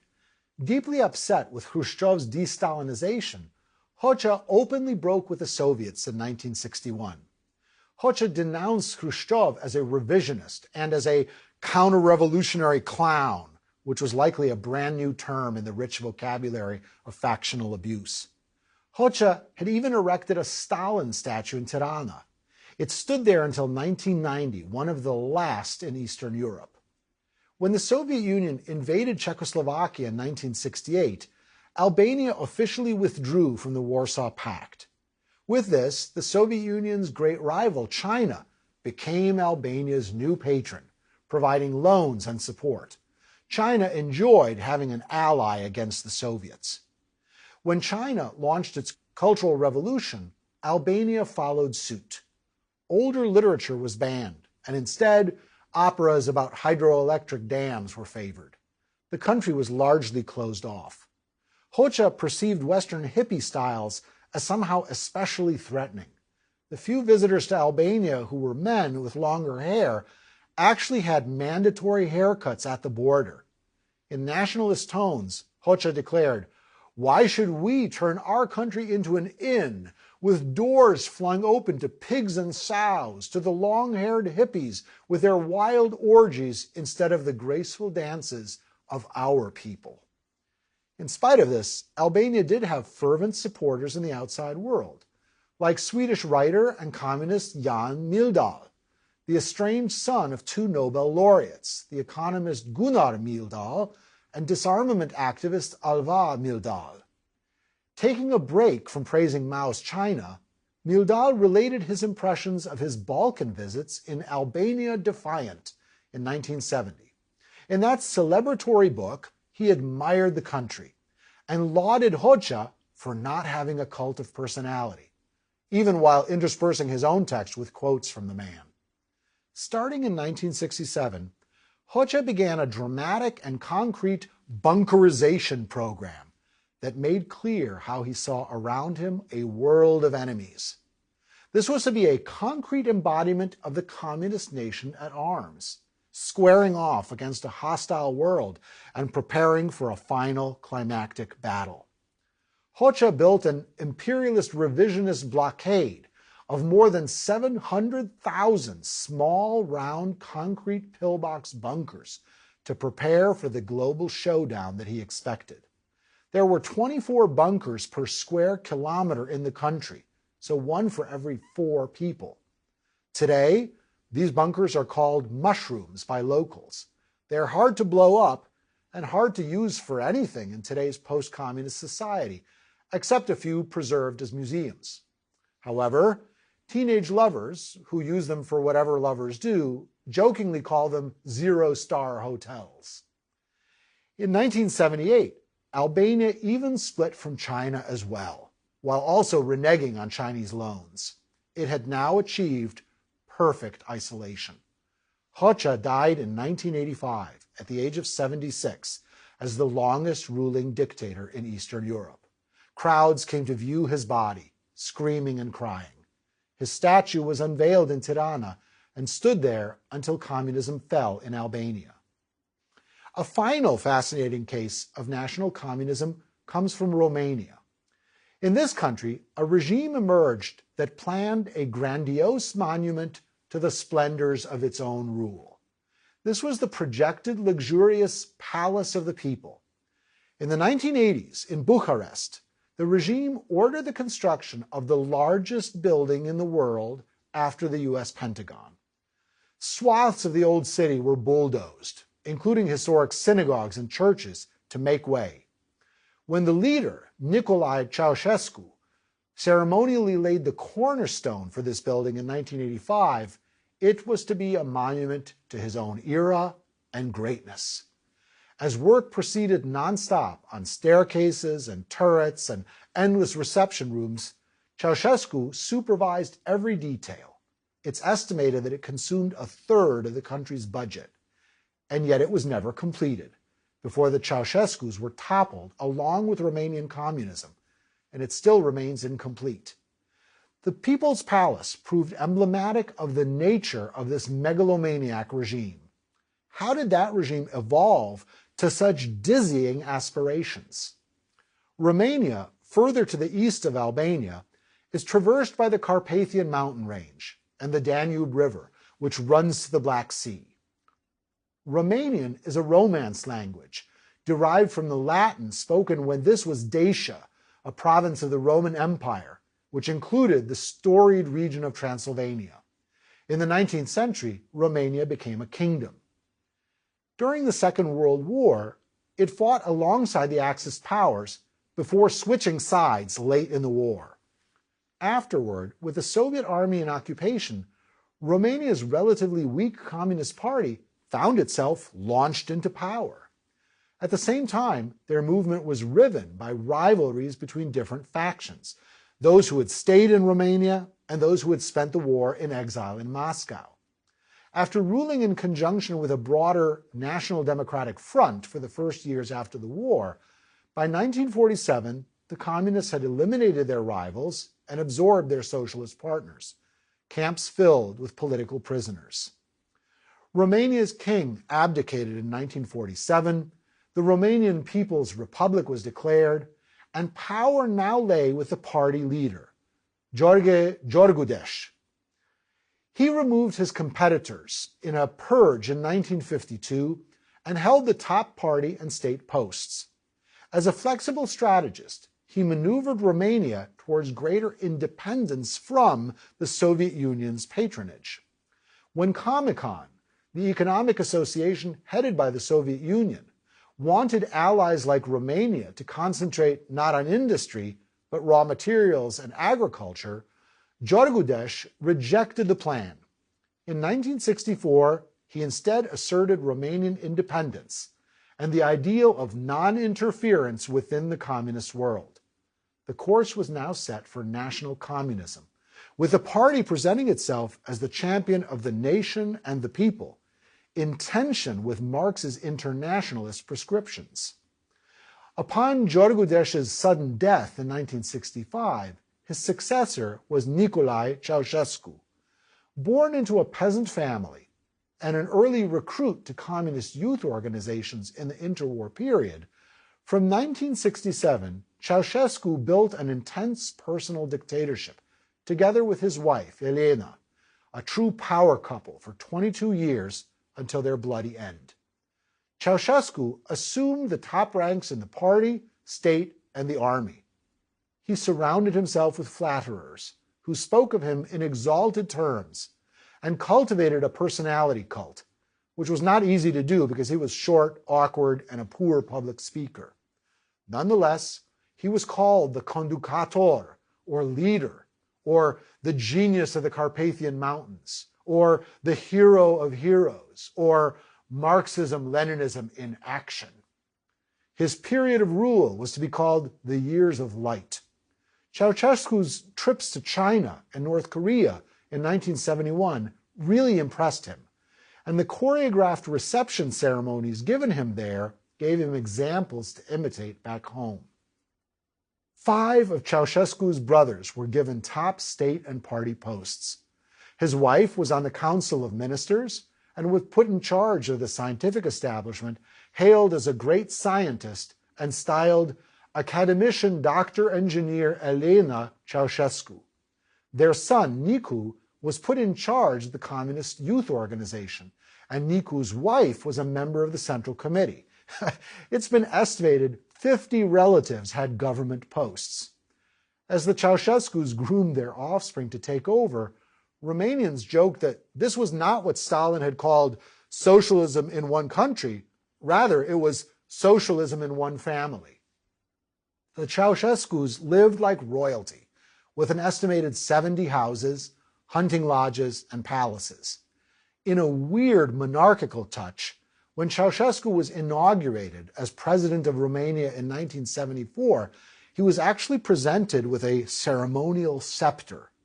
Could Marxism be reconciled with dynasty and royalty? In foreign policy, Ceausescu displayed Romanian independence, shifting between Cold War divisions. When the Soviets invaded Czechoslovakia in 1968, Ceausescu loudly condemned the act before a huge crowd gathered in Bucharest's Palace Square. Then he invited American President Richard Nixon for a visit in 1969. Nixon's praise was lavish, as he allegedly declared afterwards, "He may be a commie, but he's our commie." Ceausescu was received at Buckingham Palace in 1978 and celebrated at the White House by President Carter. But economic independence came at a vast cost. After taking large foreign loans, Ceausescu decreed in 1981 that the debts should be paid off by huge austerity programs, with exports hiked and living standards crashing at home. It was amid this time of privation that the vast People's Palace was begun in Bucharest, a concrete display of the self-celebration of the regime. Dissent was tracked down and punished by the Securitate, established in 1948 with expert advice from the Soviet secret police. They inspired terror. A friend of mine from Timișoara, Romania, told me this story. I was about 12 years old at the time. A knock on the door woke me, my brother, and my parents at around midnight. Not a good thing to happen, because as the joke went, either the building is on fire or the Securitate is after you. Indeed, it was 3 men from the Securitate. Stereotypical KGB types that looked and acted like bullies, hat and leather coat. Well, there they were, bursting into our little apartment. A kitchen, hallway, 1 bedroom shared by all 4 of us, and a dining room/living room. Their attention was drawn to our dining room with a table and 6 chairs. They pronounced that criminal-like setup to be more than we needed. Specifically, they said, "There are only 4 of you, yet you have 6 chairs. Other people don't have enough chairs, and you have too many." They took 2 of our chairs, walked out, and didn't even bother to slam the door. The whole exercise was meant to intimidate us and to make the point that they, the state, are all powerful. Given the facade of power and intimidation which the state had constructed, how would it all come crashing down suddenly in 1989? In a future lecture series on the decline of communism, we'll examine in detail the deeper causes of the unexpected collapse of Romania, Albania, and the German Democratic Republic, among others. At the time when their power seemed at its height, what these 3 Eastern European cases powerfully reveal to us is that divergences could grow even among believers in a unifying ideology. The most important case of this was the factionalist split between China and the Soviet Union, which we'll examine more fully next.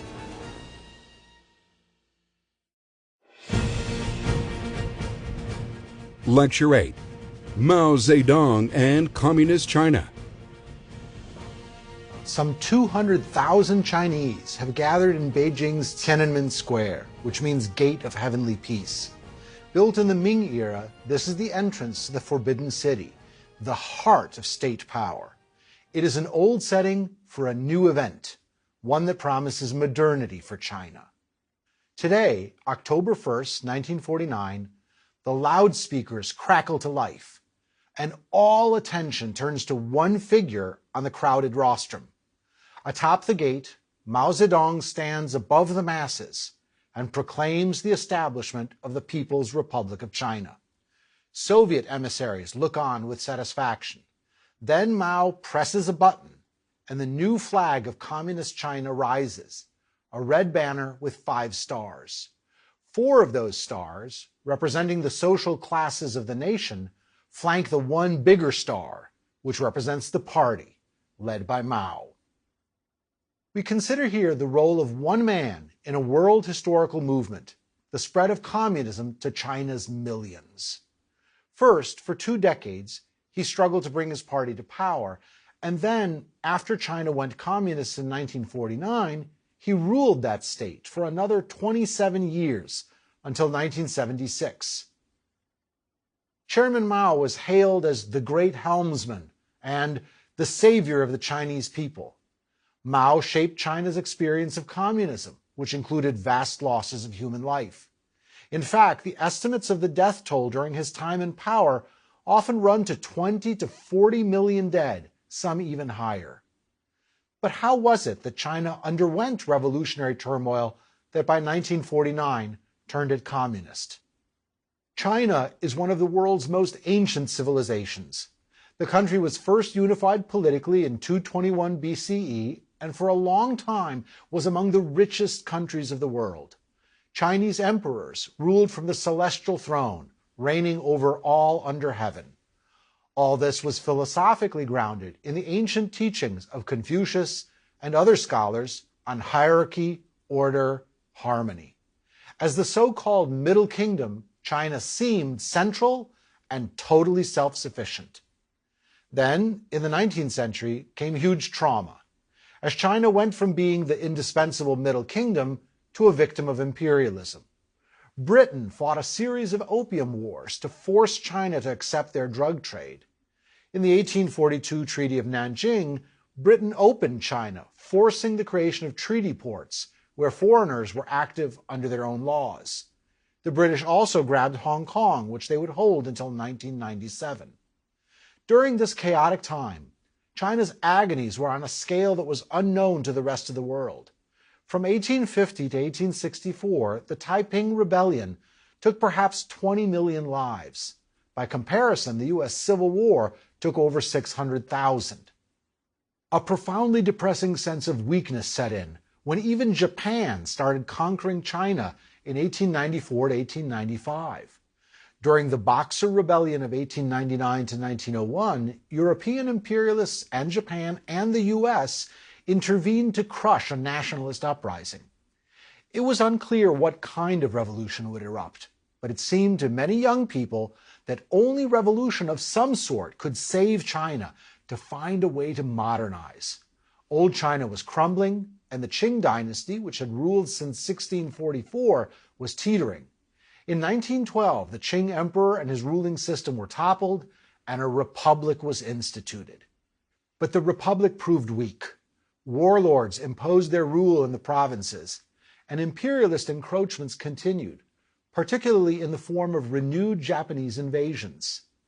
When the country dissolved into warlord rule, Sun Yat-sen founded the Kuomintang Nationalist Revolutionary Party to promote national independence, progress, and science. Then, in the aftermath of Lenin's 1917 seizure of power in Russia and the creation of the Soviet Union, a new formula for rapid progress had appeared internationally. This was the alluring formula of a shortcut to modernity. A small group of young Chinese radicals followed it, among them Mao. The communists saw the answer to China's problems in terms of a new, exciting ideology imported from the West, Marxism and its program of scientific socialism, which would, it was promised, eliminate class exploitation, by establishing the dictatorship of the working class. Now they looked to Stalin and the Comintern. They were especially impressed when the Bolsheviks, alone among Westerners, renounced the imperialist concessions, territories with special economic privileges the Tsarist Russian Empire had carved out of China. Some Chinese radicals traveled abroad. Zhou Enlai, for instance, became a communist in France in 1921, while Deng Xiaoping studied in Europe, first in France, where he also became a communist, and then in the Soviet Union. But it was Mao who came to dominate them all. Mao was born in 1893 in Hunan province, the son of a peasant landlord. There's irony in that, because under Mao's later regime, families like his own would be labeled exploiters and class enemies. He became a revolutionary activist from 1911, active in both the nationalist movement, protesting the Paris Peace Conference following the First World War, and later in the Communist Party.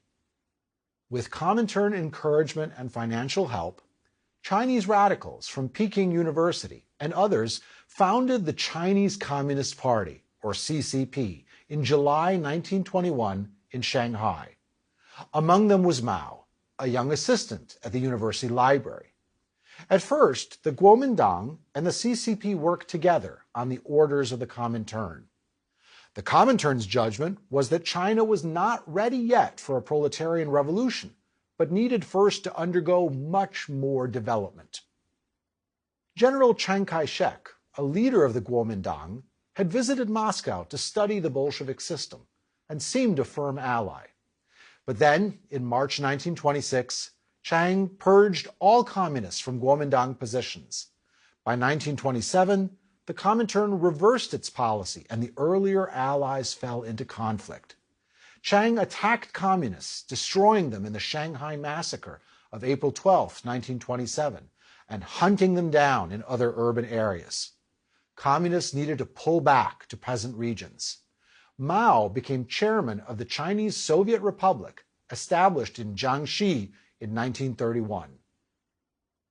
When the Kuomintang encircled the communists in 1934, they were forced to undertake a retreat all the way across the country to Yan'an. To escape the nationalists and pursue their rival program of modernization, the communists undertook a so-called Long March in 1934 to 1935, which assumed legendary proportions. Some 60,000 died on the year-long march, and only several thousand survived. This ordeal was turned into a foundational myth of communist propaganda, underlining the notion that sheer determination could overcome material obstacles. With this march, Mao became principal leader. Yan'an, the Red Base, was now the communist headquarters, with the activists living in caves in the hillsides.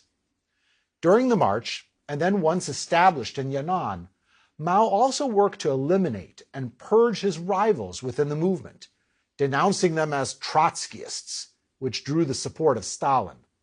Among his soldiers, a ritual of self-criticism was introduced, again on the Bolshevik model. At Yan'an, Mao worked on his ideological message. This Mao thought was a sinified Marxism-Leninism. Marx had been adapted by Lenin to Russia, and now Mao adapted that to China. In his version, Mao emphasized the very rural peasantry that Marx had detested as living in rural idiocy now and headed for oblivion in the future. Mao in particular understood how to mobilize peasant unrest for revolt. To set peasants against one another, he called for a short reign of terror in the countryside. Mao stated that political power grows out of the barrel of a gun. Famously, he urged that guerrilla fighters needed to blend in with the ordinary people, swimming like fish in water. Special stress needs to be laid on Mao's theories of peasant revolutionary war, which transformed Marx's earlier antipathy towards agrarian society and rural people. In Main Currents of Marxism, Kołakowski shows his great skepticism about this revision of Marx by calling Mao's writings extremely primitive and clumsy, sometimes even childish. and aiming at a peasant utopia completely alien to Marxism. But he avows that, in spite of this, Maoism indeed did become one of the chief elements in the contemporary war of ideas. At core, a revision of Lenin's strategies and demonstrating the unlimited flexibility of any doctrine once it becomes historically influential. Unlike comrades such as Zhou Enlai or Deng Xiaoping, Mao's earlier experience was limited to China. He did not study or travel abroad as other comrades had. From 1935, Mao clearly headed the leadership of the party and put the stamp of his personality on it. Mao's overriding conviction of the power of will was not orthodox Marxism. Chairman Mao was puritanical in his views, but indulgent towards himself. His image was deceptive and disarming. He was not a great public speaker, but excellent and intuitive in behind-the-scenes political maneuvers, and a cult of personality was built around him. This is exemplified in a song that dates from the time of the Second World War entitled "The East is Red," set to the tune of a folk song, so it combined the familiar with a new political message. The song announced that the East was red with the dawn, and that Mao Zedong was appearing as a fighter for general happiness and as the great savior of his people. Filled with love for the people, he's building a new China, while the Communist Party is like the sun, bringing light and freedom. The entire song urged following Mao. While in Yan'an, Mao allowed the American journalist Edgar Snow to interview him for a hugely influential book published in 1937 entitled Red Star over China. Snow submitted his admiring account not once but twice to Mao for his approval. It had a worldwide resonance, and then when translated into Chinese, even more of an impact. While Snow interviewed Mao, the Second Sino-Japanese War raged on, with mass atrocities against civilians in places like Nanjing. This was one of the starting points of the Second World War. Estimates of Chinese deaths in the war range from 15 to 35 million. Historians stress the trauma of this war as a factor in leading to the success of communist revolution. Yet even when this war ended in 1945, peace did not come. Instead, civil war resumed in full force between the nationalist forces under Chiang Kai-shek and the communists under Mao. This conflict finally ended by 1949, with Chiang Kai-shek and his nationalist forces retreating to Taiwan, where they claimed that they still were the legitimate rulers of all of mainland China. Indeed, until the year 2000, the Kuomintang remained the ruling party in Taiwan. Then, on October 1st, 1949, Mao proclaimed the establishment of the People's Republic of China. This was the scene with which we opened this lecture. Mao had led the communists to power. Now, for 27 more years, he would shape communist China. Under Mao's leadership, China would also be transformed by some of his core convictions. Whereas traditional thought had valued order and harmony and stability, Mao praised turmoil and revolution. In one of his earliest writings, he stated, "A long period of peace, pure peace without any disorder of any kind, would be unbearable." Disorder promised him access to power, which he could use to create a modern China as he envisioned. Mao called China's people a clean sheet of paper, so the newest and most beautiful words can be written on it. Revolution would not only remake China, but would place it at the center of the world again. So, ironically, after breaking with the past totally, China would again be where it had been in ancient times. Mao declared, "The Chinese Revolution is the key factor in the world situation, and its victory is heartily anticipated by the people of every country." In the press and in the government, Mao's slogans were invoked at every turn. Serve the people. Revolution is not inviting guests over to eat. Imperialists and all reactionaries are paper tigers. And women hold up half the sky. In propaganda, Mao was presented as having adapted Marxism-Leninism to Chinese realities.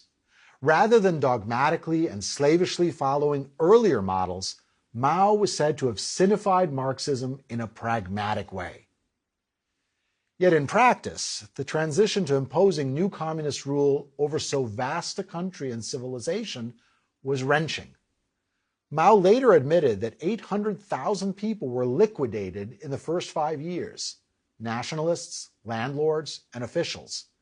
Some estimates run to nearly 2 million.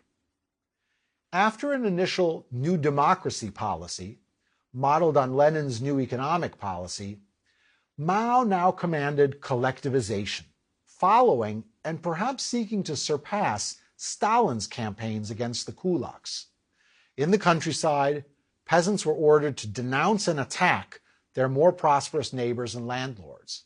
Large meetings were held to denounce and beat these targeted people.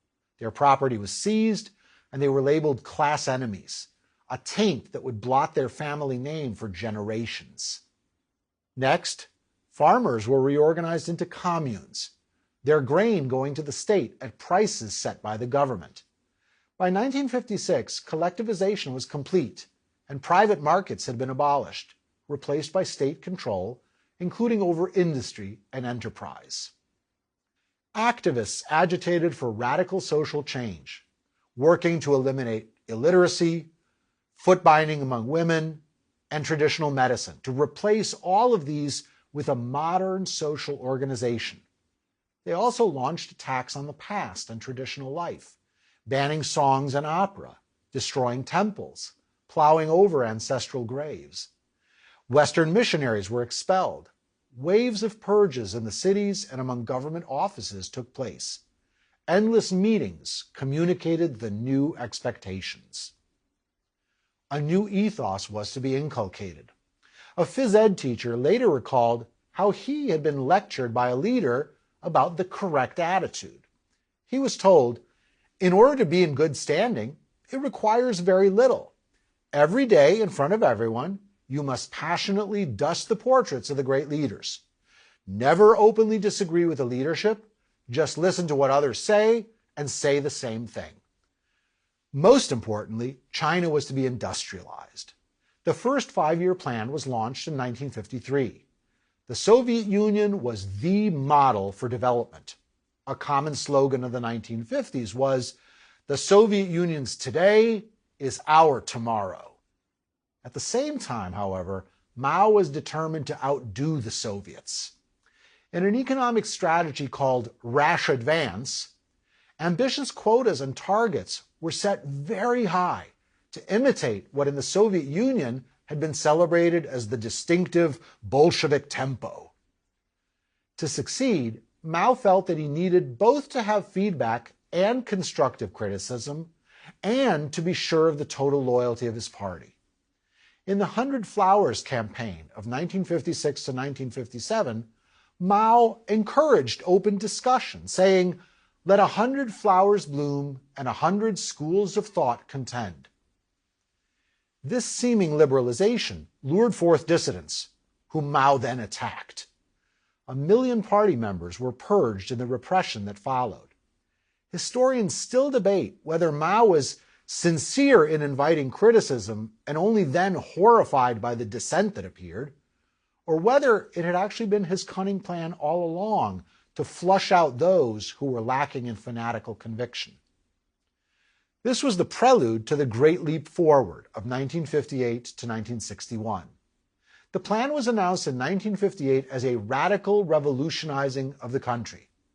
Mao wanted to strike while the iron is hot and press forward through will to achieve the seemingly impossible.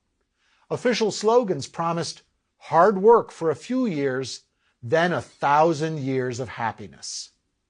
This leap was to take China beyond what even the Soviet Union had achieved, putting China at the front of global progress.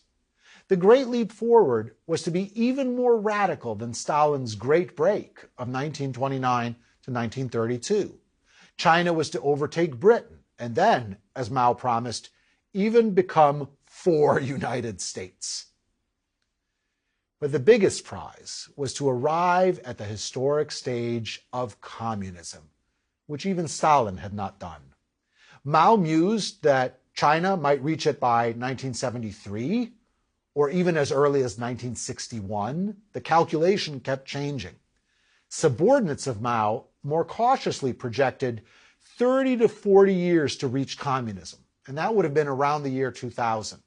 But they still assured the populace that all of you will live to see communism. The measures were ambitious. Collectives were consolidated into giant people's communes. There, essentially all aspects of life were regulated in common, without privacy. Instead of eating at home, farmers were to gather at communal dining halls, but these soon ran out of food.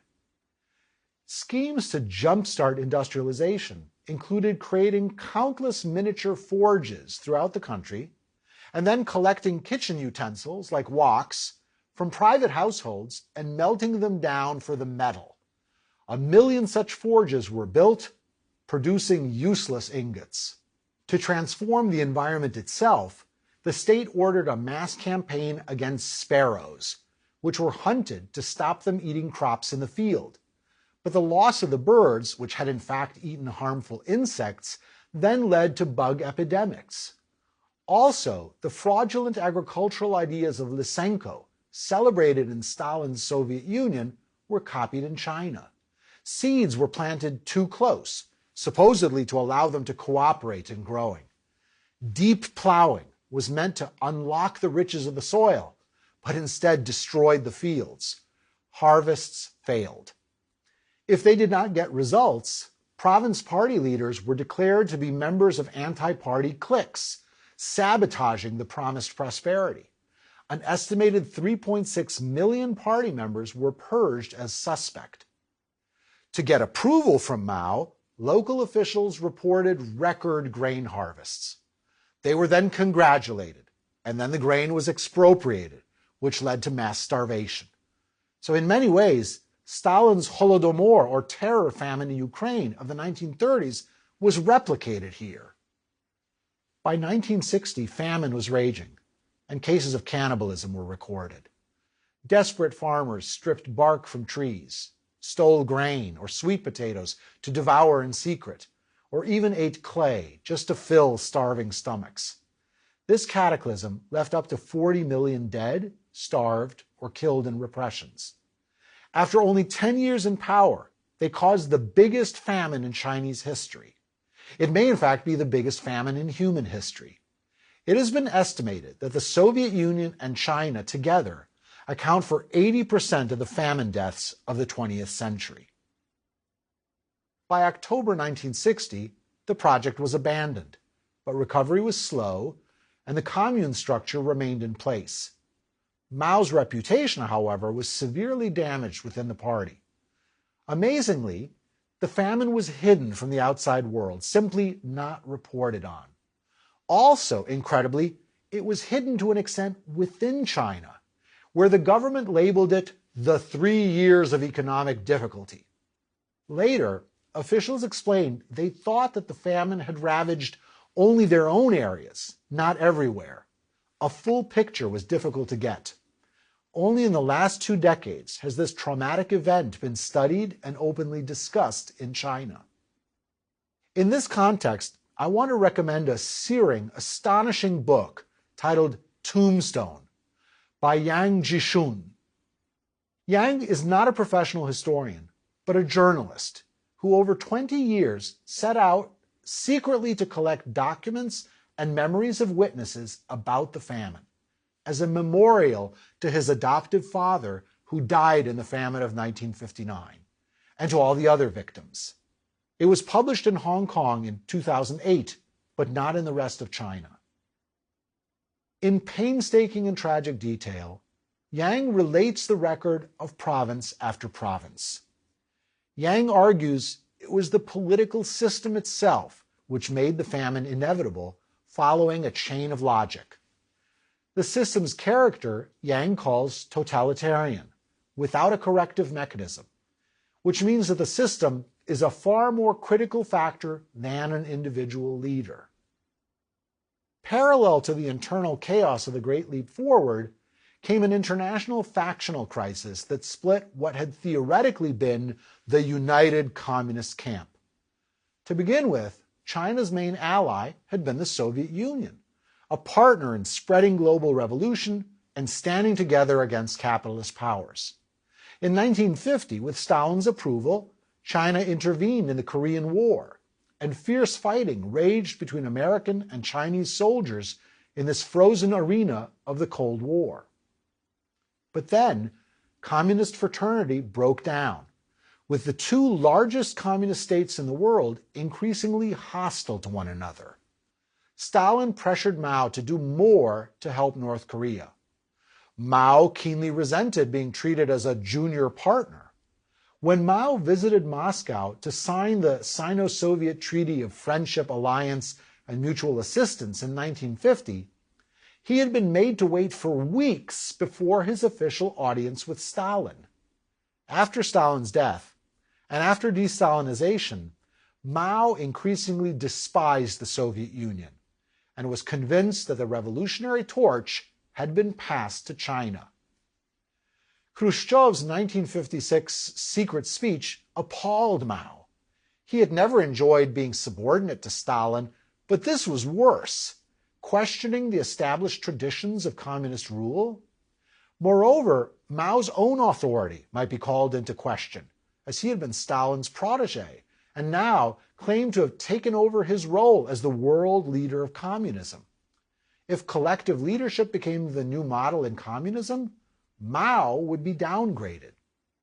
Then the Hungarian Revolution in 1956 further outraged Mao, who pressed the Soviets to intervene. Chinese officials were worried that something similar could happen in China too.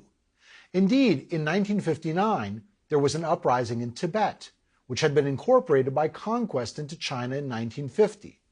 After the failed revolt, the Dalai Lama fled into exile. The party dreaded instability. Really at stake was the question of who would lead the international communist movement. At a 1957 meeting of international communist and socialist parties in Moscow, Mao insisted that the world was going their way and that capitalist power was waning. As he put it, the east wind is prevailing over the west wind. This was a global turning point, just like Red October in 1917, and Mao intended to lead it. As a result of this rivalry, the Chinese-Soviet split was increasingly clear. In 1960, Khrushchev withdrew all of the hundreds of Soviet advisors from China. China denounced the Soviets as revisionists. By 1969, Soviet and Chinese troops were clashing at the Amur River along China's northern border. Could this unofficial, undeclared conflict turn into full-scale war? In private conversations, Soviet diplomats were asking their Western counterparts what their reaction would be to a preemptive strike by the Soviets against China. By 1970, the Chinese leadership was gripped by a war scare. But by that point, the balance of power was no longer what it had been just after the Second World War. On October 16, 1964, China had exploded its first nuclear device at the Lop Nur test site in southeastern Xinjiang. Mao even wrote a poem on the event. "Atom bomb goes off when it is told. Ah, what boundless joy." Perhaps not yet understanding how powerful this new weapon was, Mao declared confidently that China had so many people that it could not just survive, but win a future nuclear war. But the situation was a highly unstable one. The disaster of the Great Leap Forward damaged Mao's standing in the Communist Party. The isolation of China and the increasing conflict with the Soviets was also frightening. Mao's answer, as ever, was more revolution, as we will see when we discuss the Cultural Revolution he unleashed in 1966.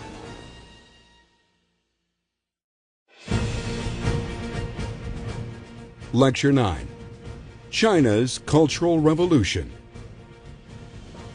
It's June 1966, and we're in Beijing. This is the very center of the ferment-gripping China that bears the formal name, the Great Proletarian Cultural Revolution. We are on the campus of Peking University, which still officially carries the former Romanized spelling form of the capital's name. Campus is crowded, with students visiting from around the country to witness the place where the new ideas of the movement are being generated. Big posters are pasted everywhere, and new ones are going up now. Each poster denounces officials or teachers or authors as enemies of the people. Where the surge of the crowds is biggest, a revolutionary event is now being staged, called a struggle session. Administrators and professors of the university have been labeled as capitalist roaders, allegedly secretly encouraging China's return to pre-revolutionary ways and values. Students calling themselves Red Guards parade the victims, who are scholars who just recently were teaching their classes and grading their exams. Red Guards have hung large wooden signs around the necks of the prisoners, who are ordered to stand where the hostile crowd can see them. The wooden signs are designed to be heavy, with thin wire to suspend them, cutting into the necks of their wearers. They stand, heads bowed, and await their long ordeal. First, someone reads from the sayings of Mao. Then the first of the prisoners is pushed forward as the crowd shouts slogans, foremost among them, "Long live Chairman Mao." The prisoner is forced into what the Red Guards have nicknamed the airplane position to induce nearly unbearable stress. Bowed down from the waist with arms stretched out forward or backward. If the prisoner falls from exhaustion, breaking this stance, he is beaten. A recitation of the crimes and misdeeds of the prisoner follows, such as accusations of being a historical reactionary or counter-revolutionary academic authority. Then the prisoner is asked whether he admits his guilt. If he does not answer accepting the charges right away, a beating follows. Self-criticism is mandatory, a full confession of guilt and culpability, even when the charges are untrue. Then it is the next victim's turn. Finally, after more abuse, the targets have posters pasted onto their backs describing their crimes. They are commanded to go home without taking off the posters, in disgrace. Or they might be sent to the campus prison, nicknamed the Cowshed. The Cultural Revolution that gripped China officially lasted from 1966 to 1976, when Mao died. Historians often divide it into two phases. The first from 1966 to 1968, involving tremendous upheavals and instability, and then a longer phase of consolidation. As we saw in our previous lecture, Mao's prestige and standing in the party had been damaged by the vast failure of the Great Leap Forward and the famine that followed. Mao's comrades, Liu Shaoqi, the official head of state as the president of the People's Republic, and the party's general secretary, Deng Xiaoping, increasingly came to the fore. This rankled Mao. As in the past, Mao responded by launching a mass campaign that would incidentally put him in the forefront again. This would take the form of a purge. Since the founding of the state in 1949, there had been repeated purges, like the 1957 100 Flowers campaign. But this new purge would be bigger. Mao claimed that he was afraid that China was stagnating, that revolutionary fervor was ebbing, that the forces of the pre-revolutionary society were insidiously working from within and making a comeback. Those forces were the running dogs of imperialism and their lackeys. Mao hinted that pre-revolutionary mindsets were still at work, even though socialism was being built in the country. Actually, such a claim of surviving mindsets was really in tension with Marx's model of an economic base determining the superstructure of society and ideas. In particular, Mao warned that China might become like the Soviet Union. This was deeply ironic. Earlier, Chinese communists had admired and imitated the USSR. Their slogan had been, "The Soviet Union's today is our tomorrow." But after de-Stalinization, Mao said the Soviet Union had strayed from Marxism, becoming a revisionist power, headed down the capitalist road. Even now, Mao said, the sprouts of capitalism could be detected in China. Edward Bernstein's revisionism was showing up here in the form of economism, concern with living standards and consumer goods rather than progress. The party itself, moreover, was a huge part of the problem. It was becoming bureaucratic, stable, soft, complacent, self-satisfied, rather than dynamic, selfless, and revolutionary. The party needed to be broken apart and remade, re-energized. Mao was preparing to attack his own party.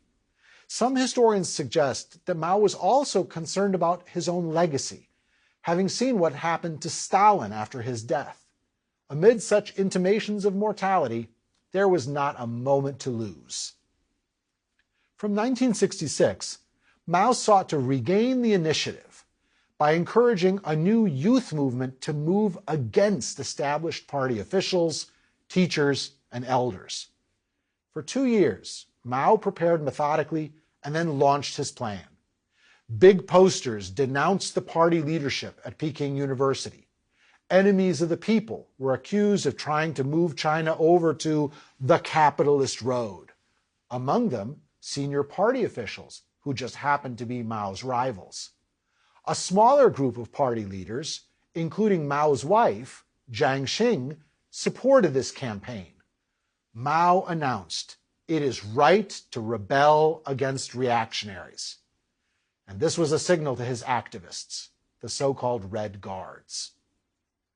With Mao's blessing, young men and women were organized along military lines into Red Guard units. Soon they were several million strong. They wore plain, military-cut Mao suits, and an estimated 2.2 billion badges with Mao's picture on them were produced and worn fervently. The Red Guards were strikingly young, many of them still high school students. This was new. These activists stood apart from party discipline, and in fact could terrorize party officials. Their mandate came from Mao and his personality cult, and they were charged with the duty of purging the party and society. The Chinese army had published a collection of Mao's sayings entitled Quotations from Chairman Mao Zedong. It came to be known as the Little Red Book because it was compact enough to fit in military uniform pockets. It's claimed that 1 billion copies of it have been printed, so it became the most published book in history after the Bible. The sayings were the new authority. Among the best known was, "Political power grows out of the barrel of a gun." Another quotation ran, "If there is to be revolution, there must be a revolutionary party. Without a revolutionary party, without a party built on the Marxist-Leninist revolutionary theory and in the Marxist-Leninist revolutionary style, it is impossible to lead the working class and the broad masses of the people in defeating imperialism and its running dogs." A unique kind of jargon and formulaic language, or perhaps incantation is a better word, was deployed here, a vocabulary of lackeys and paper tigers. Some scholars have pointed out that the use of mantras in mass campaigns resembled traditional local religious practices in China. In fact, some Red Guards said that just by chanting, "Long live Chairman Mao, long live Chairman Mao," they would enter an ecstatic visionary state. They called themselves children of Mao. Here is the oath of a group of high school Red Guards. "We are Chairman Mao's Red Guard, and Chairman Mao is our highest leader. We have unlimited trust in the people. We have the deepest hatred for our enemies. In life, we struggle for the party. In death, we give ourselves up for the benefit of the people. With our blood and our lives, we swear to defend Chairman Mao. Chairman Mao, we have unlimited faith in you." Mao greeted mass rallies of the Red Guards in Tiananmen Square as they paraded. Mao wore one of their red armbands to show he was with them, and even drew up one of the big revolutionary posters with bold characters. On August 5, 1966, Mao commanded the Red Guards, "Bombard the headquarters." No one was to be immune. The greater the chaos, the better. One slogan went, "Chaos confuses the enemy." A series of ferocious campaigns focused on traces of the past, Western influences, education and teachers, books and old art. This came down to a special attack on Confucian traditional culture.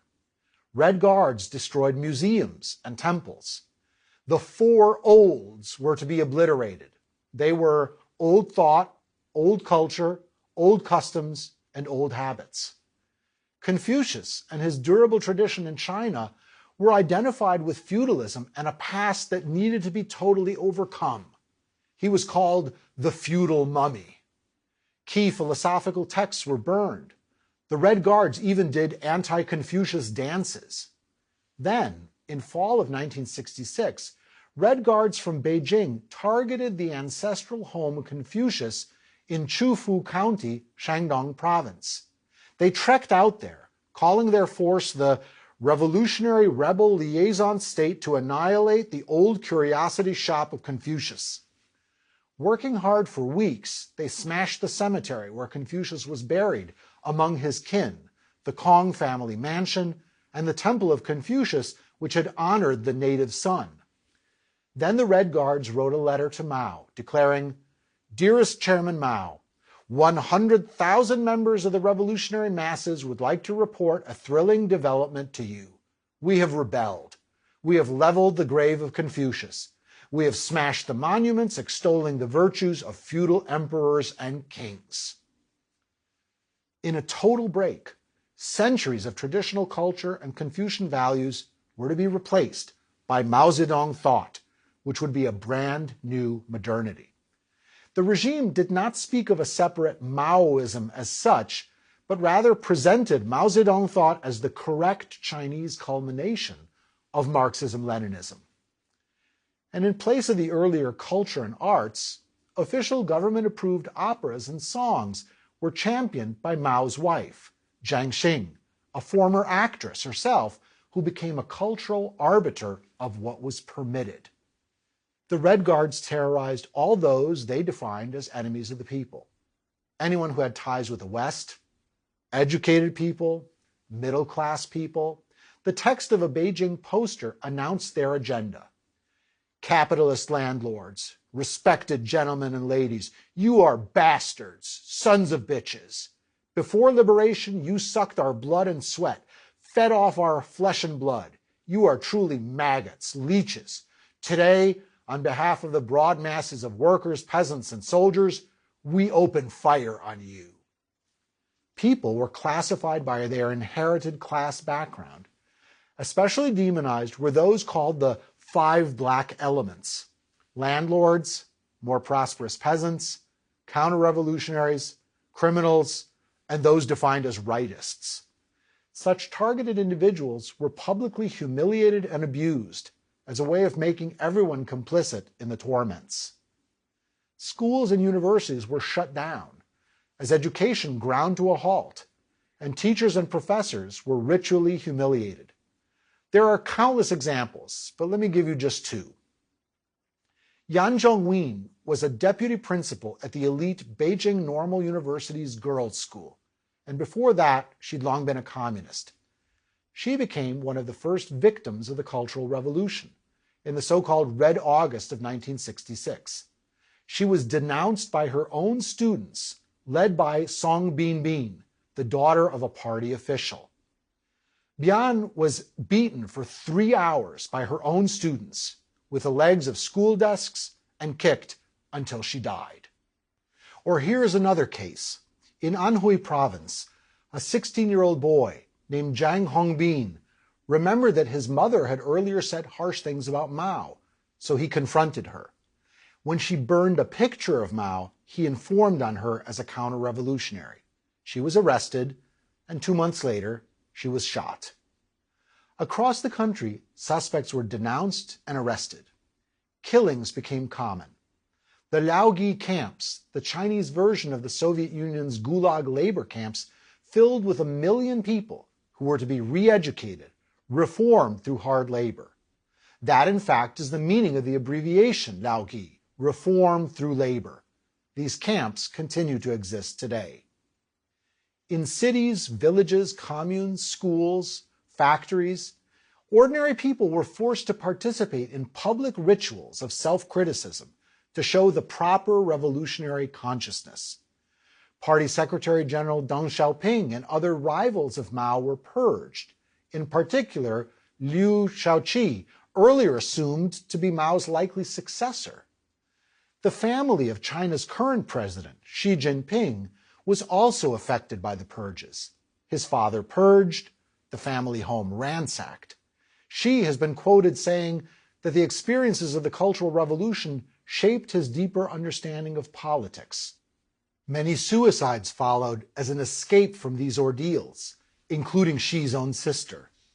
Of the many millions of witnesses, we have eloquent testimony in the form of a book written by Qi Shenlin, a professor of Sanskrit and other Indian languages at Peking University. The book's English translation is entitled The Cowshed, named after the campus prison where he and his colleagues were confined for 9 months and brutalized by students. He wrote the book decades later after waiting in vain for someone else to write about the era. It is unsparing and candid. For instance, Xi avows that he was a supporter of the Cultural Revolution, even after he himself was imprisoned. As he puts it with exquisitely bitter humor, we all took turns persecuting each other.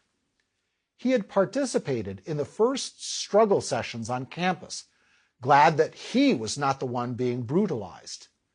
But then, when he was singled out to be struggled against, his earlier self was shattered. He actually prepared to kill himself as an escape, but was arrested before he could do so. And then, to his surprise, Xi discovered that he could survive even the abuse that followed. But at what cost? Earlier Confucian thinkers had consoled themselves with a maxim that spoke of the enduring status and meaning of being a scholar. The scholar can be killed, but he cannot be humiliated. Xi observed that in this time of trial, he learned that in fact, on the contrary, the scholar can be both killed and humiliated. In a final sarcastic aside, he avowed that, while I regretted it then, I am now glad I had a chance to experience the revolution. Missing out on such a spectacle would truly be a cause for regret. We might shift the focus to ask, what motivated the Red Guards? There was the promise of upward mobility, to be a new elite. There was also clearly a generational conflict aspect, an exciting reversal of hierarchies, with the young lording over the old, children over parents, the uneducated over their teachers. This was said to be a part of the great dialectic of history, the new triumphing over the old. Others participated to cover up their own tainted ancestry. There were also internal power struggles, with Red Guard factions fighting each other in a gang war dynamic. The different factions ideologically were very similar, so it was leading personalities that fueled the conflict rather than political disputes. They were proud of their violence. One group in Harbin declared, "Today we will carry out Red Terror, and tomorrow we will carry out Red Terror. As long as there are things in existence that are not in accordance with Mao Zedong thought, we must rebel and carry out Red Terror." The factions grew ever more heavily armed, carrying homemade spears and other weapons. Eventually, they were even raiding shipments of arms intended for the communist forces in the Vietnam War. China also seemed in this time to shut itself off from the world. Chinese ambassadors were recalled from those countries where China was diplomatically recognized to be examined for their political loyalties and perhaps purged. Around the world, readers of the news peered at photographs of struggle sessions and mass meetings to understand what might be going on. In Hong Kong, then still a British colony, located at the mouth of the Pearl River, corpses could be seen drifting downstream from China, a dire hint of what was unfolding. The death toll of the Cultural Revolution is estimated between hundreds of thousands and millions, but the true number remains unknown. Mao presided over this surging chaos, feeling that the turmoil would ultimately be productive, whatever the cost. At a remove from the disorder, he enjoyed a life of luxury and many young mistresses, whom he is said to have infected with venereal disease. Some historians have compared Mao's self-indulgent rule to that of the very Chinese emperors who were condemned by communist ideology. But his public persona was austere and godlike. But then Mao called off the most intense unrest and turmoil in 1968 to 1969. He even used the army to suppress the Red Guard movement when he feared it was going too far and might escape his control. Millions of young people were ordered to leave the cities and were sent down to the countryside to learn from the masses and pressured to volunteer for agricultural labor. This is actually a way of breaking up the Red Guard organizations. This movement was called the Up to the Mountains, Down to the Villages movement. It was really a strange echo of when 19th century Russian populist youth had gone to the people, eagerly heading to the villages to teach the peasants. But now the roles were reversed, and the peasants were to re-educate the former radicals on top-down orders rather than going spontaneously. This episode left something that's hard to measure, but was shared by millions. Long-term traumatic memories of mistreatment of teachers, neighbors, or relatives, either as a participant or bystander. To return to one case we mentioned earlier, that of Zhang Hongbin, who denounced his own mother, many years later he said that he sees her in his dreams, and he begs her forgiveness. A so-called scar literature later arose in China as people tried to recount what they had seen or lived through. Yet internationally, some were entranced by the Cultural Revolution, or what they thought it was. Julia Lovell's Maoism, A Global History, shows the worldwide resonance of Mao's impulse. In many places, Maoism interacted with the counterculture and student revolt. Among the few Westerners who visited China in this period was someone we've discussed before, the Swedish writer Jan Myrdal, who had admired defiant little Albania. Once before and once during the Cultural Revolution, Myrdal visited the tiny and poor village of Liaoling in Yan'an with his third wife, Gun Kessler. From the first visit, he felt somehow close to Liaoling because he himself came from a small village in Sweden. After returning to China, he observed in Liaoling better housing, better clothes, lower prices, improved infrastructure, and living standards. Myrdal avowed at the outset of his book, Report from a Chinese Village, "The reader might say that I am biased in favor of China and the Cultural Revolution. Of course I am." The project he hailed as one in which human nature is being changed.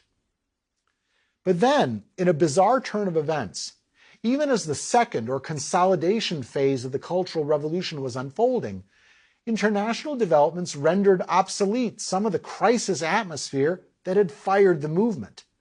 Capitalist encirclement and revival were decried, but then in 1972, in a surprise departure, the United States and China came to terms diplomatically. After decades of frozen silence, they crafted a relationship that was useful to both sides. Up to this point, the U.S. had not recognized Communist China, favoring instead the Kuomintang government in Taiwan as the legitimate China. But based on a shared interest in balancing against a common adversary, the Soviet Union, the new relationship was symbolized by President Richard Nixon's visit to Mao in 1972. It was followed by the establishment of full diplomatic relations. The real end of the Cultural Revolution came with the death of Mao on September 9, 1976. He was 82 years old. No effort was spared in preserving his corpse to produce a relic for veneration, like Lenin and Stalin in the mausoleum outside the Kremlin in Moscow. But the Chinese lacked the requisite expertise. Conflict with the Soviet Union meant Russian experts could not be used, so Vietnamese embalmers were called in. But they were out of their depth, and some spectacular failures later took place. The eventually rescued product was put on public display in a huge marble mausoleum at the center of Tiananmen Square, where it remains today, with long lines waiting to view the mummy. After Mao's death, a desperate leadership struggle took place. Mao's wife, Jiang Qing, and her associates, later dubbed the Gang of Four, grasped for power, but this proved difficult without the legitimating figure of the so-called Great Helmsman. Deng Xiaoping, who had been purged but then made a comeback with Mao's toleration, emerged victorious with his allies and put the Gang of Four on trial, carried on television. The Gang of Four were charged with plotting a coup and counter-revolution. Jiang Qing had attacked rival communist comrades in factional struggles during the Cultural Revolution, and now they struck back at her. From the prisoner's dock, she invoked her husband, saying, "Everything I did, Chairman Mao told me to do. I was his dog. What he said to bite, I bit." After Mao's death in 1976, leaders sought stability. Copies of the Little Red Book were shelved rather than waved around. In 1978, Deng Xiaoping introduced a reform era which pressed the so-called four modernizations: agriculture, industry, military, and science. With the slogan, "It is glorious to get rich," Deng sought to unleash China's economic potential by promoting private enterprise, while always retaining political control for the Communist Party. This brought new global trade with China and a flood of Chinese students studying abroad, all of which have enmeshed China and the world in ways that we are still witnessing in our own times. Historians continue to debate the meaning of Mao. Timothy Cheek of the University of British Columbia states, "When Mao was born, China was a failing backward empire. When he died, it was a respected or feared nation on the world scene, a nuclear power with a permanent seat on the UN Security Council and able to feed its people and run a modern economy." But consider the cost. And we need to ask whether this was the only model of modernization that could have worked. Was the price even a necessary one? Disassociating from Mao proved difficult. Even after a turn towards more pragmatic policies, the communist government in China still hailed Mao Zedong thought and claimed that his contributions outweighed any mistakes. In 1981, a CCP formula was announced that Mao was 70% correct. Professor Qi Shenlin, by contrast, had a different verdict about these years. He declared that the Cultural Revolution was neither cultural nor revolutionary. Instead, it was nothing but a 10-year-long disaster, an example of what not to do. Qi feared that if this horrific past were suppressed, the same mistakes could be made again in the future. An honest reckoning with this period has been slow to emerge in China. As a result, bizarrely, in China today, Cultural Revolution propaganda styles are used sometimes for advertisements intended to appeal to nostalgia, and the Little Red Book is being reprinted again. Some offer halting apologies for their roles in the Cultural Revolution, including Song Binbin, who was the leader of the students who attacked their own teacher. While she says she regrets what happened, she has not been held responsible. In some local religious cults, Mao is even included as a divinity. Such are the complexities and challenges of memory.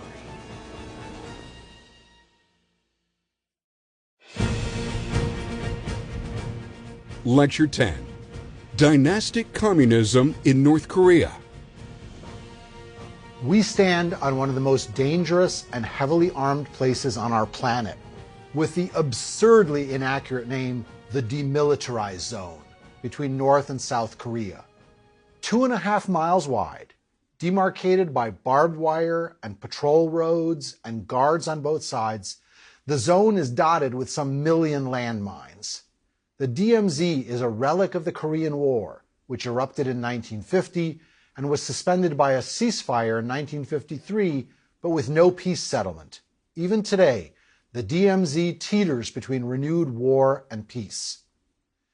In the middle distance before us, out in North Korea, lies a settlement named Kijundong, which means peace village. It's meant to be exemplary, the realization of a human dream that goes back to the most ancient philosophers, Plato among them, the dream of the perfect society. Above it all waves an enormous red and blue flag of the Democratic People's Republic of Korea from a monster flagpole that, soaring up to 525 feet, was the world's tallest when it was first erected. The buildings there are as neat as a pin, with shiny blue tile roofs. The roads are flawless, constantly swept clean by a handful of maintenance workers.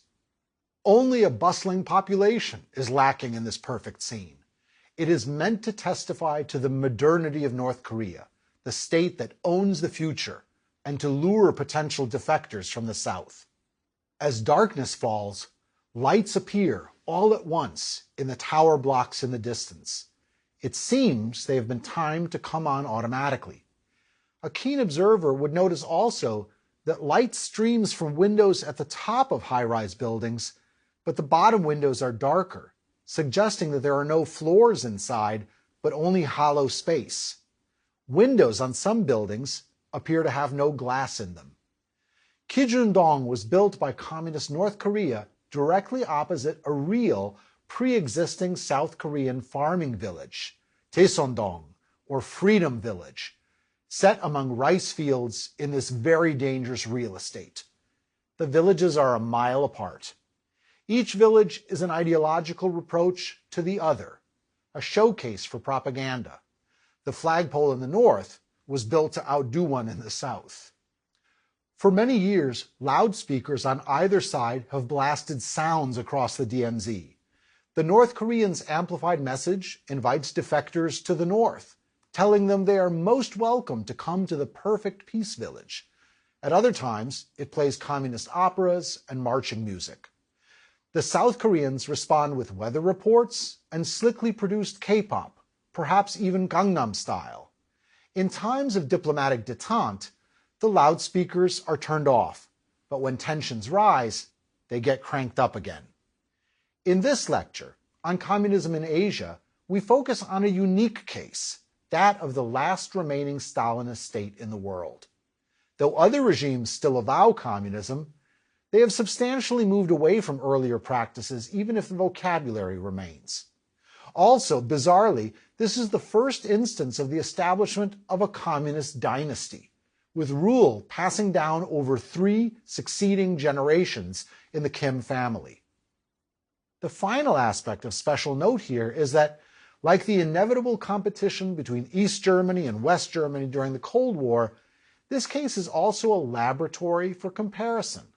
Since the Cold War began, there have been 2 Koreas, and they have taken radically different trajectories.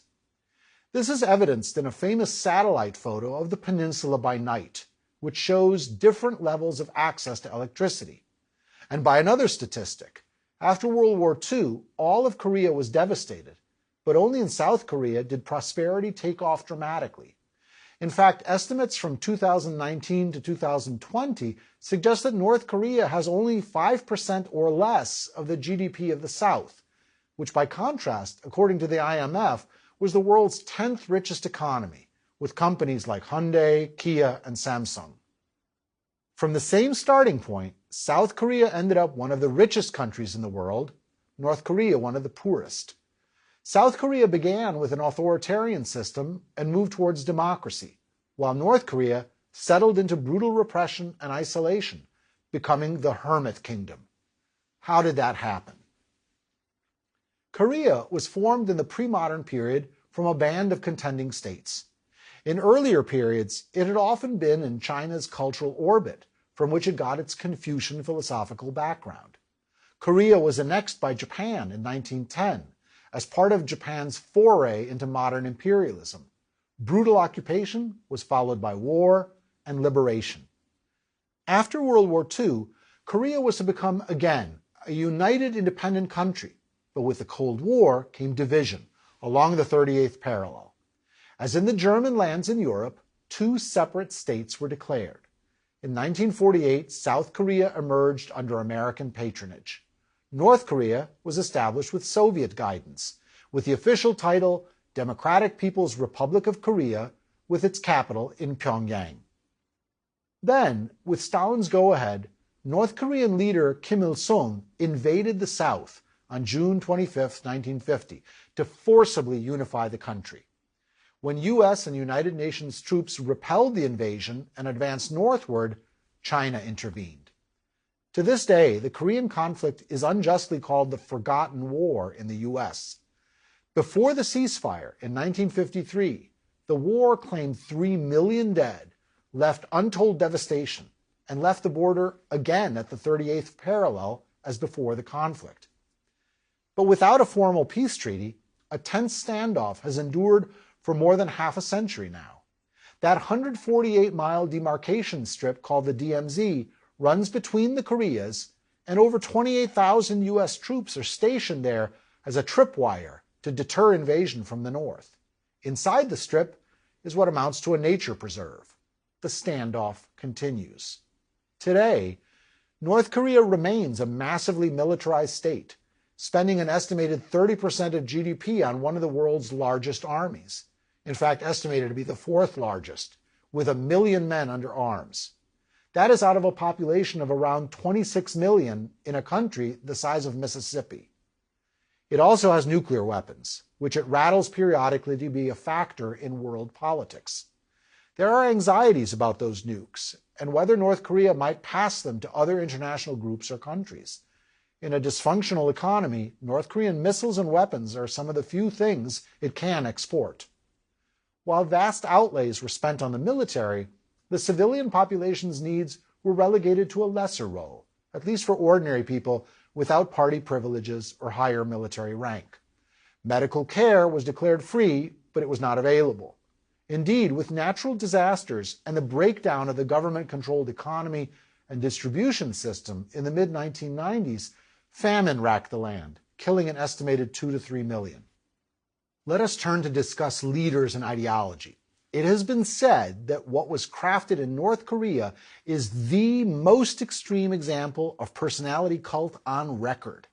It centers on the Kim family, which has so far provided a succession of 3 semi-divine leaders. From 1948 to the time of this presentation in 2021, 73 years. Consider that the Bolsheviks were in power for 74 years. The Soviet Union lasted for 69 years. The first leader was Kim Il-sung, known as the Great Leader, installed by Soviet forces. He was born near Pyongyang in 1912 as Kim Son-ju. When Japan occupied Korea, he became an anti-Japanese guerrilla, was trained and educated in the Soviet Union, and served in the Soviet Army during World War II. Then he was installed by Stalin as a local communist to rule the country in alliance with the Soviet Union and China. In a pattern we are already familiar with, the consolidation of his power involved internal communist purges to eliminate a rival faction of comrades who had stayed in the occupied country rather than being in exile. At first, Kim enjoyed support from both the Soviet Union and China, but when their split grew, he balanced between them in subtle shifting ways, incidentally establishing a pattern that endures in international politics to the present day. More purges against party factions aligned closely with Beijing or Moscow kept Kim as the essential balancer. As in the cases of Albania and Romania, this amounted to an especially intense assertion of national communism as a trend. To underline this assertion of independence and a Korean form of communism, Kim Il-sung crafted the ideology he called chuche, or self-reliance, pursuing autarky and radical isolation. The four central principles of Juche were defined as autonomy in ideology, independence in politics, self-sufficiency in economics, and self-reliance in defense. In practice, it has also meant isolation, with rigidly controlled relations to the outside world. Ordinary people have no access to outside media. A high degree of conformity is mandatory. Every household is outfitted with a radio receiver, the speaker, which broadcasts marches, songs, and proclamations.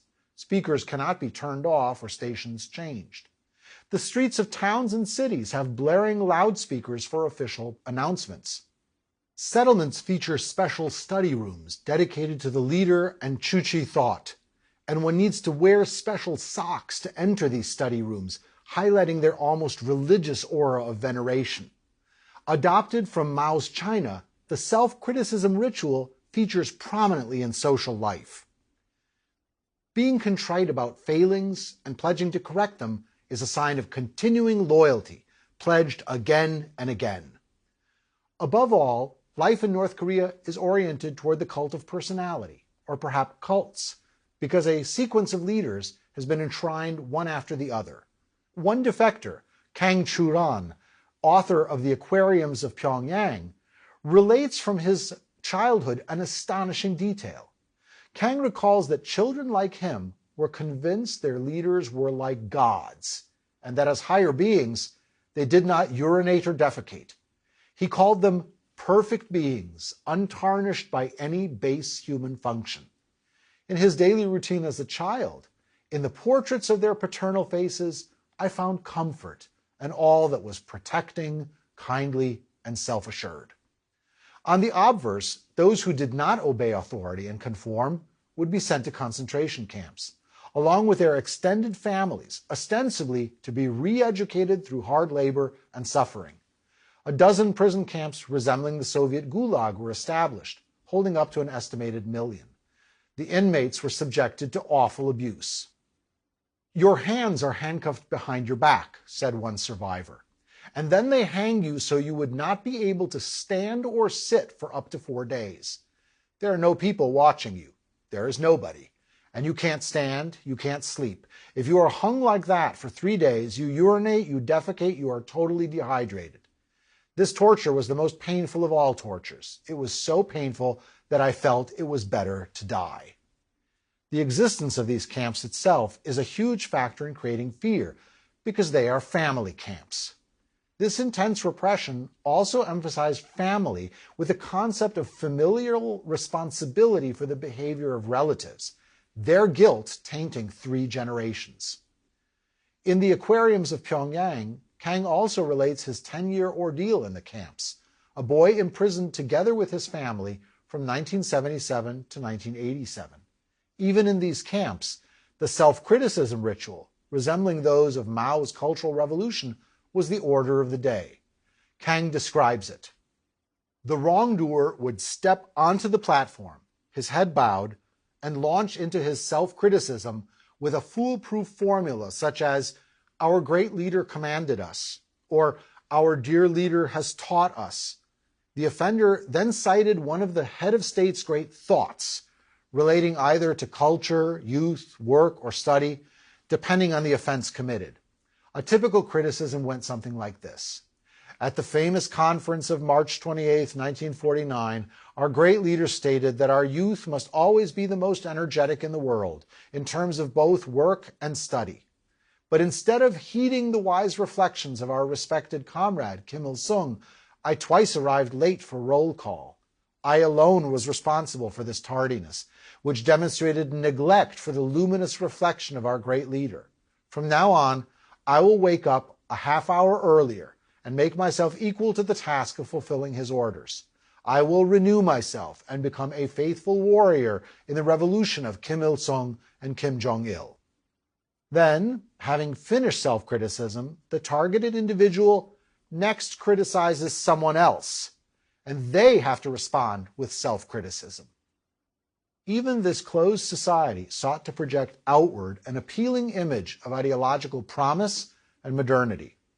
That produced the gripping and tragic story of how North Korea deliberately set about luring thousands of members of the Korean minority living in Japan. In fact, Koreans are the largest ethnic minority in that country, numbering nearly 1 million. North Korean officials propagandized them of the advantages of resettling in North Korea, with promises of building a new society and finally being shown the respect that was due that they often did not get as members of a minority in Japan. With the partition of the Korean homeland, the large community of Japanese Koreans split into pro-North and pro-South factions. In the 1960s, repatriation programs resettled Koreans to North Korea, some 90,000 people over the years. What they found there was very different from the promises they'd been showered with before. Ironically, these resettlers became suspect figures now that they were home and were not allowed to leave. Imagine being the head of a family that's moved to North Korea and sensing the dawning realization that you have made a mistake, an irreversible choice for your family and yourself. There's a clear parallel here to American Jews and to Finnish communists from Minnesota and elsewhere in the Midwest who were lured back to Stalin's Soviet Union and then purged as suspected spies. Propaganda depictions to the contrary, life inside the country was truly terrible for ordinary Koreans. The economy suffered especially when the Soviet Union's aid and support was removed with its unexpected collapse in 1991. Chinese aid also was replaced by more challenging market relationships. Agriculture had been neglected in favor of planned progress in heavy industry and supporting the vast military structure of the state. In the 1990s, famine gripped North Korea. Ordinary people's diets shrank, while party cadres and military elites were better supplied and spared the hunger. While it may have killed 3 million, or 10% of the population, it also left a so-called stunted generation of children. Journalists from National Geographic, who were allowed to make a rare trip to the country afterward, estimated that 40% of children showed signs of chronic malnutrition. So, for instance, the incidence of cataracts in North Korea was 10 times higher than in the developed world, not only for the elderly, but also for the young. In North Korea, 7-year-old boys are 8 inches shorter than in South Korea and 22 pounds lighter. The generational damage done by the famine will be enduring. If I could make a recommendation, to see unforgettable footage secretly recorded, seek out National Geographic's 2006 documentary, Inside North Korea. In the famine's aftermath, sporadic attempts at controlled economic reform yielded only more economic crisis and tens of thousands of refugees trying to flee to China. Yet the military spending continued and was part of a strategy. North Korea intensified its threatening stance toward the outside world, seeking to extort more food and fuel aid. It has kept up rocket tests and arms sales, including Scud missiles and other technology, to the highest bidder. In 2002, North Korea first announced, then denied that it possessed nuclear weapons. Then it announced again that it indeed had nuclear weapons. Unpredictability and opacity are trademarks of the DPRK approach to diplomacy. In the 1980s, as Kim Il-sung's health declined, propaganda worked hard to smooth the succession to follow. So, for instance, in 1984, the state published a book in awkward English translation to celebrate his son, Kim Jong-il. That book was entitled A Great Personality. Apparently, the translators didn't realize that in American English, when someone isn't very good looking, they're praised as having a great personality. It's a strange book collecting little cameo stories of Kim Il-sung and Kim Jong-il's care for their people and each other. Its preface announces, "The dear comrade Kim Jong-il is the wise leader of the Workers' Party of Korea and people, who most perfectly embodies all the noble qualities a people's leader should possess. He looks far ahead of mankind, successor to the great leader, a benevolent father of the people, outstanding leader of the Juche age, and great man of the century." One story, among many, relates how in 1966, Kim Jong-il visited a workers' dormitory in an ironworks and sat chatting with the cheerful, healthy workers, caring about their lives like a father. But then he noticed that the workers had uncomfortable pillows. Their pillows were flat Western pillows, not cylindrical Korean pillows. So he ordered the managers to immediately provide the right kind of pillows. And on hearing these words, the iron workers looked up at Kim Jong-il, their eyes blurred with tears of happiness at working and living under his guidance. When Kim Il-sung died in 1994, mass mourning ceremonies were held. After them, he was mummified and put on display in Kumsusan Memorial Palace in Pyongyang, called the Palace of the Sun. It's reported that Russian experts from Moscow's Lenin lab, in charge of Lenin's mummy, helped with embalming and periodic maintenance. 4 years after his death, in 1998, the People's Supreme Assembly voted to make him president for eternity. This must be the first modern state ruled by a dead man. His death also led to the first dynastic handover in communist history. Kim Il-sung was succeeded by his son, Kim Jong-il, called the son of the 21st century, the light of human genius, the unequaled genius, the summit of thought, the North Star of the people. Kim Jong-il's life naturally tracked that of vast historical events in the history of international communism. He'd been born in Siberia while his father was in exile in the Soviet Union. Then he was schooled in East Germany. He gained the reputation of being a volatile and cruel playboy. Now that he was supreme leader, a new aura had to be built up around him.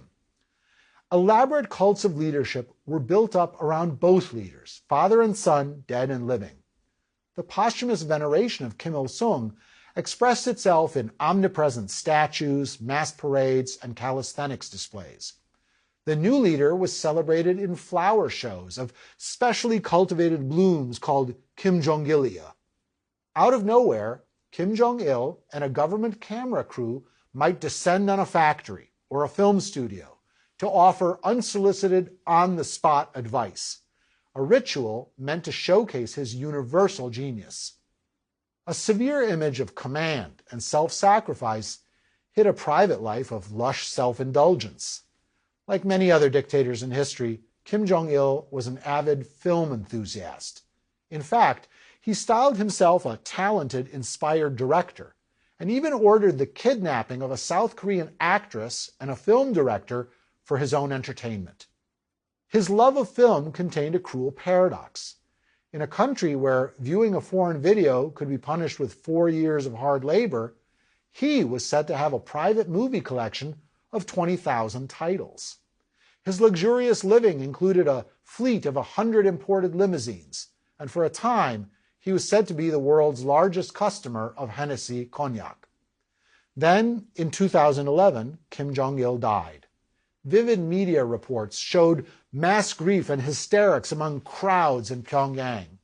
All over North Korea, reports came in to say that nature itself was crying as bizarre weather phenomena were noted. The funeral procession was over 24 miles long. He too was mummified and put next to his father. The next year, gigantic statues of him and his father riding horses were unveiled. Then 300,000 gathered to see the unveiling of another set of joint statues. To this day, the two rulers lie in state in Kimsusan Memorial Palace, where long lines of visitors shuffle past them, and past displays of some of their prized possessions, a luxury yacht and an Apple computer. As the visitors approach the bodies, they are all required to bow down 3 times. After his death, Kim Jong-il's third son, Kim Jong-un, succeeded him in 2011. The world watched intently to form an estimate of the youthful heir, as little was known of him. The transition was not smooth, as Kim Jong-un was said to have ordered the murders of his uncle and his half-brother to clear the field. Some outside experts believe that Kim Jong-un actually deliberately put on weight and underwent plastic surgery to look more like his grandfather, Kim Il-sung. He certainly often sports a severe military haircut exactly like his grandfather. Dynastic legitimacy is all, it seems. What would Marx have had to say about that, I wonder? Relations with the outside world continue to be tense. As admitted by the government, in the past there were kidnappings of Japanese to serve as secret agents. And naturally, questions arose about what sort of covert activities were being sponsored by North Korea today. A former ally, Russia, reported North Korean chemical and biological weapons experimentation. The state continued to denounce its foes in a distinctive and strange propaganda language of hostility, as in this screed against South Korea's president, Lee Myung-bak. The army and people of the DPRK will make rat-like Lee and his group meet the most miserable and disgraceful end for doing such mischief in rat holes as defaming the sun. Missile tests continued, alternating with hints that perhaps improved international relations might be possible. The loudspeakers at Kijundong, the peace village, might rev up or fall silent. Whatever the case, even today, unto a third generation, Kim rule steers North Korea.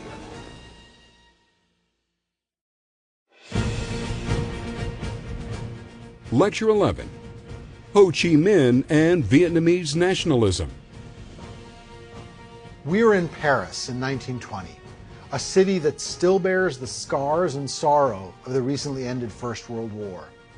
We are in the ramshackle rented room of a world wanderer who has sailed to Africa, the United States, and has lived in London. He lives in poverty here, scraping a living by retouching photographs, faking genuine Chinese antiques freshly painted in France, and always seeking a formula that could lead to national independence for his home country of Vietnam, presently ruled by the French colonial authorities. He is a memorable figure with a lean, ascetic face. He is painfully thin, and his largely empty flat is littered with books, some of which he even uses as a pillow to lounge on. Throughout his career as an international agent, he will go by a great number of pseudonyms, but we'll refer to him by his last one, Ho Chi Minh, which means he who enlightens. Ho has been called Vietnam's Lenin. He would later work to drive out the French imperialists and then to defeat the American superpower, to establish communist rule in his native land. But how did a man born in a village in central Vietnam come to avow an ideology first formulated by two German philosophers, Marx and Engels, and a strategy pioneered by the Russian revolutionary Lenin? Ho himself gave testimony to the exact moment when he was converted. So let's examine that instant.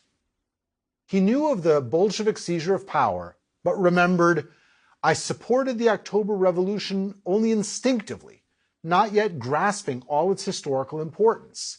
I loved and admired Lenin because he was a great patriot who liberated his compatriots. Until then, I had read none of his books." Ho was only starting to venture into politics. As he said, "I understood neither what was a party, a trade union, nor what was socialism or communism." He demanded of French socialists, who opposes imperialism most? They told him Lenin's Bolsheviks and their Third International, the Comintern. They urged him to read Lenin, and one comrade gave him a French copy of Lenin's pamphlet, Draft Theses on the National and Colonial Question. Ho read it, over and over, reciting Lenin's works and fiery words. And he grew so excited that he started to shout aloud, perhaps frightening tenants in adjoining flats. As he related afterward, there were political terms difficult to understand in this thesis, but by dint of reading it again and again, finally I could grasp the main part of it. What emotion, enthusiasm, clear-sightedness, and confidence it instilled in me. I was overjoyed to tears. Though sitting alone in my room, I shouted aloud, as if addressing large crowds, "Dear martyrs, compatriots, This is what we need. This is the path to our liberation. After then, I had entire confidence in Lenin in the Third International. Shortly, Ho would join with French comrades in founding the French Communist Party and would prepare a communist future for Vietnam. In this moment, Ho had fused his nationalism with communism, which he was now convinced would be the pragmatic path to Vietnamese independence and modernity. Patriotism, he said, had first led him to Leninism, and Leninism, he avowed, was a compass showing the way, and the radiant sun illuminating our path to final victory, to socialism and communism. Ho's determination grew out of Vietnam's difficult past. Vietnam has a fascinating history, going back some 4,000 years, a history of resistance, determination, and self-assertion. In the ancient period, it was under Chinese imperial rule for 1,000 years, under the name of Annam, but then, after revolts, regained independence and became a state in the 10th century, the Kingdom of Dai Viet, which clashed with the Cambodian Empire of the Khmer. Under new local dynasties, the kingdom was renamed Vietnam in 1802. 900 years of independence was ended with French invasion in 1858 and colonial rule. The French called the larger area they had seized, including Vietnam, Cambodia, and Laos, Indochina, which was quite inaccurate, as people in the region defined themselves as distinct from India or China. The harshness of French rule produced nationalist movements in Vietnam, recalling past glories and seeking to reestablish them. It was into this context that the man who would later be known as Ho was born in the north, in a village in Annam in 1890. His original name was Nguyen Sin Kung. Much less is known of his life than we would want, but we know he was from an impoverished family. His poor father had aspirations to be a scholar administrator, but those hopes were hampered by his resentment of the French officials and unwillingness to cooperate with them.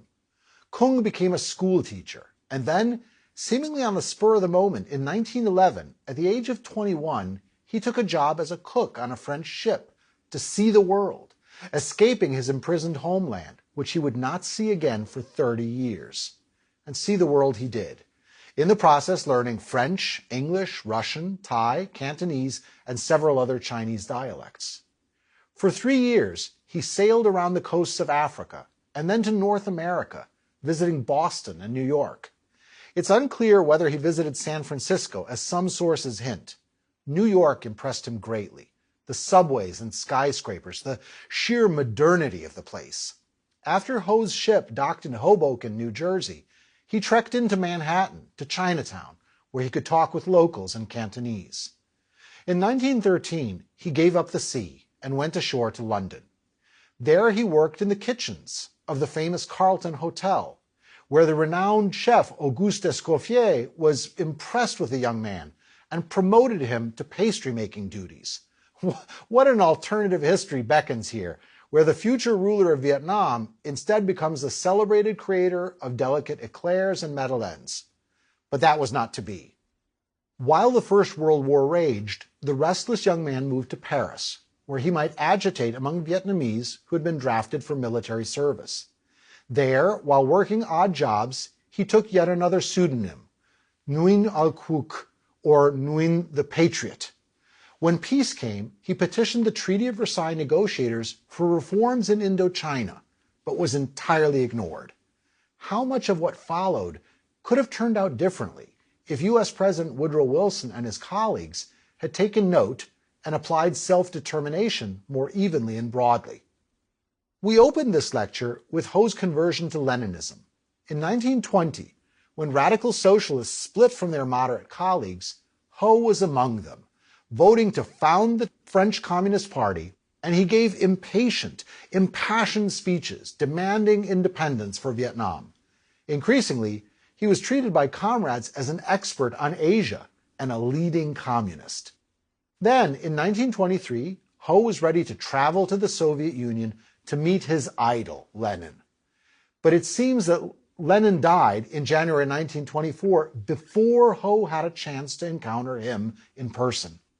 Ho stayed on in Moscow, working for the Comintern, led by Grigory Zinoviev, then Nikolai Bukharin, with veteran Bolshevik Karl Radek in the background. This was the start of 2 decades of work as a Comintern agent. Ho also worked at the Comintern's Communist University of Toilers of the East. Ho was recognized as an expert on colonialism, and he boldly urged the Comintern to work more on the crisis of colonialism. In fact, astonishing as it is to think about it this way, at this point, Ho was far more prominent internationally than any other Asian communist, most definitely including Mao. Even before Maoism, Ho was stressing the revolutionary potential of peasants. For revolution to free Vietnam, the peasants would have to be the prime movers. The Austrian and German communist Ruth Fischer, who was in Moscow in these years, before subsequently turning against Stalin, recalled later that Ho had pleasant manners, was almost timid, avoided committing himself in the factional struggles raging in the Comintern, but that his nationalism impressed his comrades, to whom the sentiment seemed abstract and foreign. Later, one of Ho's Vietnamese comrades summed up the balance of his convictions in a way that seems right. How many times in my life I've been asked, "You who know Ho Chi Minh so well, can you say whether he is a nationalist or a communist?" The answer is simple. Ho Chi Minh is both. For him, nationalism and communism, the end and the means, complement one another, or rather, they merge inextricably. Ho himself put it thus: "I am a professional revolutionary. I am always on strict orders. My itinerary is always prescribed, and you can't deviate." Thus, on the orders of the Comintern, Ho went to Canton, China, where Vietnamese exiles were gathered, and organized them. He traveled about as the Comintern representative for Southeast Asia, then was sent to Hong Kong, at that time a British colony. He lived for his work and maintained a cloak of secrecy over his personal life, to the extent that he even had one. There were rumors or hints that he had wives, but no certain facts. For Ho, disguises, pseudonyms, and cover stories were the order of the day. In Hong Kong in 1930, Ho coaxed different factions together to create what became the Indo-Chinese Communist Party. A great story suggests that one of the secret meetings actually took place in the stands of the Hong Kong soccer stadium, with Ho and his comrades plotting amid the shouting of fans. Ho's vision of revolution involved a radicalized peasantry playing the pivotal historical role. To succeed in the Vietnamese context, it would have to. Then, Ho ducked out of sight one more time, under yet another pseudonym. He had been condemned to death by the French in absentia. Arrested by the British in Hong Kong and hospitalized, he then disappeared with the help of Confederates, who spread the word that he had died. While officially dead, Ho traveled undercover and stayed with Mao in his Yan'an headquarters.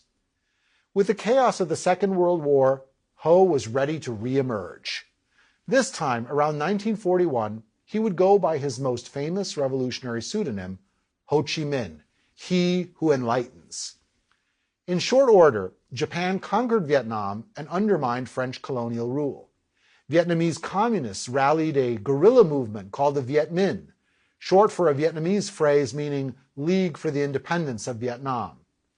As the name suggests, they presented themselves as national champions first of all, to rally more support, rather than foregrounding their communism. Their leader was Hoa Nguyen Giap, a former history teacher who revealed himself to be a masterful strategist in the conflicts that followed. The moment Japan surrendered in 1945, the Viet Minh rolled into Hanoi, dominating the northern part of the country. To the astonishment of his countrymen, who thought he was dead, Ho materialized in the role of leader. His supporters called him Uncle Ho. After the war, France tried to reassert control over the region, but Ho Chi Minh declared independence, with a declaration whose opening lines quoted the American one, hoping to gain U.S. support as a result. Sometimes one hears the suggestion that Ho was not a communist, but only turned to communism because of being rebuffed by the Americans. But this is arrant nonsense, given Ho's long and distinguished career in the Comintern. On display here was Ho's pragmatism and practicality, bidding for support wherever it might be found. The brutal side of his pragmatism was evident in a purge of local communists to eliminate Trotskyists, and the arrest of those called bourgeois nationalists. Ho's nationalism was strong, but because of his communism, not inclusive of a broader political spectrum. He battled against other Vietnamese nationalists as competitors and rivals, rather than making common cause with them. The French went to war to reclaim their colonial control, but were crushingly defeated at the Battle of Dien Bien Phu in 1954. In a display of hubris, the French military aimed to lure the Viet Minh into a set-piece battle and there overpower them. A valley fortress was chosen, as the French were sure the Vietnamese could not set artillery up on the heights. Yet the Viet Minh did the impossible and dragged artillery up the surrounding mountains, and then surprised the French with a bombardment. The commander of the French artillery, who had said this could never happen, blew himself up with a hand grenade. After months of siege, the base surrendered. In the Geneva Accords of 1954, the warring parties agreed that Vietnam would be divided along the 17th parallel until elections to be held in 1956 to unify the country. Ho's communists were established in power in the north, where they collectivized agriculture, but then also caused a famine with their own version of China's Great Leap Forward. They were not merely agrarian reformers, as sometimes outside commentators portrayed them, but had far wider goals. Purges recurred in the party. Among those purged was a party secretary who bravely shouted, "Long live the Indo-Chinese Communist Party," not understanding until the last that his own comrades were gunning him down. Nearly 1 million people fled the north, especially Catholics. The countrywide elections planned in the Geneva Accords did not take place, and the U.S. stepped in to support the vulnerable South Vietnamese state against communist expansion as part of the global Cold War. First, it sent advisors, then massive numbers of troops to fight the insurgency of the Viet Cong, the communist guerrillas in South Vietnam supported and directed by the North. Internationally, Ho balanced between the Soviet Union and China, drawing on both for support. It was a skillful maneuver of his, especially when one considers how the Soviets and China were actually at daggers drawn. Ho even mediated between them on occasion, showing his international status. The fighting escalated as the Americans began bombing North Vietnam and sluiced in ever more troops. By 1968, over 500,000 American troops were in country. Ho's forces sent a steady stream of supplies to the Viet Cong down the Ho Chi Minh Trail, passing through Laos and Cambodia. The Viet Cong's Tet Offensive of January 1968 was meant to demonstrate the invincibility of communist efforts. Its name is a reference to the Vietnamese Lunar New Year festival. Viet Cong attacks commenced all around the country and were meant to produce a general uprising against the government. While it did not achieve its military aims, its impact on American opinion was crushing, overturning confidence that the communists had been ground down in the conflict to date.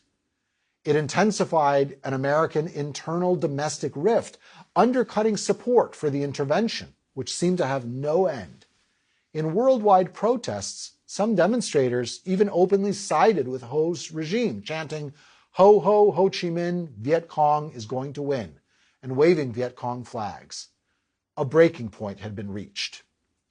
While President Nixon ordered bombing of the Ho Chi Minh Trail in Laos and against Viet Cong stations in Cambodia, negotiations took place in Paris. As a result of the Paris Peace Treaty of 1973, American forces were withdrawn. After the U.S. curtailed its aid, South Vietnam was increasingly embattled, the loss of support a systemic shock. North Vietnamese and Viet Cong forces moved in on Saigon, entering it on April 30th, 1975. The fall of the erstwhile capital was accompanied by images that became iconic and influential. American helicopters pulling away from rooftops, evacuating those they could, while countless more waited in desperation below. Saigon was renamed Ho Chi Minh City. Ho had not lived to see this result. He died in 1969 at the age of 79. Although he had specified that he wanted a simple burial, his comrades instead followed the example of Lenin, Stalin, Mao, and others to transform him into a communist mummy for the ages. First, while Hanoi was under bombardment, Ho's body was mummified in a secret jungle hideout. Then, after the war ended, it was established in a mausoleum in Hanoi. It is massive, resembling a cross between Lenin's mausoleum and a classical temple. His cult was kept alive in omnipresent pictures in classrooms and official spaces. American historical memory of Vietnam tends to turn away after the withdrawal of U.S. forces in 1973. But what happened after 1975? In June 1976, all Vietnam was declared reunified. The state of the country was perilous, given the damage and death that a succession of wars had brought. Re-education policies were announced, and those who had supported the South Vietnamese state were required to redeem themselves. 1 million former officials were imprisoned. Camps were said to be for 3 days for soldiers and a month for officers or bureaucrats. But in practice, these periods of reform could turn into years, with the last Southern Vietnam prisoners released in 1986.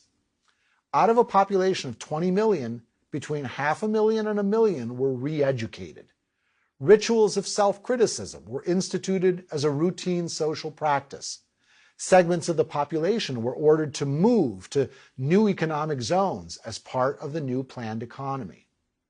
The devastation of the war also had a spillover effect for nearby countries.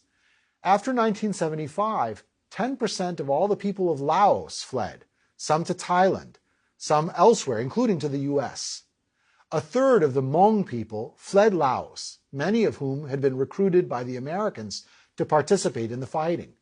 Many Hmong were relocated to the American Midwest, especially Minnesota. Then came a further destabilizing factor. From 1978, a seemingly impossible scene unfolded as communist countries went to war. First, after Cambodia scorned Vietnamese plans for a union of Indochina under Vietnamese leadership, Vietnam invaded Cambodia in 1978. Then in the next year, China invaded Vietnam to support its Cambodian ally.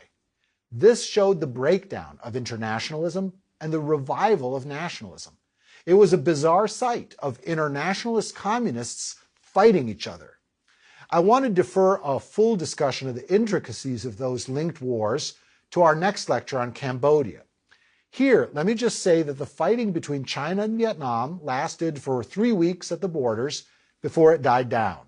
But this war, largely forgotten or unknown elsewhere in the world, still reverberates today in escalating tensions in the South China Sea, which led in 2020 to a growing U.S.-Vietnam partnership and the prospect of arms sales between former enemies.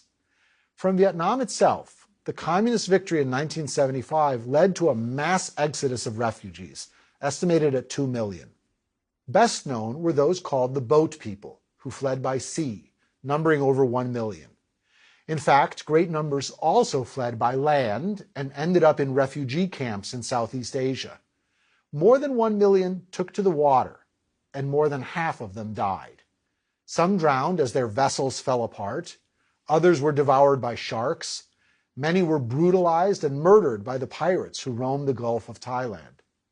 To take just one example from this exodus, in 1978, a small wooden fishing boat, jammed with 346 boat people, had set out from the Mekong Delta and now, with its rudder damaged, was simply drifting in the South China Sea.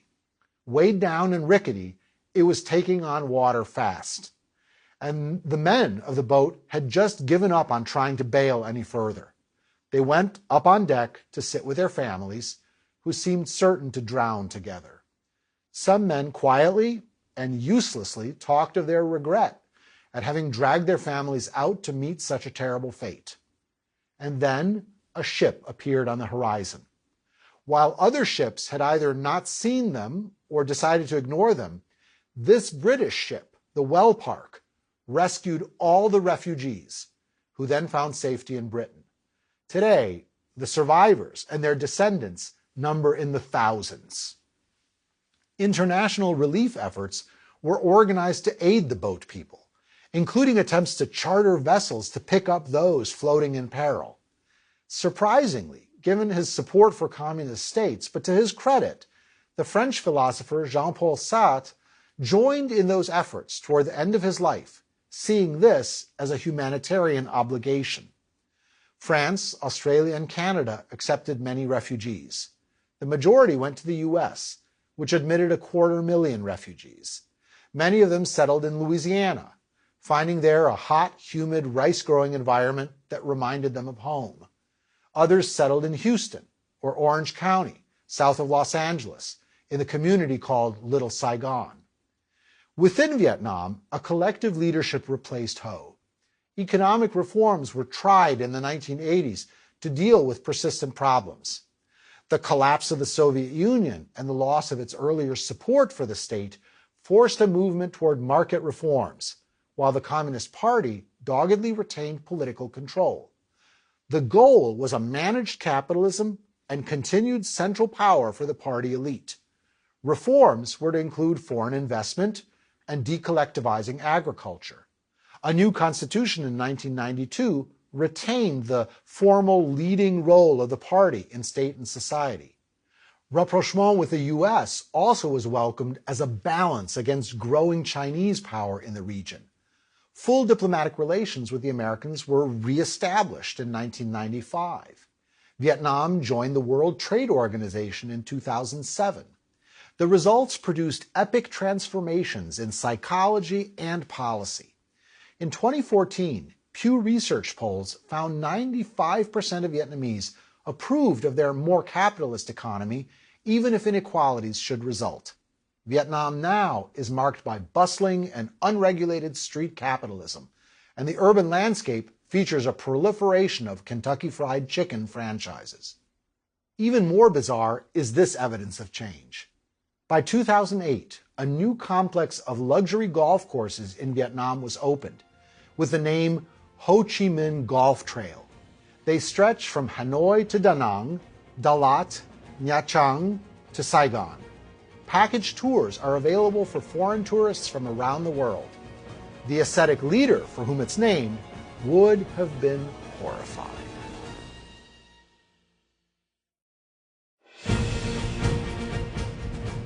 Lecture 12. Pol Pot and Cambodia's Khmer Rouge. It is April 17th, 1975, and we are in Phnom Penh, the capital of Cambodia, to witness its fall. It is about to be captured by the Khmer Rouge, who have been laying siege to it since the start of the year. All this comes after 5 years of civil war and bombing. The city's population has been swelled by an additional 1 million refugees from out in the countryside who have sought safety here. So the city is crowded, tense, and exhausted. There's almost a sense of relief that blends with the anticipation of the final capture of the capital. This will be peace at last, under a new government that might at least bring stability and order. Along the sides of the streets, slight figures move through the shadows, thrown by buildings, or palms even, in the bright sunlight. Straining to focus on these elusive moving figures, we start to make them out. Many are young, teenagers. They are carrying weapons as they move forward in silence, their expressions blank. They are all dressed in drab, loose black peasant clothing, resembling pajamas, the uniform of the Khmer Rouge guerrillas. They keep moving, trickling quietly into the city, to take its strong points, from the suburbs to the royal palace and the banks of the Mekong River, and assert their control. When city dwellers are brave enough to make eye contact with the fighters, hoping for a smile or some other portent of liberation, they instead encounter fiery hatred. To the young guerrillas, the city dwellers are the capitalists they've been taught about, the internal enemy. In short order, the Khmer Rouge announced that the city is to be emptied. Everyone must leave Phnom Penh immediately to be resettled in the countryside and away from tainted urban life. The other cities are to be emptied too. Cambodia's new regime will begin to build a new society from scratch in what they call Year Zero. In 1 week, the cities have been emptied. The forced marches out of the cities kill thousands, especially the very young and the very old. No one in the population, except for an inner circle in the Khmer Rouge, knows that this transformation will be presided over by a mysterious leader who calls himself Pol Pot. He is known as Brother Number One to his followers. Once Phnom Penh is emptied, he enters the city where he once grew up. None of his own relatives remain. They too have been among those expelled days before. This smooth, calm, and studiously secretive leader now takes over, determined to outdo every revolution that has preceded his own. The Khmer Rouge communist movement aimed to outstrip all other rival movements in rigor and total purity. As a result, Cambodia will endure an intense 4-year genocide whose aim was to remake humanity, killing nearly a quarter of the populace. This has been called an auto-genocide, as the killers targeted not a group of demonized aliens, but their very own people, who were to be reformed. The Khmer Rouge sought to break with all previous Cambodian history, but also were shaped by its traditions and patterns. The people of Cambodia, or Kampuchea, a variant name for the country, call themselves the Khmer. Most were of the Buddhist faith. Monuments of their past include the wonderful structures of Angkor Wat, built in the 1100s. The formidable Khmer Empire ruled in Indochina from the 9th to 15th centuries, but then the country came under Thai rule.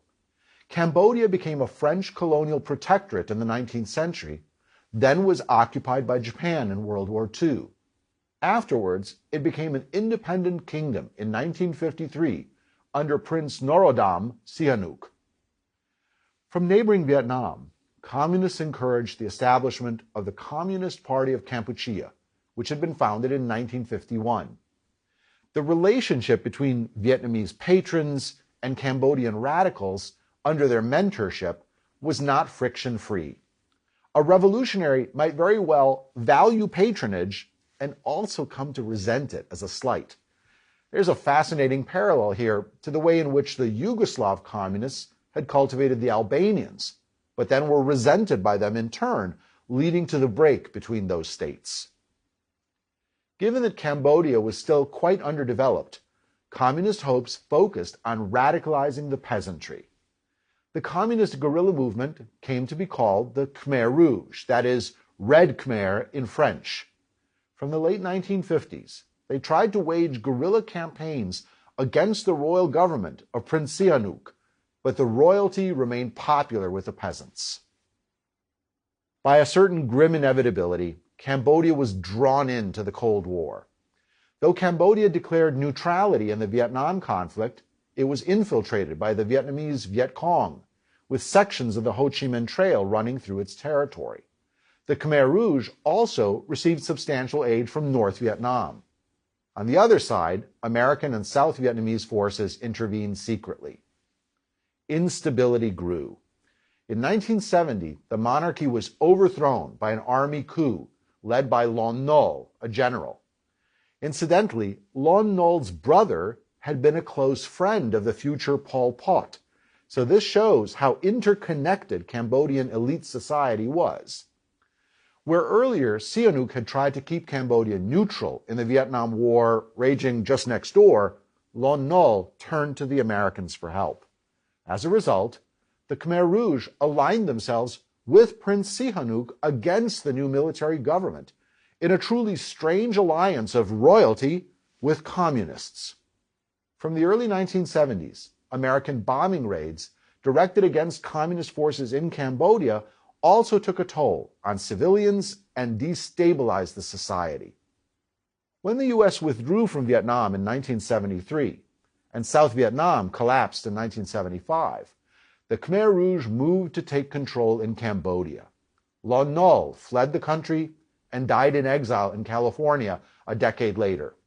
Prince Sihanouk was put under house arrest by the Khmer Rouge. Then, in April 1975, the Khmer Rouge took the capital, Phnom Penh. This was the portentous scene with which we opened our lecture. As they marched in, they were greeted with enthusiasm as people assumed now there would be peace. But in only 24 hours, such hopes were dashed as they began to put their radical revolution into action, starting with the evacuation of the cities. Over the next 4 years, they did things that are hard to imagine. Cambodia was renamed Democratic Kampuchea. Its new government was steered by the mysterious leader figure Pol Pot. If there were gaps in our understanding of Vietnam's Ho Chi Minh, there are more gaps than facts about Pol Pot, who was secretive in the extreme. He was probably born in 1925, though debate still rages about the date. His original name was Saloth Sar. He was the son of a farmer family along the Thai border. The family sent the 9-year-old Saloth Sar to Phnom Penh, where he had relatives who had roles at the royal palace. These court connections already gave him a more privileged status. Saloth Sar spent a few months as a Buddhist monk, but did not continue. In school, he proved a poor student and failed his entrance examinations for high school. Instead, he was sent to a vocational school to learn carpentry. As he turned to a new interest in radical politics, Saloth Sar cut himself off from his family. Among his classmates and peers, however, no one seems to have seen him as special or charismatic or destined to rule the country. Was he already cultivating a deep disguise of his ideas and ambitions? For reasons that are still unclear, in 1949, Saloth Sar was awarded a government scholarship to study abroad in France. Perhaps personal connections had been decisive. This was quite a rare opportunity. After a month-long ship voyage, Saloth Sar found himself in Paris to study radio electronics. Once in the City of Lights, however, he threw himself into politics, among the cafes of the Latin Quarter and the used bookstalls along the Seine. There are parallels aplenty here to Ho Chi Minh's time in France or Albania's Enver Hoxha's studies. Saloth Sar joined the French Communist Party, which Ho Chi Minh had co-founded, probably in 1952, and he never wavered in his commitment to communism for the rest of his life. One summer, Saloth Sar took a trip to Yugoslavia for a month, participating in a volunteer labor brigade. He was hugely impressed by Tito's building of a national communist model, and it likely informed his own later vast plans. Because he'd spent his 40 months in France, reading French literature and engaging in politics rather than studying technology, Saloth Sar lost his scholarship and returned to Cambodia in 1953. Now Sar's secret life truly commenced. He taught at a private school at Phnom Penh and gained fame as a charismatic teacher. He entranced small groups of students and had a persona as someone who was always clean and polished, smooth and calm and benign. What was he thinking behind this perfect mask? Leading a double life, he worked at the same time to organize the communist underground in Cambodia. The Workers' Party of Kampuchea had been founded in 1960 at the behest of Vietnamese comrades. In 1963, Sar became its general secretary. As he came to be suspected by the police, he fled Phnom Penh for the jungles near Vietnam. With victory and the capture of Phnom Penh, he would emerge, but still would remain intensely secretive. In 1976, the government introduced its prime minister, Pol Pot, an unknown man who was said to be a rubber plantation worker. No more information was given. But Pol Pot was in fact the new pseudonym of Saloth Sar. Incidentally, unlike other communist pseudonyms like Stalin or Ho Chi Minh, Pol Pot did not appear to have any specific symbolic meaning. He led the Khmer Rouge regime from 1975 until its overthrow in 1979. He was known to party cadres as Brother Number One. In a contrast to other dictators, Pol Pot remained obscure, and no cult of personality was constructed around him. It took an entire year for outside experts to find out who he really was. SAR's family members were shocked to realize who was actually ruling their land. Under Pol Pot's guidance, the Khmer set up restructuring society, moving on from year zero. The black-clad Khmer Rouge, however, were obsessively secretive in their actions. Many of their recruits were young, recruited at the age of 12 or younger, which added a generational dimension to the national tragedy. The ruling body was a shadowy entity called Angke, or organization, which was also referred to as the mother-father of the people. The Angke issued a stream of commandments. For example, everyone will be reformed by work. Obey Angke whatever the circumstances. It is forbidden to show feelings, joy, or sadness. Never complain about anything. To make a new society, the regime followed radical measures to purify the society while cutting the country off from the world and seeking total autarky. Money was abolished in 1 week. Markets were shut down, and private property was banned. Total collectivization of land was decreed. It was announced that forced labor in the rice paddies would soon double the pre-revolutionary rice harvests. On communes, instead of eating as families at home, people now ate in collective canteens and shared the same thin rice soup. Children were put into separate work brigades, away from their parents. All Cambodians were ordered to wear the same black clothes. Religion, writing, education, all disappeared. Only arranged marriages approved by the Khmer Rouge were allowed. Individualism was to be overcome. A frequently invoked slogan stated, "Losing you is not a loss. Keeping you is not a gain." The results of these policies proved chaotic. Construction and agricultural projects were marked by irrationality and a real reliance on will over matter. An economic 4-year plan was drafted, marked by unrealistic expectations and intense triumphalism. Its premise was that socialism could be fully achieved in Cambodia in a mere 4 years of extraordinary work and willpower. For Pol Pot, Mao's China was a compelling example. Or maybe it's better to say that Pol Pot admired what he thought China had achieved on the basis of a brief visit he made there. The aim of the enacted policies was not only to imitate Mao's great leap forward in China, but actually to surpass it with more thorough radicalism and bigger record rice harvests.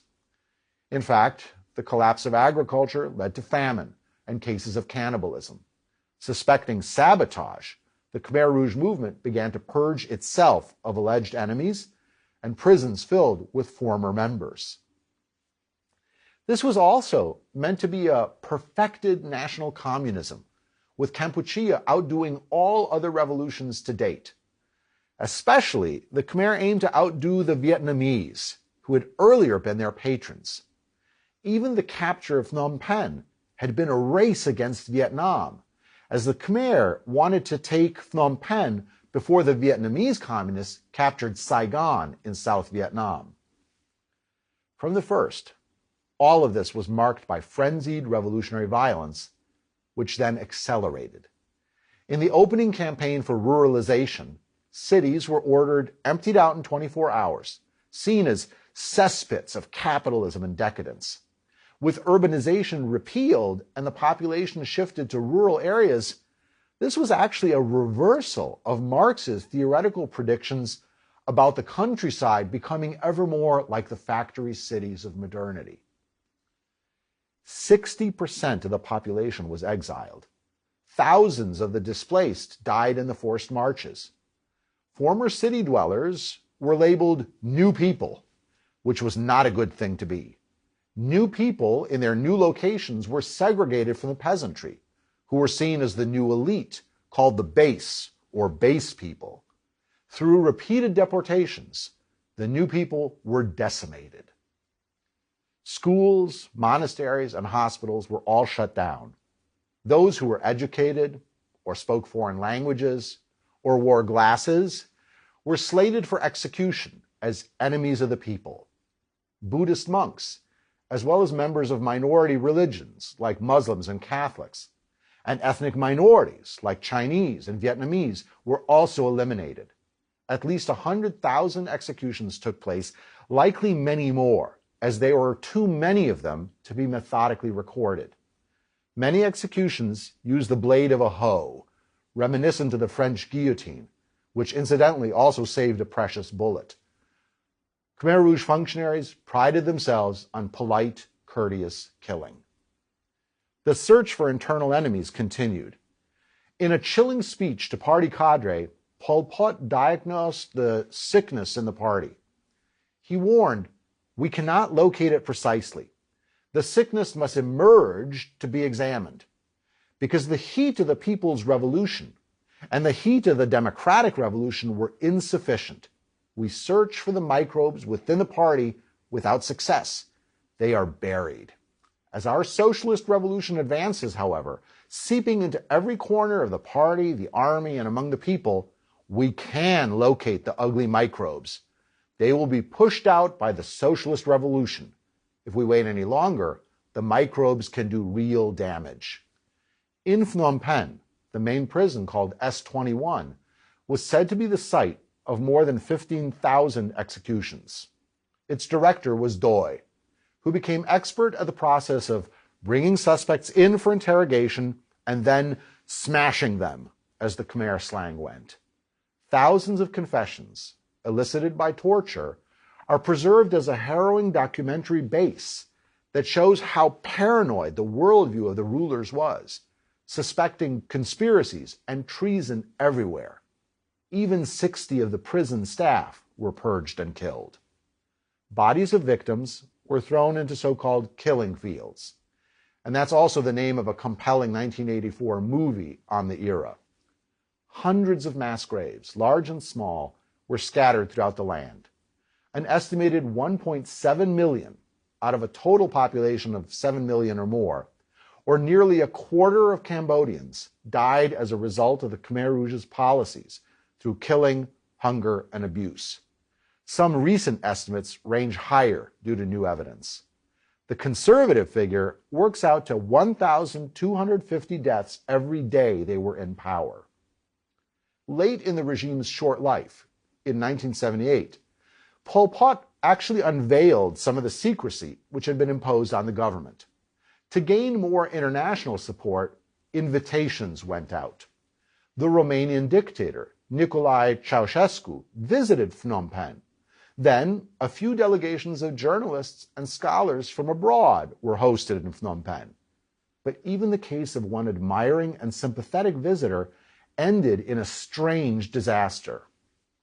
Malcolm Caldwell, a professor at the University of London, came to interview Pol Pot in person.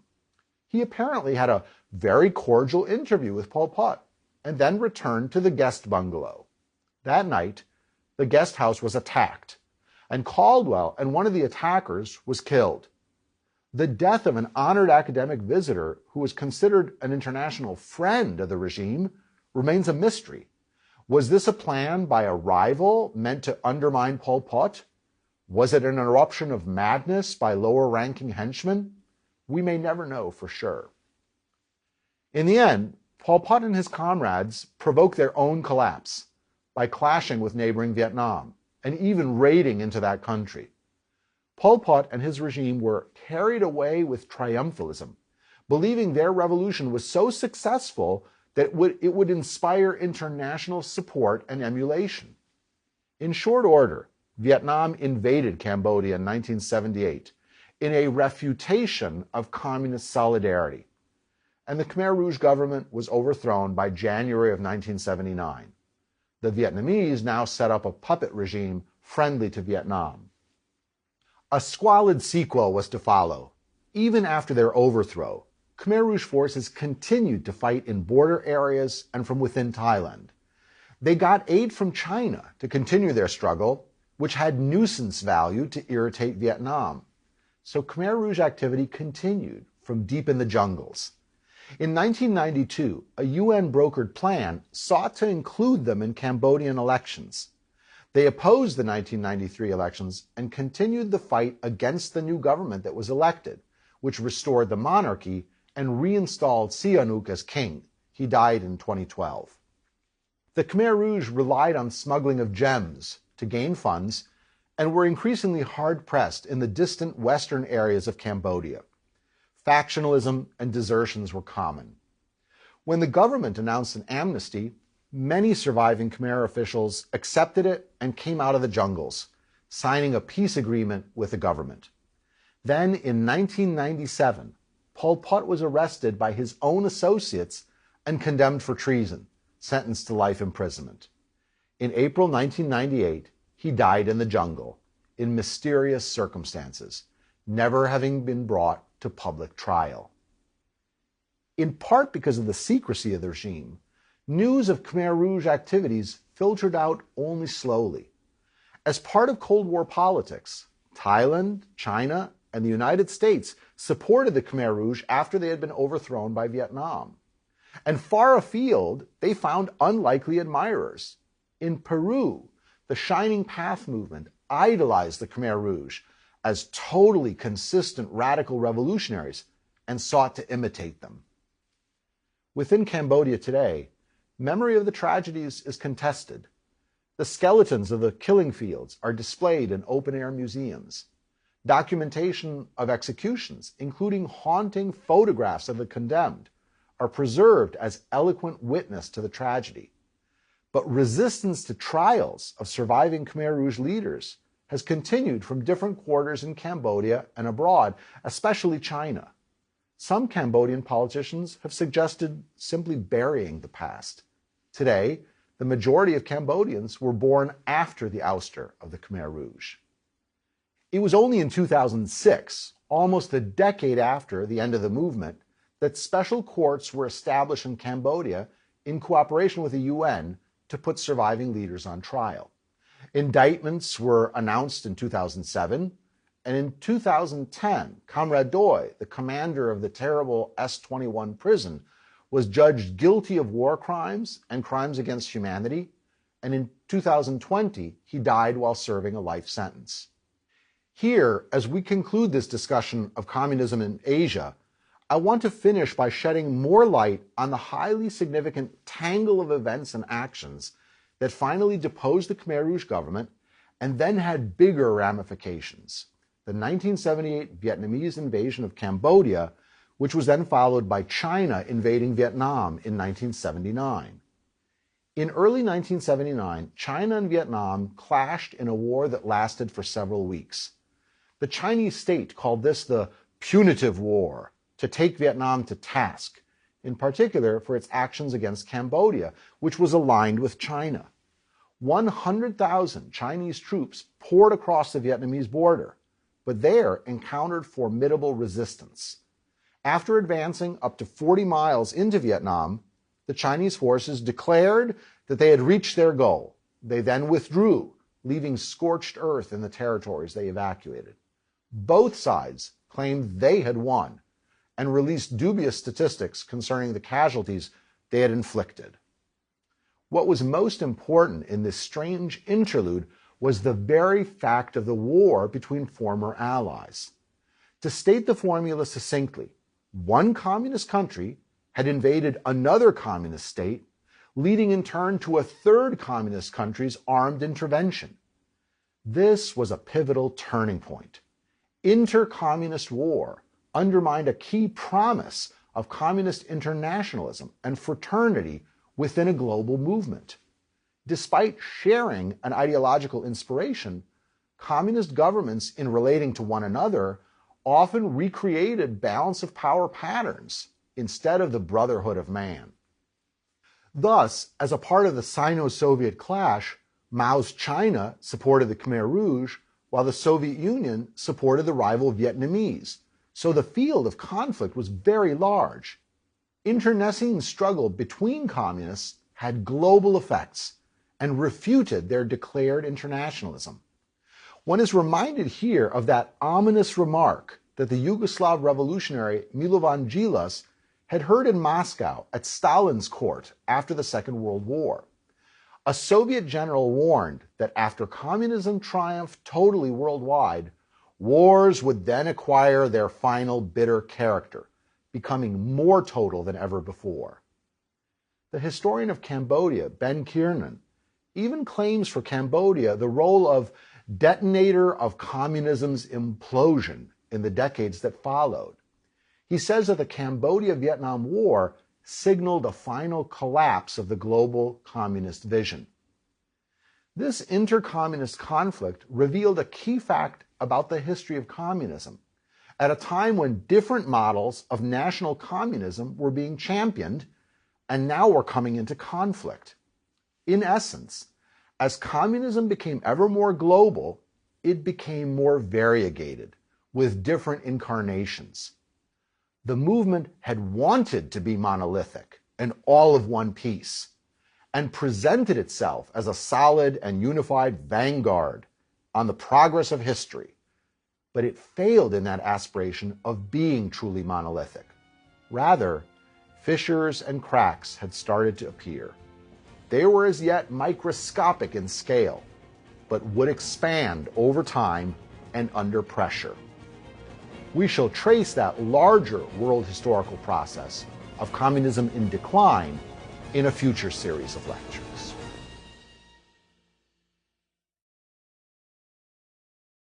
Audible hopes you have enjoyed this program.